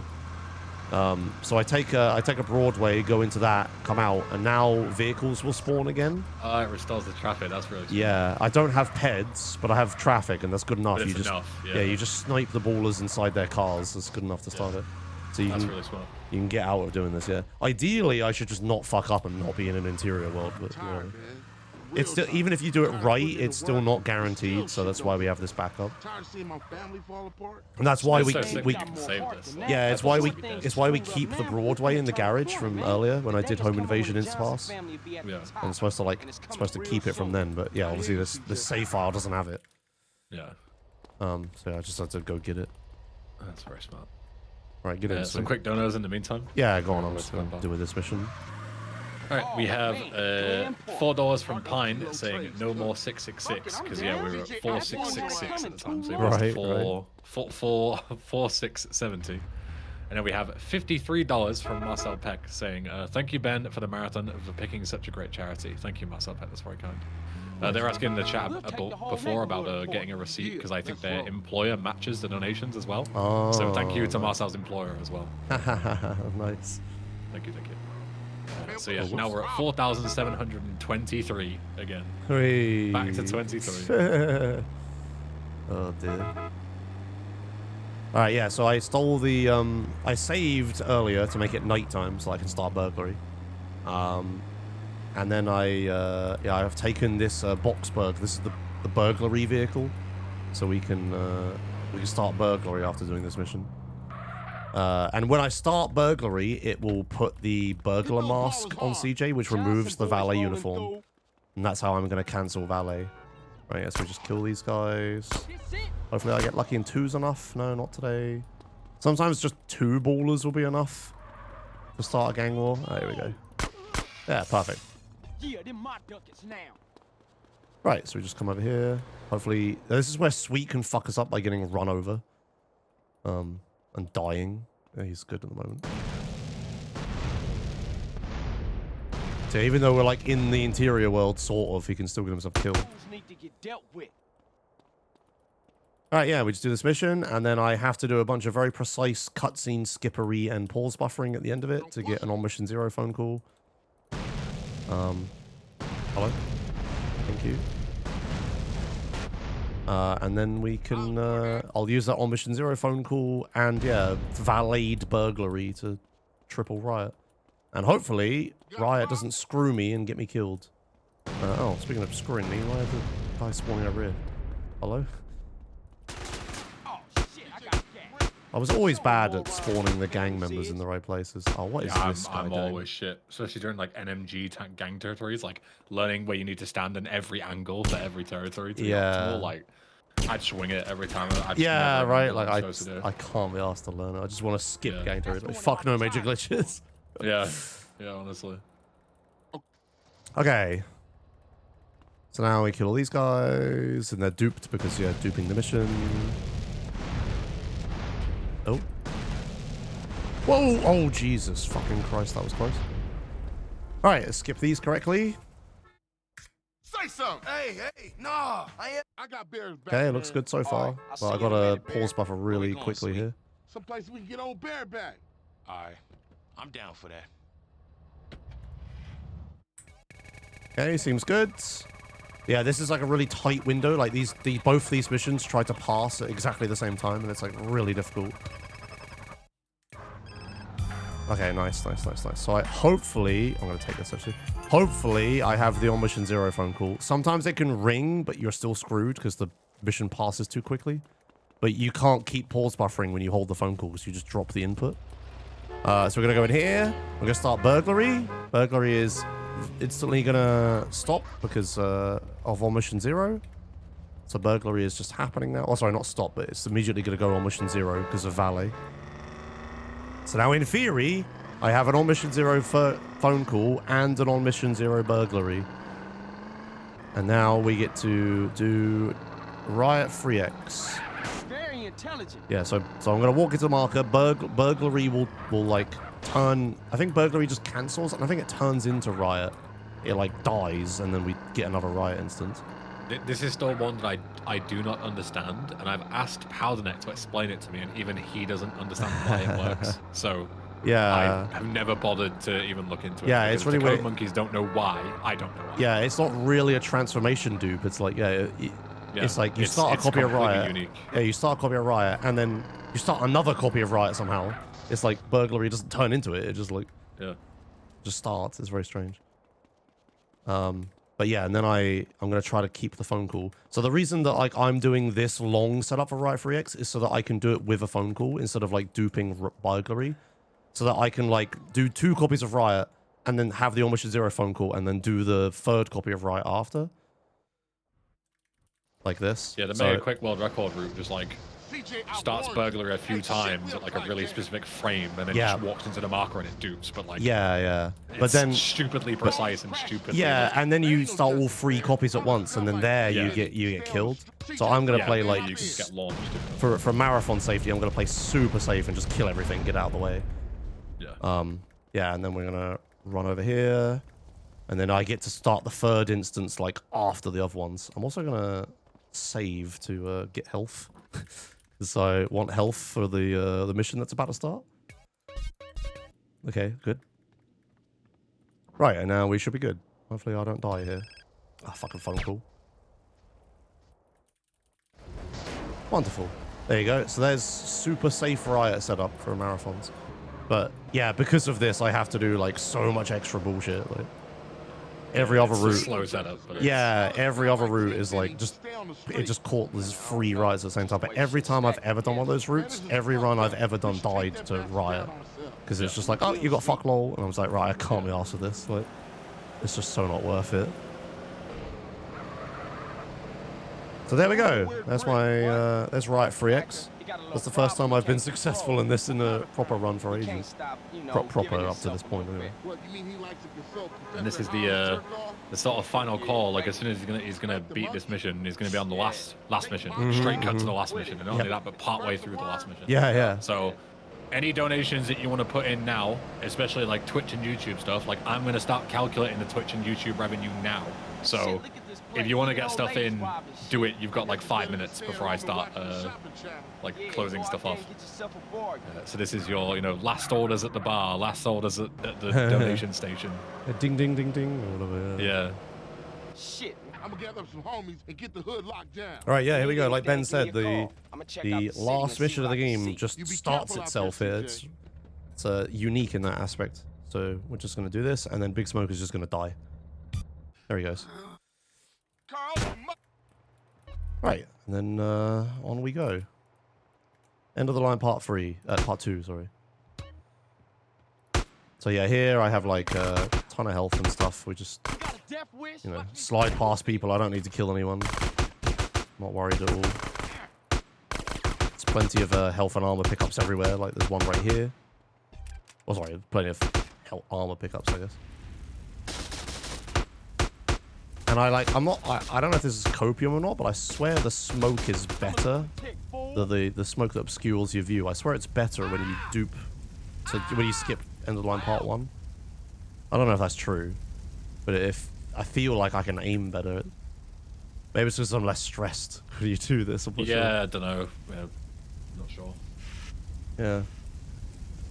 But yeah, there's like, if you can like see what's happening here, you can see it when I get outside. But there's like just a smoke cloud just following above CJ's head. It looks really goofy when you see it from like out of view.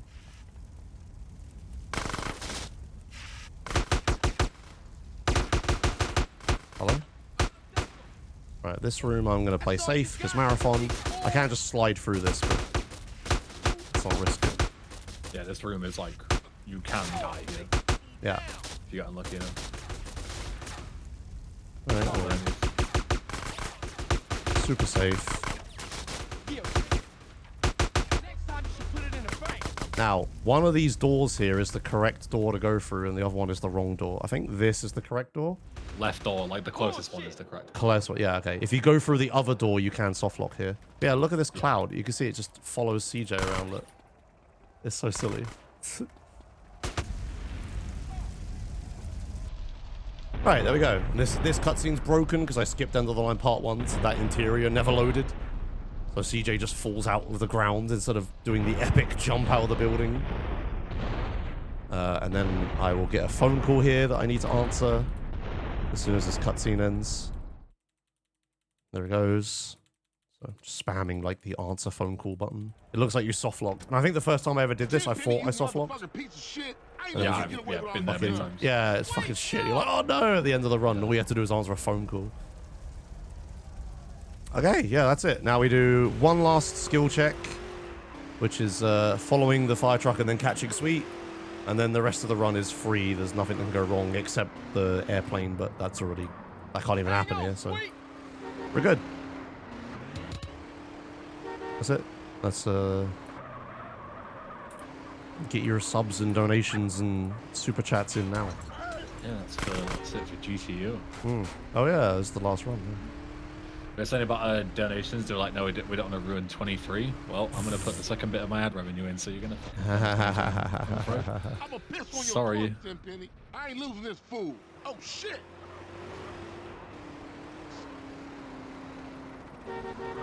Yeah, this run was alright. I'm pretty happy for this for a marathon run. That's the least train wrecky marathon run, and I've done in a long time. Like the GTA marathon one was fucking awful. My game just didn't work. I was like reinstalling graphics card drivers in the middle of it, but that was like I was so unprepared, right? Because we're doing all the other GTA marathon stuff.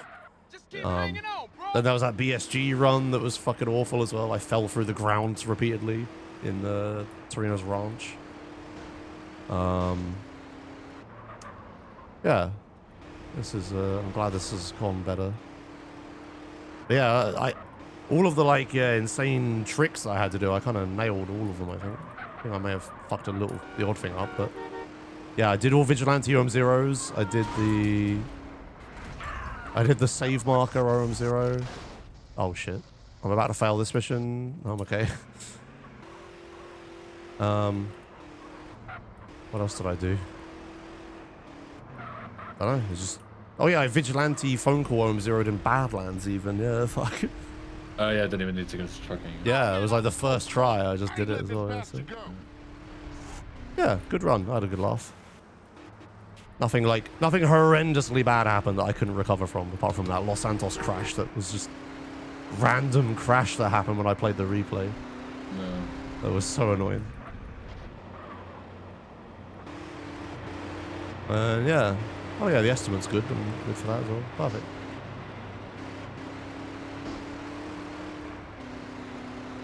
See if you get mean on catching sweet.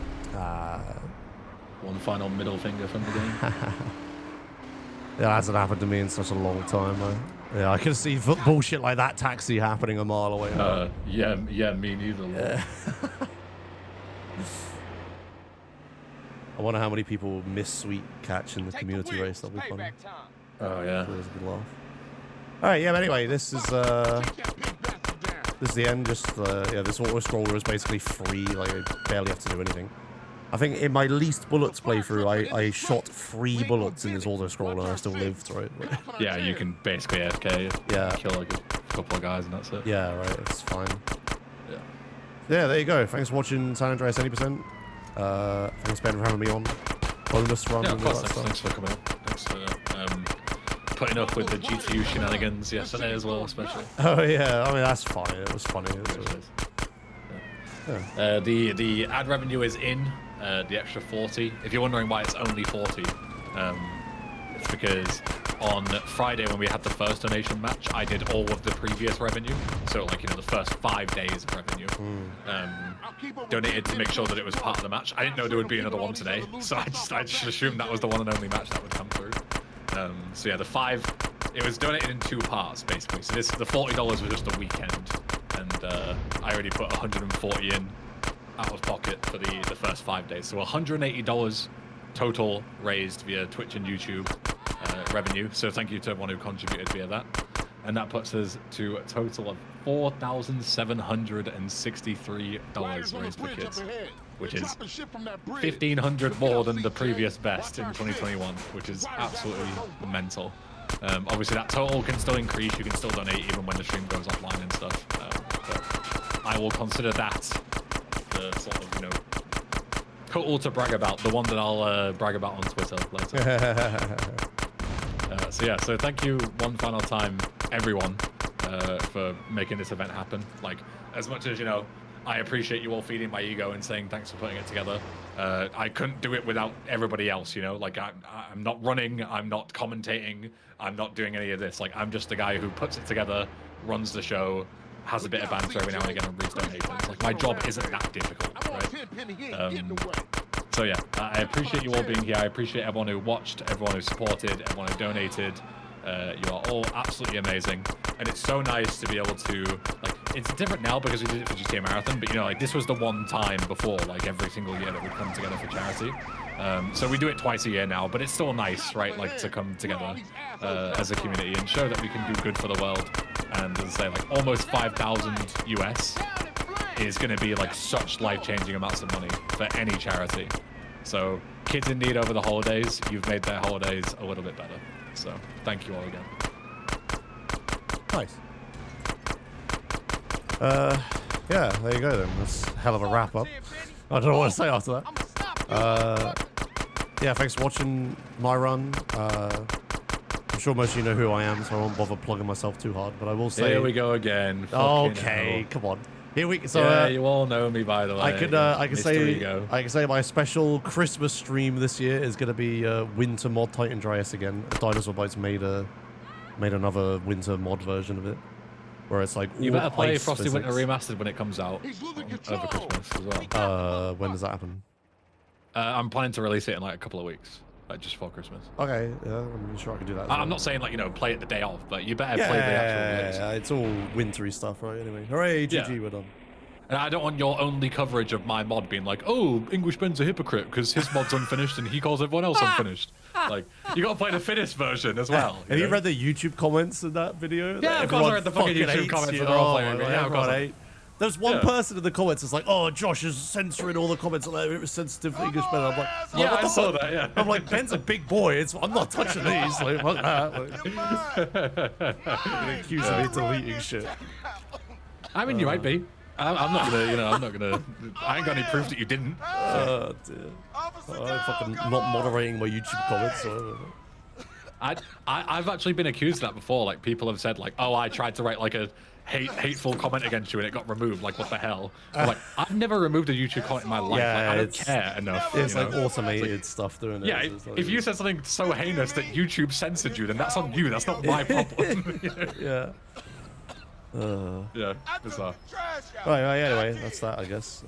Yeah, we are done. The marathon is in the books. One other thing before I forget, I've mentioned it throughout the week, but I'll mention it now because now is the best time to do it. If you have missed anything throughout the week and you want to watch any of these events again, or you know any previous events or any stuff from this event, youtube.com/ebenarchive. They'll all be uploaded. Pretty much all of them are. It's just today's that haven't been, but I'll upload them tonight. Yeah, so you can see the whole thing on demand. Whenever you like, you can watch previous years. This is the 5th year of GTU. We started doing it in 2020. So 5 years of GTU in the books, which is incredible. And what a way to celebrate 5 years with the highest donation total ever. Yeah. You know what's up with Smoke. He always saw things a little different than us. I just saw one more donation come in. Oh, of course. Of course. It better be like $1,000. It's $37 from Style saying, let's round it up a bit, put it up to 4,800. Ah, nice. There you go. So. Sorry, it wasn't 1,000, Josh. You can, you know, go and flame me later. Yeah. What are you, broke? Come on, yeah, what the fuck? Yeah. Yes, well, 4,800 is still absolutely incredible. Yeah, there aren't really words to describe like how much this is gonna like affect kids around the world. But yeah, thank you so much to everyone. Yeah, I'm gonna go and get some sleep. I think. 'Cause, Yeah. 12-hour days. Kind of knackering, to be honest. Yeah, Even though I ain't for really, sure. you know, I'm just kind of sat here. It still kind of takes it out of you. you know? Everything in check. I'm gonna go make some more stamina potions. Oh yeah, going at 93 herb block. Yeah. For sure. Yeah. I mean, the family's back. All right, well, thank you very much for coming on, Josh. I appreciate you. Yeah, it's all good. And yeah, thank you to all the runners as well. Let's find somebody to raid. Mr. Dog here who has an announcement. Who is live? Who is live? Who is live? Who is live? First gold record. I'll give you a choice, Josh. Okay. 1, 2, or 3. 3? 3. Okay, we're raiding Auntie. Oh, okay. Anyway. No, wait, wait, no, wait. No, I'm joking. Oh, okay, I thought you were going to actually say so. Auntie, not anyone that guy. Yeah, heaven forbid we raid someone in our own community. Goodness. Wait, what are the other two choices? Where are you off to? The other choices were Anthony, Caliber, and Deoman. So if they're watching this, Josh picked, not me. Unlucky. Yeah, right. Go and say good luck to Auntie. He's doing some crash speedruns, a little bit of speedrun. And yeah, say bye, Josh, to the masses. Bye, Josh. We'll see him next year. Yep. See you next time. Bye. Bye.